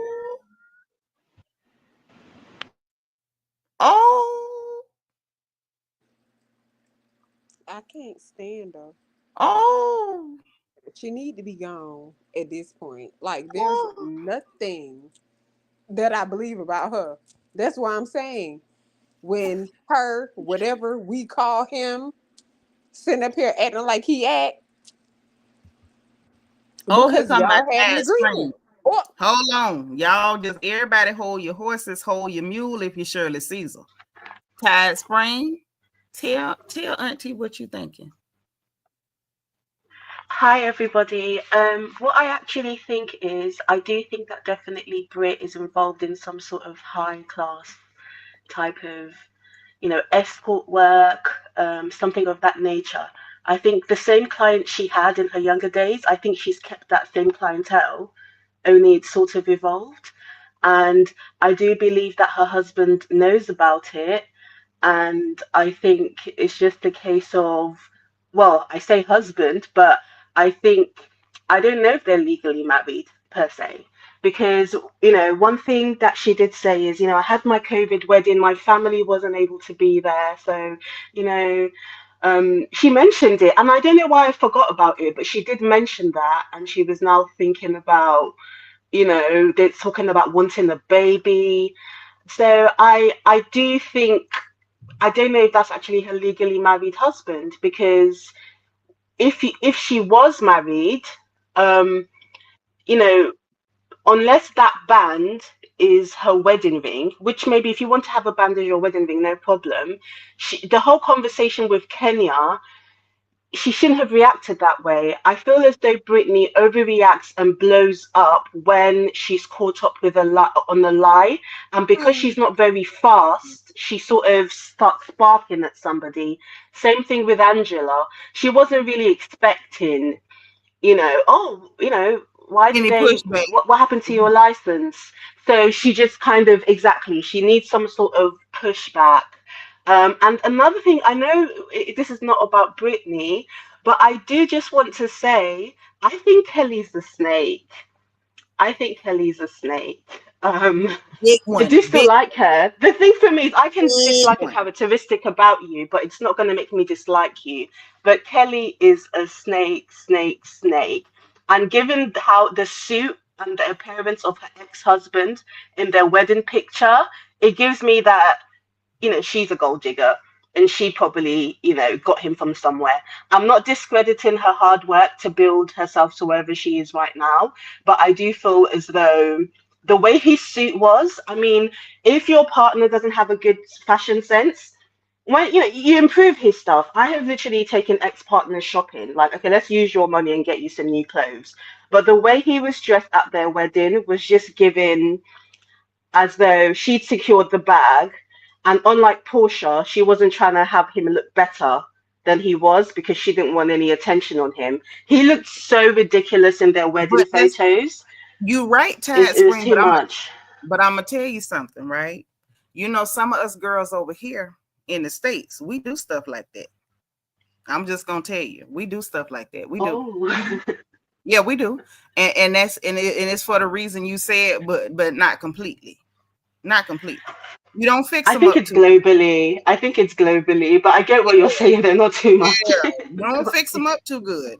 Because another heifer that But ain't come got on, for her 7 wedding six months day, come for slide for up the in. wedding, Mm-mm, look at how he was looking. I am mm-mm. Not not for even the that. wedding, not for the no, and she looked so fantastic as well. As though But to say, I look so good. If it doesn't work with you, some of your connects that you invited to this wedding, at least know that I'm pretty. I mean, but she was see, presentable. if the man, especially if the man got good money, you don't fix him up. If he comfortable looking like that, you let him keep looking like that. Okay, Protect I your think I've bag. picked You up don't something just, here today. you know what I'm saying? It's like you don't just I understand. secure the bag. See, as an old lady, let me tell you, because see, Auntie is old. Okay. See, young Hmm. women learn how to secure a bag, get a bag, but an old woman would tell you, you have to learn how to protect your bag too. The best Mm-hmm. way to protect your bag is don't make it too shiny and enticing, because Yeah, it's that's true. always going to be somebody prettier than you. It's always going to be a girl with a waist thinner than yours, with bosoms perkier than yours, with a Hmm. behind bigger than yours, with legs longer than yours. If you Akin don't to look, what happened with Fallon. Yep, you don't want no competition for yourself. Yeah. Don't make your bag too shiny, baby. Don't do that. Mm-mm. I won't. Yeah, don't do Goodness. that. Can I just say something else Girl, about say this everything. I like how you think. Say it all. um, I am Team 12. And that's just because, as I mentioned before, I didn't have to like all your characteristic to like you as a person. But since I Mm-hmm. started watching the show, probably since Kenya started, and before that, I just liked her because I could sort of understand how her mind worked, and I could Okay. sort of see the gaslighting that was, happening with everybody else. So I'm like, okay, I get it. It's not like you've done something that I can't see the reasoning. So I'm Team 12. But I have to say something. I Mhm. don't. I really, I don't really think Kenya was genuinely angry with Brit. I have watched Kenya sort of go off at people, shout at people, sort of engage women. Not that those women were just, letting her. They engaged each other. And Mhm. the whole thing that happened at her salon with the pictures um, of Brit and the clipboards, to me, Kenya didn't seem genuinely angry. She didn't actually seem genuinely pissed off. She was shouting, she was saying the words, but it just didn't seem genuine to me. So it does make me believe that she literally just got so frustrated with HR just blackballing her that she said F it.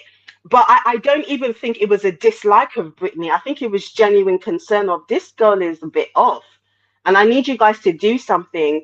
But just in my opinion, in watching it back, which it was so hard for me to watch because it was so cringy. And the reason why it was so cringy for me is because I didn't believe her. I didn't really believe that Kenya was that angry. Yeah. It didn't seem I get what genuine you're to me. saying. I know it's a bit, but yeah, that's just how I felt. So I think Is now this that your this has first? happened, Uh-huh. sorry, I was about to ask, I is this think I your first night? interrupted you. No, no, it's cool. I was just gonna ask, is this your first night hanging with us over here? No, I have been hanging, but I've been very quiet. Oh, I've okay. just kind of been Because watching, and I watch, and the time difference as well. So I yeah. watch, I follow a lot of American YouTubers and online personalities, but most times I'm just kind of quiet. Even Okay. now, I had to create this account just to call in because I don't Oh, really ever, I don't have a stream yet. I just hope I remember the name, so next time I can come back. I hope I remember the details of yeah. the account, Please come so I back. can come back. But But yeah, Kenya didn't I even had seem asked angry. because I had asked because I said something similar. Like I think we're seeing her the same way on this. Yeah. This was it a week before last, I think, when I was talking about it, and I said I believe that that's what happened. She went to them, and we're gonna actually cover her confession, her YouTube video tomorrow afternoon our time. I think y'all are like 7 hours or 8 hours ahead of us or something. Yeah, it's about So to be 7 a.m. soon where I okay, am. yeah, so y'all are like almost 7 hours ahead, something like that, 6, 7 hours. Yeah, yeah. So like 1 o'clock p.m. tomorrow. So like about 7 or 8 in the evening, like come on back. Because we're gonna be back over here talking about her YouTube video. But I said then that Kenya had definitely gone, and I didn't even hear her side of the story yet. That I said, because I know Kenya, she definitely went to the higher ups. They didn't do anything. They let this girl do this BS apology tour, and Kenya got a case of the ethics. She said Mm, epic and decided to, blow up mm-hmm, shop. And I said that then. mm-hmm. Like that is, and you're right. Her little speech was super cringe because it Oh, wasn't, it was so hard for me to watch. it I wanted her was, to twirl away then. I wanted her to yeah, just twirl back upstairs and just stop. Just not continue with whatever but she was continuing with. she I was want to she say, was I think Phaedra's devastated. gonna end up crashing out on Portia. Who? I think Phaedra's Oh coming no, back for blood. I do. Phaedra I know can't it do seems crazy. I know it it. seems like how will that happen? But guess what? I never thought Portia was as innocent with the whole thing that happened with the accusations with Candy. But Portia, unlike Brittany, Portia can think on the spot. So when she was put under pressure, she started crying. Oh my God, it was Phaedra. She told me this, but you didn't have to say anything. And I don't think Phaedra forgets. So it may not be this Yeah, season, ain't nothing gonna but happen I'm because not saying this season, they've but been I in. think Phaedra is quite vindictive. But I Yeah, think she's I quite don't. vindictive, and she hasn't forgotten that. Well, She hasn't. the problem with that is this, right? because it's been so many years and we've heard like from reliable sources the backstory on it. At the end of the day, she did get it from Phaedra. Phaedra is the one who repeated it to her. The only thing that's in contention and the person that Phaedra has an issue with is Carlos King. And that's why Carlos King constantly has this thing with Phaedra, because he wants people to believe he wasn't the one who said it initially. And Phaedra has maintained to people who are close to the situation that Carlos is the one who started the rumor. So that's who she has an issue with. And this season they've already filmed this season. And them two was just like on Instagram together. They done went to Nigeria together and everything. They're fine. They're literally fine. What I see for Phaedra is that Phaedra can't save this show. Phaedra can't save them. They miscalculated by keeping Britt Edie.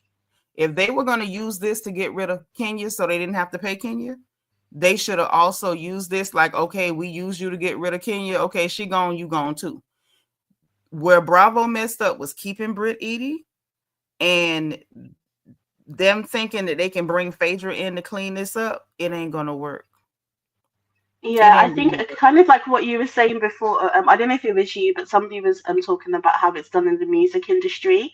It's a bit like now having Cardi B. It was you. Okay, there's a lot of people. I mean, I like Cardi B. I think her first songs were good, and I'm a massive Nicki fan, and I just will not take sides because I mean I'm not getting paid commission by any of these ladies. Okay, but it's kind of like now that Cardi's there, people are like, well, when's your album coming? We're tired about hearing about your relationship.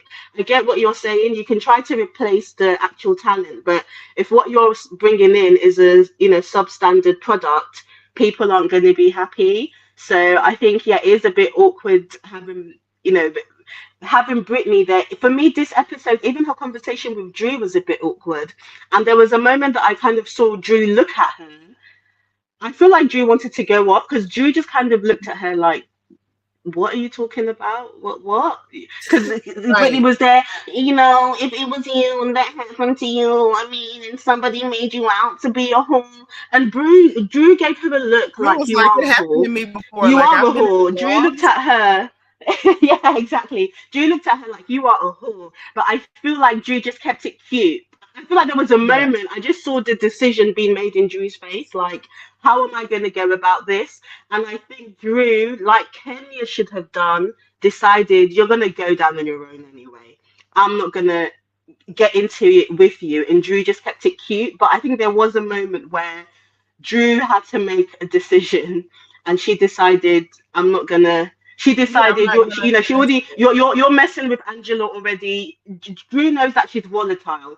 And Drew just thought it's not going to come, from me, so Drew just kind of kept it cute.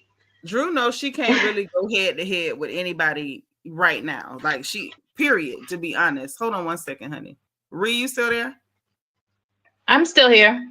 I'm going to drop off. I just got an email. I'm going to drop off. I'm going to go back to the chat.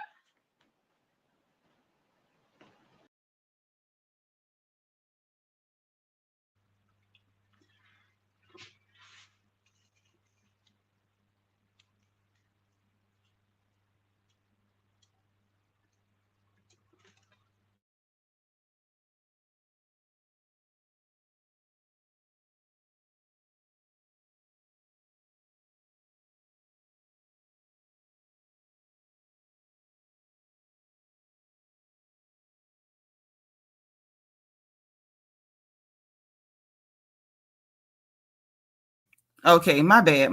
That was my boss man. And unlike Britt Sleazy's husband, he likes me.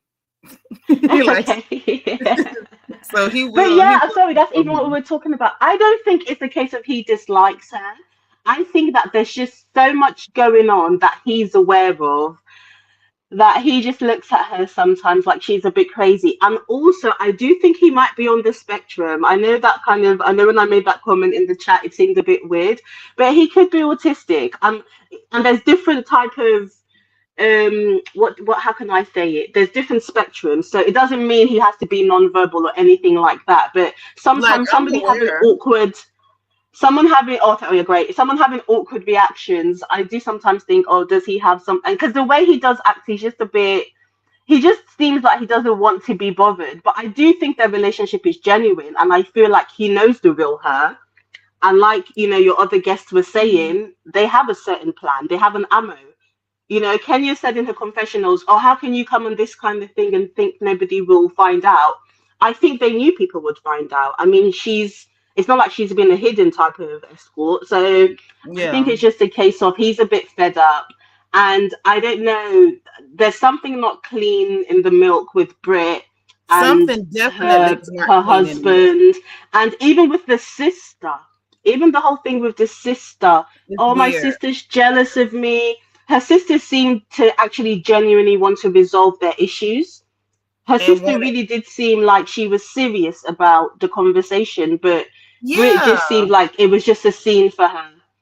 It was Brit just a is scene Brit for is her. weird. Brit is weird.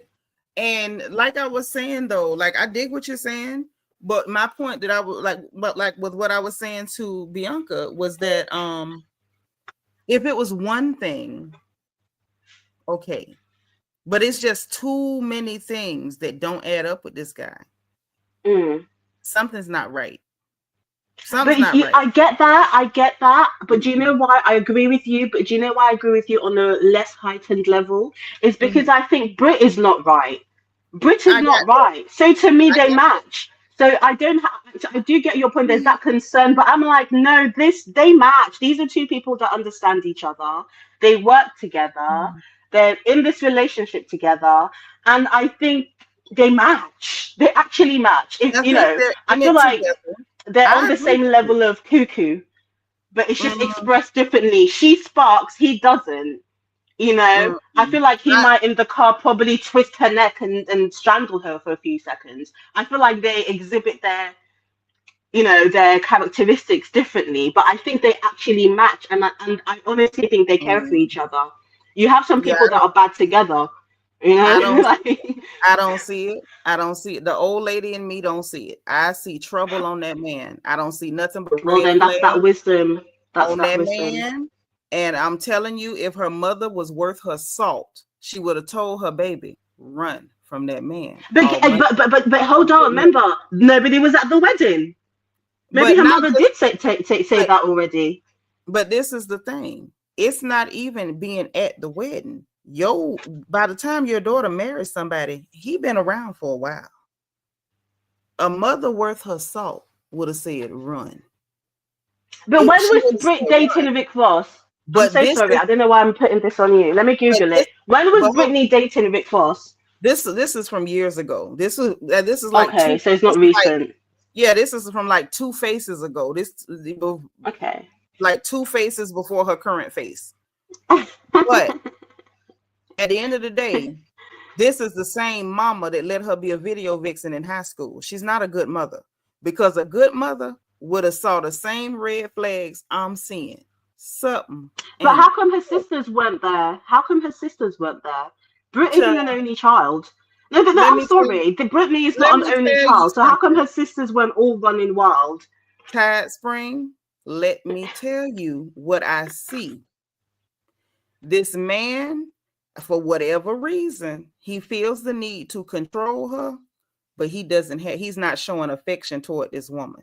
That's not normal. He's seen That's too much. He's seen her swallow too much, gobble too much, lick too Ooh, much. He's seen too much. That's now what I you know meant by what? my comment before. You They bad, know each other. He knows the real her. He's accepted her, but it but doesn't mean it doesn't still affect him at how but he sees her. this is the That's just thing. that. He's seen her gobble, swap. He's seen her whips in action. Right. The But whip she listen was telling Kenya about, he's actually seen her use it. and it's true. But listen to what I'm trying to tell you. I'm trying to give you the benefit of age, okay? Whether a man knows a woman or doesn't know a woman, notwithstanding, when a man cares for you, he's going to show some kind of affection towards you because love is in spite of, it's not because of. That's why I say it's always going to be somebody prettier, sweeter, cuter, whatever. Love is in spite of. When a man loves you, especially if he knows all your wrongs and he still loves you, that's supposed to be the real stuff. But he don't Yeah. show any affection Eugene toward comes to that mind woman. when you're And talking. I'm listen what I'm Eugene trying comes to to tell mind. you. But listen what I'm trying to tell you. Yeah, Eugene definitely Mm, is, as a mother seeing that. Her mother should have pulled her to the side. Baby, I don't know what that man is telling you, but I see how he looking at you, and it don't match. That's it's not what safe. age and wisdom was supposed to whisper in her ear. Because what I'm Mm, seeing is he does not show affection toward this young woman at all. On top of that, he has this weird, it's almost like a compulsive control over her.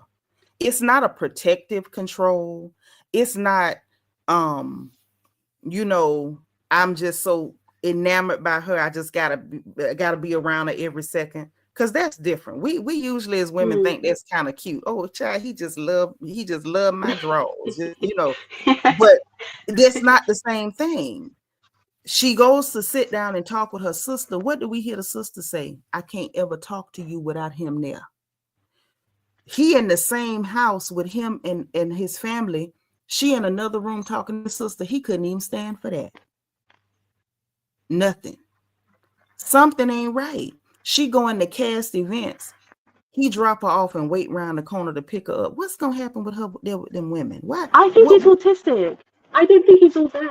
Oh, I think they like each other, but I get your point. I think his behavior is a bit weird and strange. And his I don't even behavior. like using that word weird, but I just think he's a bit different. I think he's He wired. different, He's all not right. wired like most people. He different, all right. I'm gonna tell you something. They say, yep, my mom and daddy, who's a man's man, clocked 2 of my exes. Hello. And I'm here to tell you, I clock a whole lot of tea. My daughter's usually Oh here. If wow. you've been around, I'm sure you've seen Peanut in the chat. Baby, when I clock, I let her know I saw that, I didn't like that, and you need to leave that alone. I ran into somebody who had those type of tendencies years and years ago. Because I told y'all I used to be fine, Tide Spring. I used You're to be still something. fine. You're still Girl, you fine. should have, You're still fine. baby, you should have seen me. Oh, you should have seen me. Girl, I was something. Well, I had caught the attention of this man, okay?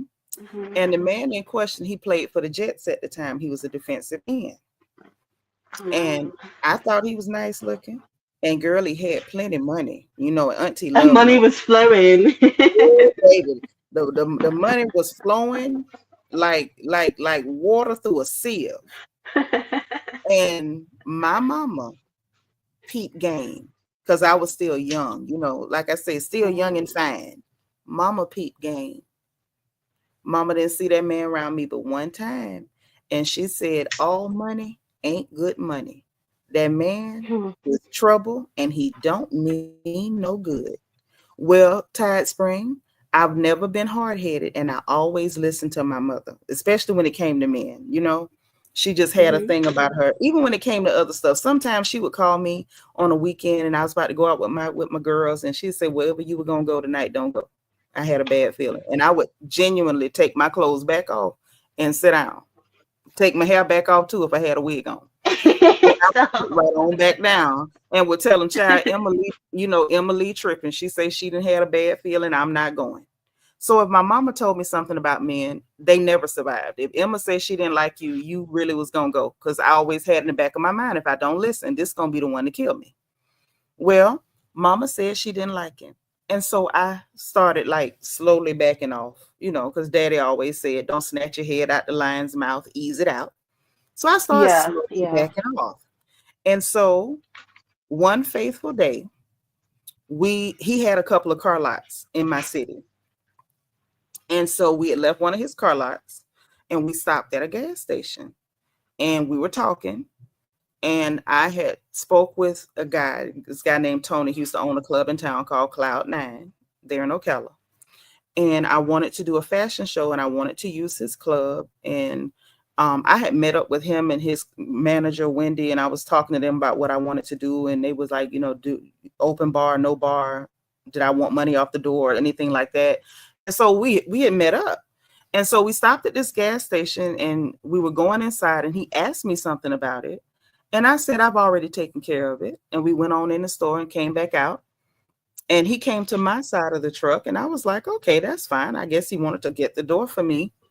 paid it no attention. And when I went to get inside, he held the door and he didn't let me get in. He stopped me and he said, I ask you, listen how he said it to me, girl. He said, I ask you what you wanted to do about your fashion show over at the club. I mean, real spicy.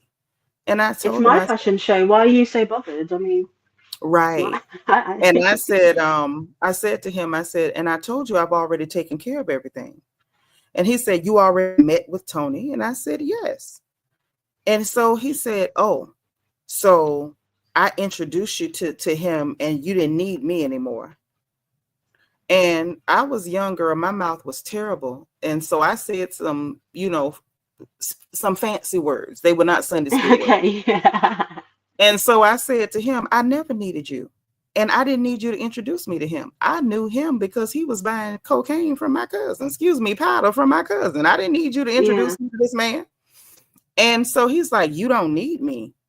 And I said, I don't. Girl, that man grabbed me by my shoulders, both of my shoulders, and shook me so hard that my neck was sore for 3 days. Thought I had whiplash. That's how hard that man shook me. Well, I hauled off and hit him because, I'm a country girl, okay? And never to be outdone. Like, I ain't scared of you. Baby, I hit that man, and he looked like a gnat had run into him. He didn't even feel that lick. I was scared to death. He snatched that car door open and told me to get in there, and I got in that truck too because I was scared. Mm-hmm. Long story short, when he took me back to my truck, that man has never seen me again in the flesh. He's called me. He called me after that. Oh, I bought you a pair of earrings. I'm like, yeah, I don't want them. You bought you a pair of earrings. You didn't buy me no earrings. I'm not coming over there. Like that. And I'm giving you the short version because when I got back to my truck, it was not easy to get away. What I'm saying is this. I have seen men like this man that this girl is with. Men don't look at you like that for no reason. Yeah, I do think he gets physical with her. I can just see him like squeezing her, choking her. I got a bad. I just do want to say before, like, we do move on with the conversation, because it seems that guy you were talking about got you the earrings to be able to move on. I want to say I'm so sorry that happened to you. I'm really sorry. And I just want to say thank you for actually sharing it and being very open and using yourself as an example.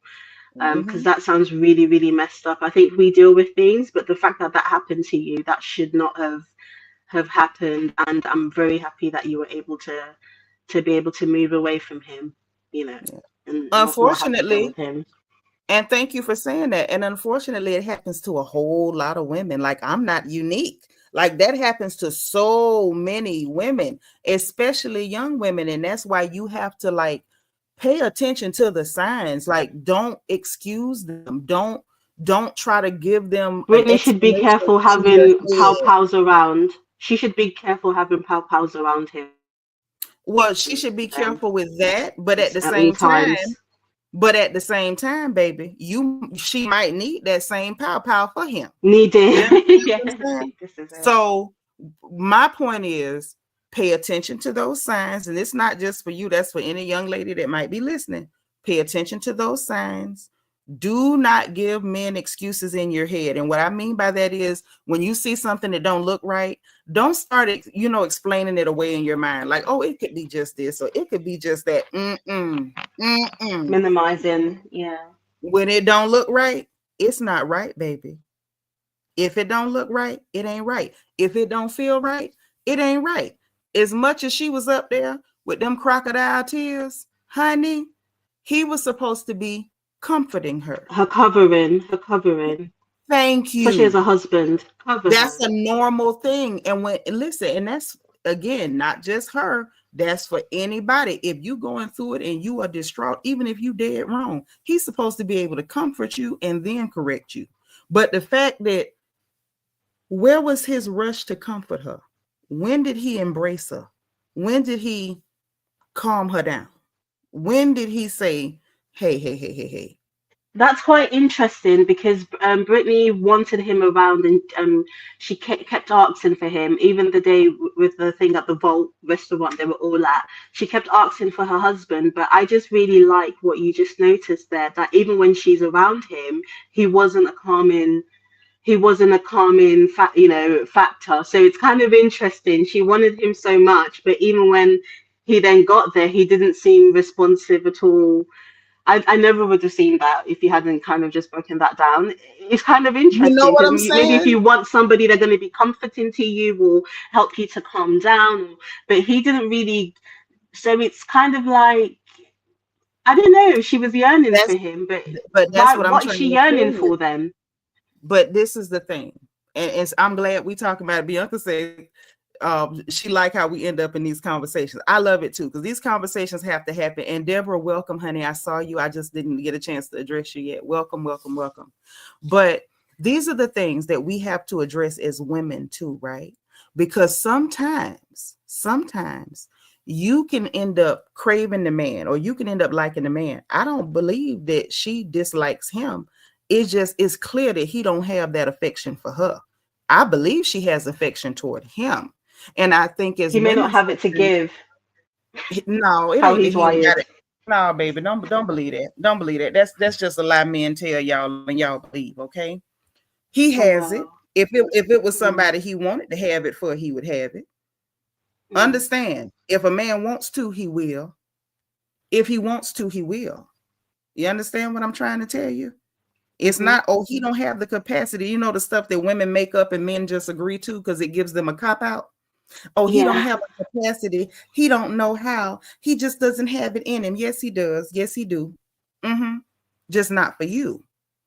And Right. so what happens with young women sometimes, not all the time, but sometimes young women can fall in love with the idea of love. They can fall in love with the idea of being in a relationship.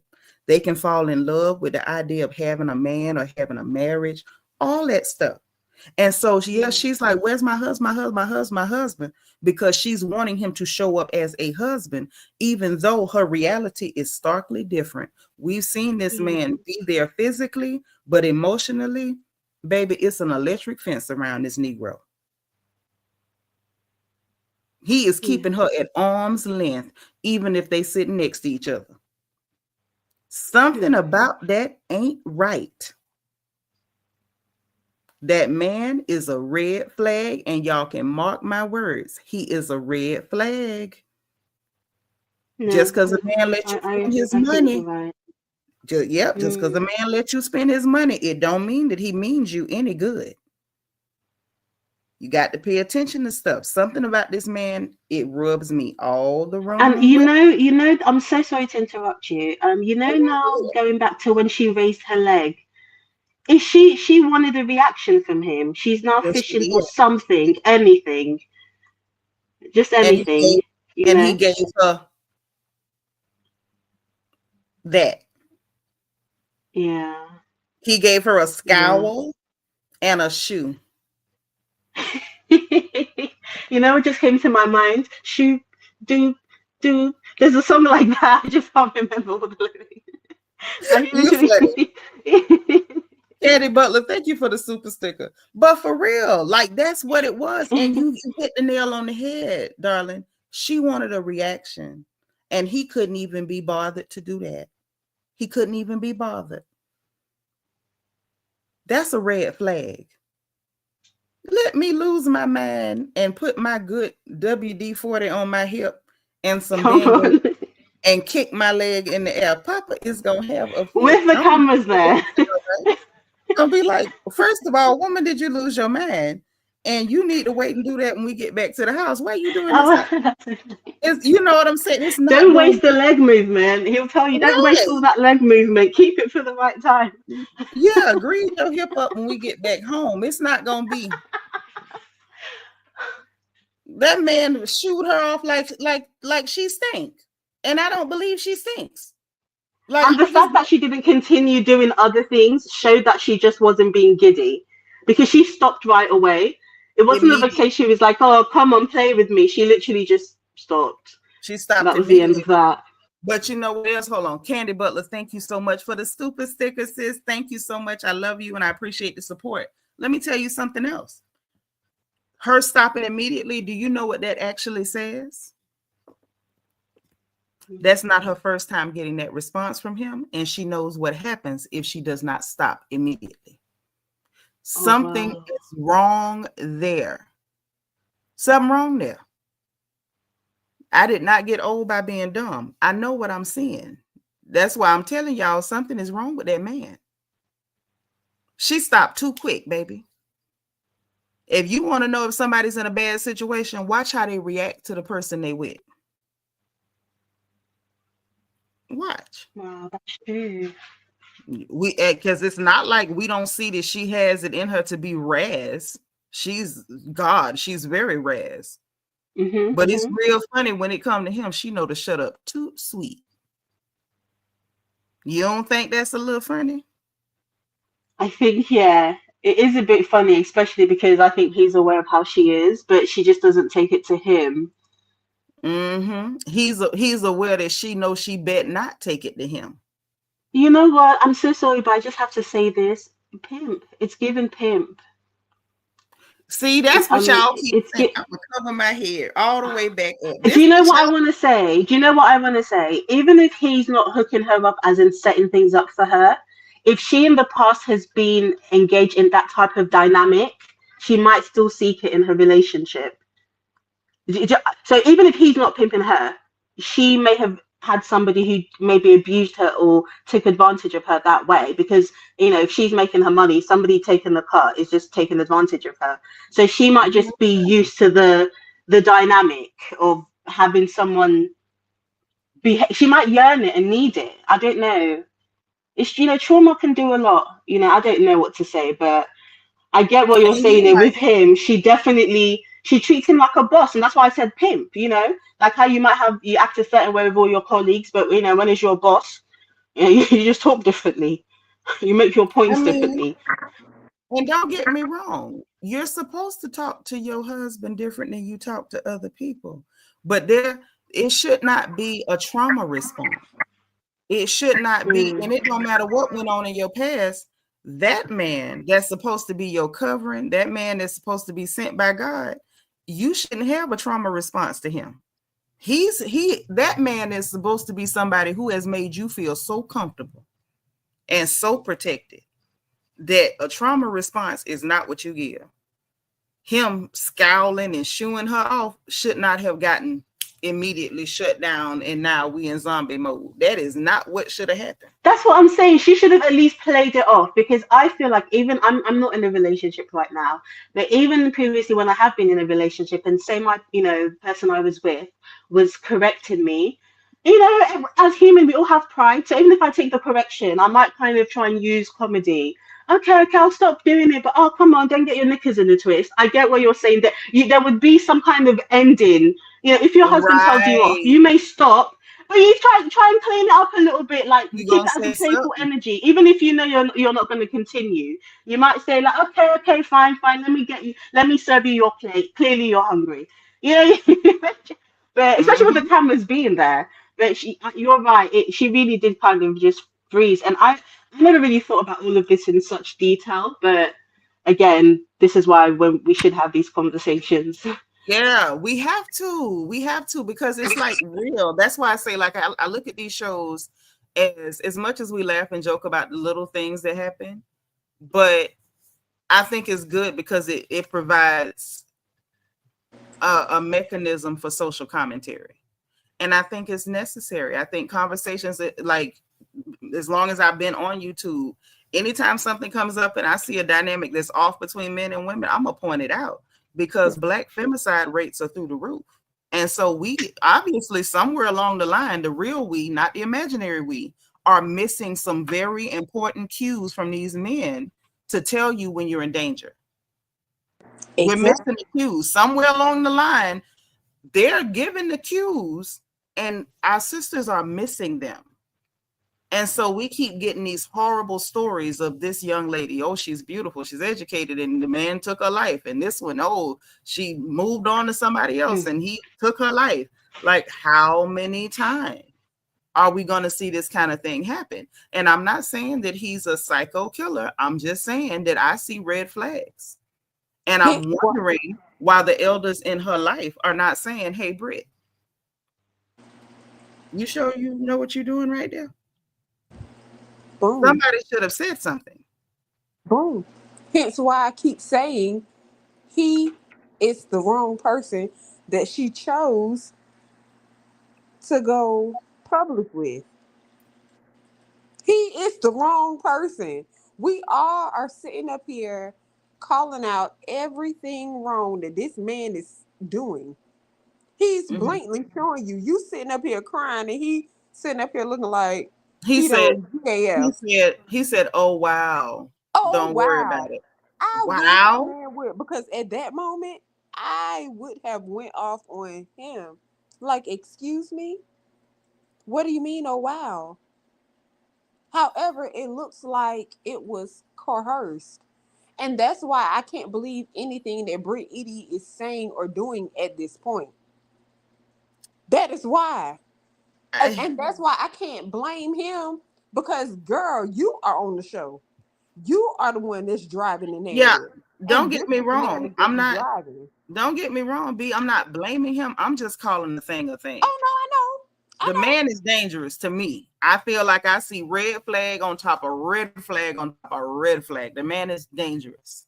That is a dangerous man. And the fact that he's sitting over there as skinny as a crackhead on Nutrisystem does not give me any comfort. Because a man being bones and sticks and breath and britches, that man is still usually stronger than women. That man is dangerous. And I see another thing is, we don't know much about him. We really don't know much about him. What is it about him that is more different and exceptional that caused Britt to marry him, or claim that she married him? So there must be something there. He got some money. Or can we also double down? I'm not mad at that either. Please, ladies, marry people who take care of you. We support hypergamy on this channel. I encourage our beautiful young ladies, marry men who can take care of you and look after your parents in their old age. Do not go and marry poverty. Poverty is a curse. I need you to avoid it. Continue. Come on. And that's why we double down on Kenya asking her about her ring. Kenya asking you about your ring, if she's just asking you about your situation. She's just asking you about what's going on. Is this man true or not? Again, we just trying to get a narrative. Don't nobody know you, Britt. So we are trying to figure out what in the world is going on here. And it's just not making sense. It's not adding up. And the only thing she asked was about a ring. So if a question about a ring caused this whole chaos, and now we having all this conversation, then can we really dispute what's going on here? And I'm not even a Kenya fan. Let's be clear. Everybody know how I feel about Kenya. But right is right and wrong is wrong. And all I can say is, I don't like Britt. I don't like Kenya. Y'all know my motto. I don't like nobody hardly. Very few people I like. I don't. I'm serious, Tide Spring. I don't like nobody. I find something wrong with everybody. But as much as I may dislike her, I'm just on it. When it comes to this guy, I just feel like I may not like her, but I really wish she would kind of like shine her eyes very well and get the hell out of there, because just like my mama told me, all money ain't good money. Like dead people. Maybe he wants the baby, but he's acting as if he doesn't. Because once they do have a child together, then that's a different level of covenant, and we're in each other's life forever now. It's possible, yeah. Because some people do know how to hide their hand. Some people do know how to hide their hand. But this is the thing. Is it a good idea to go and get a baby with a man that's already dangerous? Definitely not. Okay, see, this is now we cooking with gas, because this man I And wouldn't have. that's why I think he does, I'm sorry to interrupt, He but that's probably the point. do. I think he does want the No. baby because he Yeah. is So so now dangerous. you can't Because when escape. you make a covenant with the devil, he wants to later on be able to say, you had enough time, you wanted I was this, trying to tell you you. came to me for this, it Yeah. was you. But this is So it another could reason be. why. Listen, let me tell you something. What? She shouldn't. If I was her, I wouldn't have a puppy with that man. A goldfish. Nothing. I wouldn't have a pet rock with that Negro. Nothing. Exactly. And this is Because another let me reason why tell we you looking at her something. sideways. Because what I was about to say is the truth. Ain't nothing but the truth. Dead people can't go shopping, and y'all can take that any way you want to. Though that black femicide rate is real. If you think it's a joke, just get on Google and just Google how many black women are murdered by their spouses in a 24-hour period. Spouses, boyfriends, significant others in a 24-hour period. Those numbers are real. Okay, men lie, women lie, numbers don't. All I'm saying is when you see red flags, act like you saw it. And I think right now, Britt is so wrapped up and wanting to be on this show. And, now she wants to be, known more in the community. She wants people to know who she is. She wants a little bit of fame and all that good stuff. And whatever made her choose to, lock it down with this man. He let me spend a little change and live a nice life and all that. I don't think she's paying attention. And hopefully maybe watching this back over the screen, because sometimes when you in something, maybe you can't see it that good. I can take that too. Hopefully watching it back, she can see some of this stuff and be like, yeah, maybe I'm not so safe here. I'd like to add that she's not going to see it, and I'll let you know why she won't see it. Because when Okay. she's watching this back, she's going to be too consumed with covering her tracks, covering her lies, and preparing for reunion.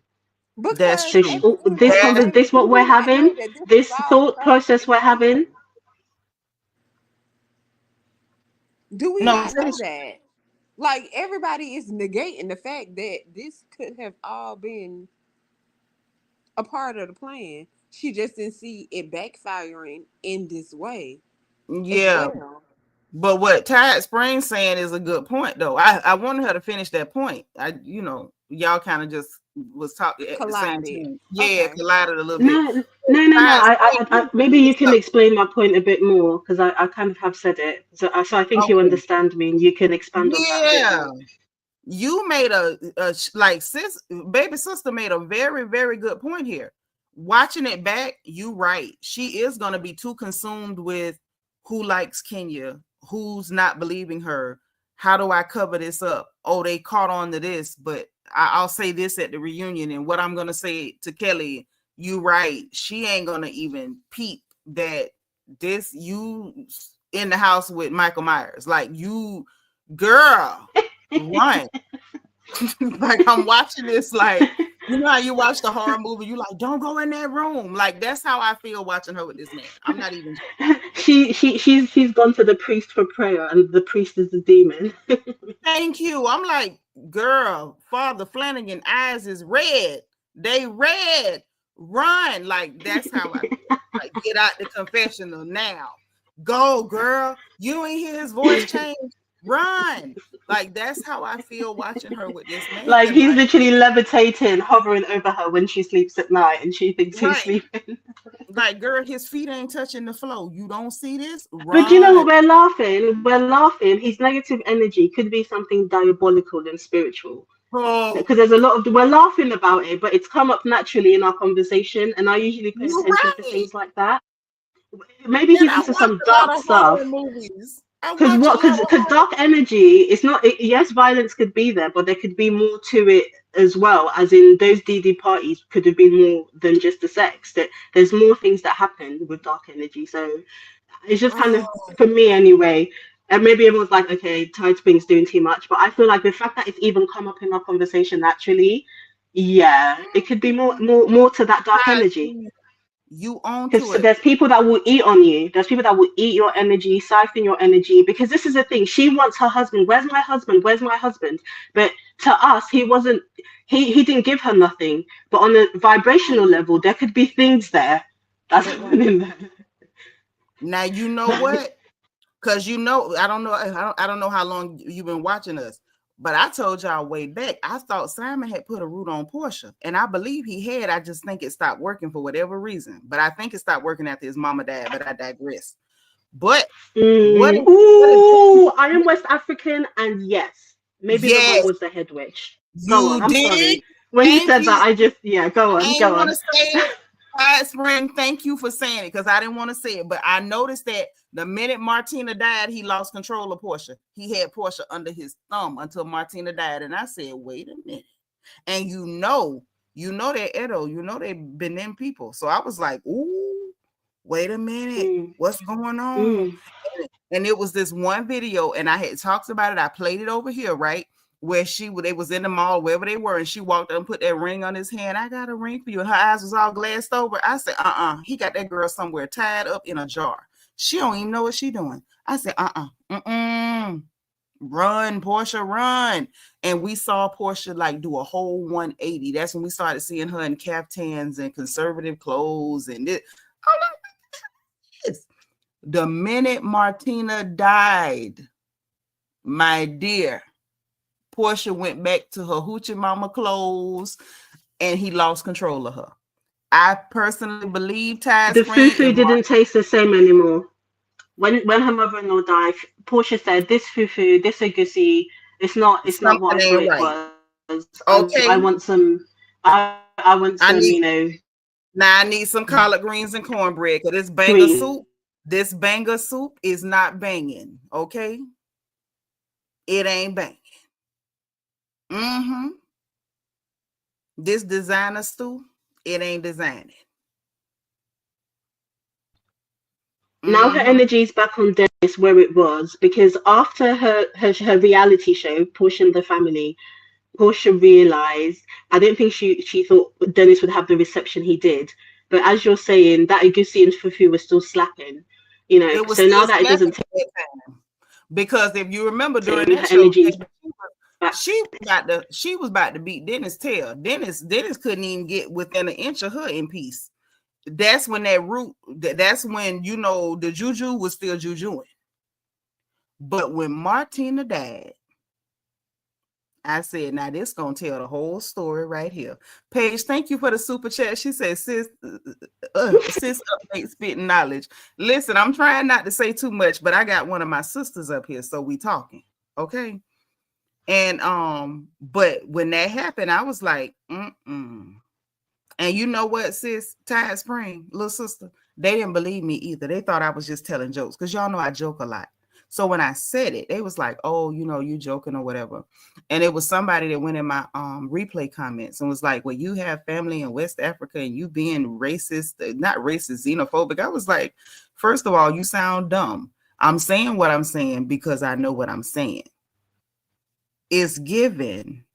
Portia better run. If somebody and dark magic isn't pinned down to one location. It's not. Magic isn't located to one location. I mean, we have people of a certain community that do fairy and Lord of the Rings. All of that is magic. We have Taylor Swift with a gown on stage. Oh, I'm a warwick, like I'm a warlock. That's all magic is not. It's not just one culture that has certain practices and can do certain things or believe in certain things. But they thought I was being, wrong, like I was trying to be xenophobic or something. And that's never the case. Like against my own family, for what reason? That makes sense, right? But the thing is, whereas it's everywhere because evil is everywhere, Satan has permeated everything. Like sometimes we can all be defensive. Right. But at the end of the day, of course, evil is ever present, right? But there's not any ignorance or anything like that. When people come from a certain spot or they belong to a certain group of people who do certain stuff, like I was born and raised in Florida. I got Haitian friends, and I know some of them, get down, and some of them don't. But at the same time, if a random Haitian man that I don't know is asking my daughter out, I'm going to ask certain questions because I need to find out who knows your family. And I need to know if your family is one of the families that get down or don't. Like, I just need to know. So when I first heard that Simon was from Benin, I was from, one of those Benin people. I was like, Portia need to be asking questions. You do not need to jump into fire. Are you stupid? Go do your findings, honey, and find out about his family. Find out, like, what's the story? Is any rumors out about his mama? Any rumors out about his daddy? What they say about his kin people? Like, do they die early? Do the women go crazy? Like, you need to be asking questions. That was my thing from the beginning. You don't just jump into fire. Like, who does that? And I also feel like that's why I got so hostile when that girl got away from him. Because if you remember, when she first said she was filing for divorce, what did he say? Oh, I still love my wife and it's not over to this and that. Once he realized that whatever he was trying to work wasn't working, he got really hostile and really, like, over the top. Now, Portia dumb behind is sitting there like, oh, he wanted to be famous. That's why he wouldn't talk to me. He wasn't talking to you because he was trying to work you and it wasn't working. I knew what I was seeing. And now that you mentioned that about this cat here, we don't know. We don't know enough about him. We don't know where he's from. We don't know what he's doing. And it's people right here in the States from certain places. And I ain't going to call out no states because I don't want y'all getting mad at me because that's where you from or your mama from there or anything like that. But we have people right here in the States from certain areas. Okay. And they love juju. They can eat it for breakfast. So you just got to ask questions. But something is funny with this man. And I ain't even think about that side of the Tide Spring. He could be dealing in roots and stuff. I don't know what he's doing. But I know he's spooky, and it's definitely red flags. And she might want to run. She might. Portia managed to run, but honestly, I still say to this day, Portia only survived because Martina died. Only. And I knew she was stupid when she let him take her all the way to the village. I said, wow, you bold. You bold. Too bold. The only reason Portia made it out with her head intact was because Martina died. And I don't know what's going to happen to little Brit. I hope she run. Paige talking about we already know it starts with an L. It ain't just the L. It's the one that starts with an S too. They got it bad too. And some of them over there in the G. Child, I lost Bianca and Tide Spring. Both of them dropped. But yeah, all I can say is whatever's going on with Brit and this man, not crazy about her. But if I'm being honest, I don't want nothing to happen to that girl. I don't. And I feel like that guy is bad news on top of bad news. On top of bad news. So hopefully everything works out for her. Hopefully she does not get harmed. Hopefully she gets out, with her money and her tail intact. But with that being said, I still don't want home my screen. I don't. I've had just about enough of nasal eating. I've had it. Well, listen. Oh, Tide Spring is back. Okay. Because I was like, what happened to my girls? Okay, you back? Tide Spring. Can you hear me?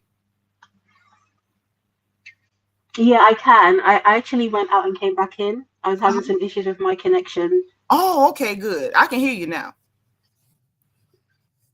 And what I was saying, I don't know if you heard where I was going, is when Brittany met up with her sister, one thing is that even if he was there, sometimes what would maybe be normal is, oh, hey, I don't know what Brittany's sister's name is, I can't remember. Hello there, Lauren, whatever, how are you, what's going on? And maybe shuffle his way away. But the fact that he had no interaction with his sister, but was then texting Brittany, that's a bit weird because you would just have a hello. I remember when Greg was still, alive and on the show. Sometimes if Nene might had someone around, you might see Greg in the kitchen. Hey, ladies, what's going on? And eventually, he shuffles his way away. The only Yeah. person that would stay there would be Peter. Peter would say Yep. the whole thing. But that's kind of a normal thing. But Yep. he really had no interaction with his sister. But then you're texting Brittany, we've got to go. Unless Brittany had asked him to do that and was paying for the cameras, that's a possibility. But if not, But that's a bit weird. I You'd think say hello to your sister-in-law, even if you don't like her. You'd say hi, hey, what's up, what's going on? yeah, Move it along. was weird. But I mean, even Ralph had an awkward meeting with Alison in previous seasons. He Ralph did. himself said, yeah, it's normal, even if you don't like, even if things aren't good, Definitely. But we heard what her sister said. Like, I hate that we can't talk no more. Like, I can't even talk to you without him there. Like, what's the problem? Why can't me and you ever just talk? Why can't we just me and you? And instead of her hearing that, it's like she heard something else. Oh, she don't want to see me in a happy relationship because she don't have one. She ain't said nothing about your happy relationship. She just wanted to spend time with her sister without your overseer. That's weird. But why wasn't he there then? Why wasn't he there then if he's always there? I think probably the cameras, but I think he allowed her. to That's meet with concerning. her. Yeah, allowed. Allowed. Come on. I meant just that, allowed. I think he allowed her to go and meet with her sister and film with her sister. And I don't think he was calling her from home. I think he was calling her from outside. Just like he was outside that event over there in Bankhead. I think he was outside calling her. Like, wrap it up. Wow. Mm-hmm. That's why I said red flag. Red flag. If it had just happened at that dinner, it could have been anything. Maybe you had a dentist appointment and you didn't bring your car. But the fact that that's the very thing that your sister was telling you, like, girl, I miss you. I hate that we can't never talk without him standing right there. Like, she's telling her, like, are we allowed to speak anymore since the overseer came in? We can't. And like a true wizard, he messaged her at that very time. Because he knew what was being said, and it makes you wonder. He felt it. Girl, thank you. Because I'm sitting there like, are you watching this girl in a mirror? You had a mirror. Like a true wizard. Girl, listen. This right here, when you said that, it took me back to those old Nollywood films when they had the bad effects. Do you remember the ones they would have like Clem's Ohamesi in them, and he always played the bad guy. And they would have the mirror, and they like stab the mirror. Or there's a black pot. He's got a pot, and he's in the glove compartment. And Brittany. No, but that's I'm joking, but I'm at the same time I'm not like a true wizard. Joking, but not. At the exact moment he texts her, time to leave. Then he just know that you said something. It was like, oh, no, this is not okay. Wrap it up. Goodness. Like, dude is like not, I'm telling you, everything about him gives me the ick. Everything about this dude, like, I may dislike her, but y'all, like I said, I don't like nobody, so that don't mean much. But him, he gives me the ick. He gives me the pure, unadulterated ick. And I hope she makes it out. And I mean that. I hope she makes it out. I hope she escapes. I hope it works. But that dude. But I don't think she wants to escape, I think. I mean, you never do until you do, right? Like Brittany said, after saying, this one is divorced, that one is divorced, that one is divorced, I have a husband, and then made a big thing of her ring. Being a wife, having a husband, that's, Maybe it's the patriarchy. That's a treasure to her. Yes, I have. And if you have a good husband, then that should be a treasure. But if it's not a good one, then it shouldn't be.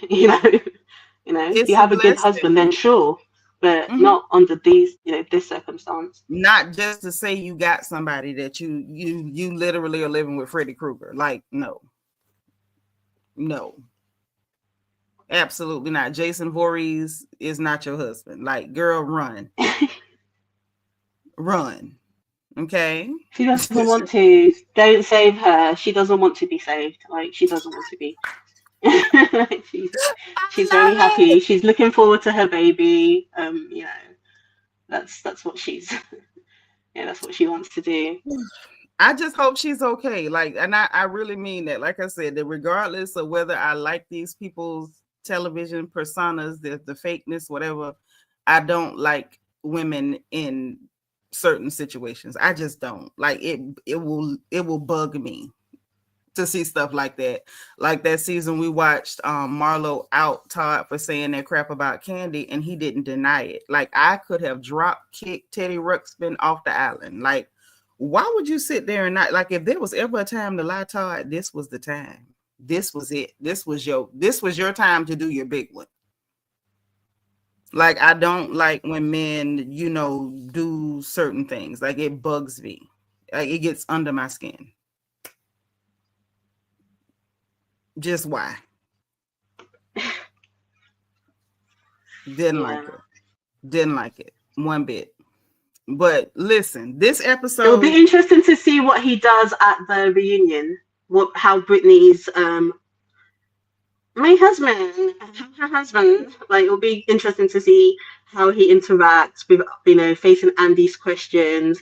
And another thing is, I don't know why, but I kind of see, for whatever reason, Charles Oakley having to say something to him, especially if Brittany, for whatever reason, says something crazy to Angela. ooh, Because a lot of people have been saying Charles kind of is a bit of a firecracker himself. But let me tell you apart from something. Charles, that's just me speculating and wanting Listen, something messy to happen at the reunion. Charles is not a bit of a firecracker. Charles Oakley will, he'll go Spreewell on you. He'll choke the crap out you. Charles Oakley is not the one to be playing with, honey. So when you said that, like, I shivered, because I'm like, that little bitty toothpick of a dude, Charles Oakley would tear that man up like a wood chipper. Like, oh my God. May he never cross paths with Charles Oakley. Uncle Charles is. But the reunion, I feel like they're gonna, like I said, aside from the Charles Oakley thing, that's just me wanting something to happen. For me, it is going to be interesting after our discussion now. It's going to be interesting to see how he interacts at the reunion. Hopefully he does what men ought to do, the time-honored tradition of trying to stay out of women's mess. Hopefully that's what happens.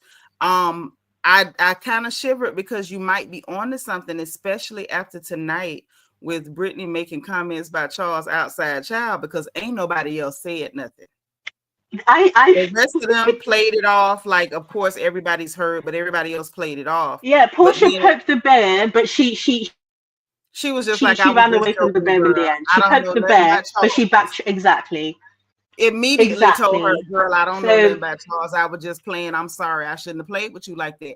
What I'm saying is, for this girl to be the one to bring it to the screen, to the show, in the confessional, to be talking about Mr. Oakley's outside child, I think that might be a bit of a problem, honey. I think that might be a bit of a problem. Child, we had a weirdo try to get in here. We've discussed before that Brit wants to deflect. Brit wants to deflect, so she might grab onto the wrong thing to deflect and end up not knowing what the bear she's poked. Yeah, I don't know. I hope she don't. Because at the reunion, Charles will be there. Yeah, because that could she needs to leave Angela alone at the reunion. She needs to leave Angela alone. She needs to do what Shamir did, and I just want us to have a only French moment. I got to know Angela over this couple of weeks, and I think she's a really nice. I hope she does that, because Charles is going to be there, and like with Married to Medicine's last reunion, we now know that other people in the back, they're able to watch what's going on the stage. So it could be a case of, even when the men aren't there, the husbands and the husbands and Yeah, but they might be able to watch. I'm gonna cross my fingers. Good night, Paige. I'm just gonna cross my fingers, and we're gonna hope that doesn't happen. That's all I can say, because Charles Oakley is explosive, and we don't need that type of smoke at all. That's scary. Well, if it does happen, at least we'll know why. We'll know what started it. Because Britt will try and hide her hand, and I don't know why he got so angry with me at the reunion. I don't know why Angela was so like talking to me like that. But at least we might know that she brought up the alleged child. Right. Okay. So last.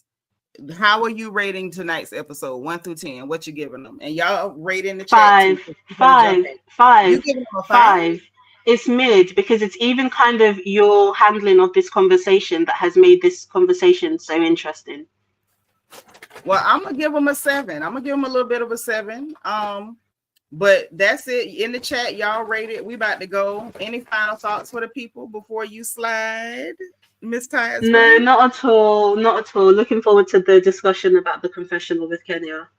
Okay, yeah, that's tomorrow. So y'all be ready and be back. Okay, I'm gonna drop out now. Thank you. All right. Thank you. Thanks. Bye. Bye, girl. Okay, y'all. So listen, we cranking it down. We've been in here for 5 hours, 21 minutes, and 6 seconds. And it has been fun. It's been good conversations. Thank you to Tide Springs. Thank you to Bianca. Thank you to Reed. Thank you to JB and everybody else who participated in the chat. Thank you for your likes. Thank you for your engagement bubbles, all that good stuff. We even gonna thank the trolls. Okay, the trolls got a little weird tonight, but thank y'all for being here as well. I want to take time to say thank you to Brandon Martin, Elizabeth, Paige, Black Smile, Bunny Gonzalez, Belize and JB, Lexi Lean, DT, and Candy Butler, and Paige again for supporting the stream. I appreciate you guys. It's been awesome tonight. Deborah, welcome again. We're so glad you hung out with us. Make sure you hit your notification bell so you can come back when we come back. Okay, because we like talking like this. All right. So listen, y'all enjoy the rest of your night. All right. Sweet dreams. Say your prayers. Again, happy Resurrection Sunday. If you missed us, wishing you a happy Resurrection Sunday at the beginning of the stream. And yeah, it's about that time. So you know what to do. If you did not hit the like button on the way in, please hit that like button.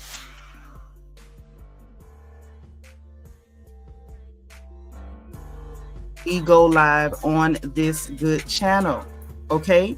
And make sure you subscribe if you haven't. We're happy to have you here.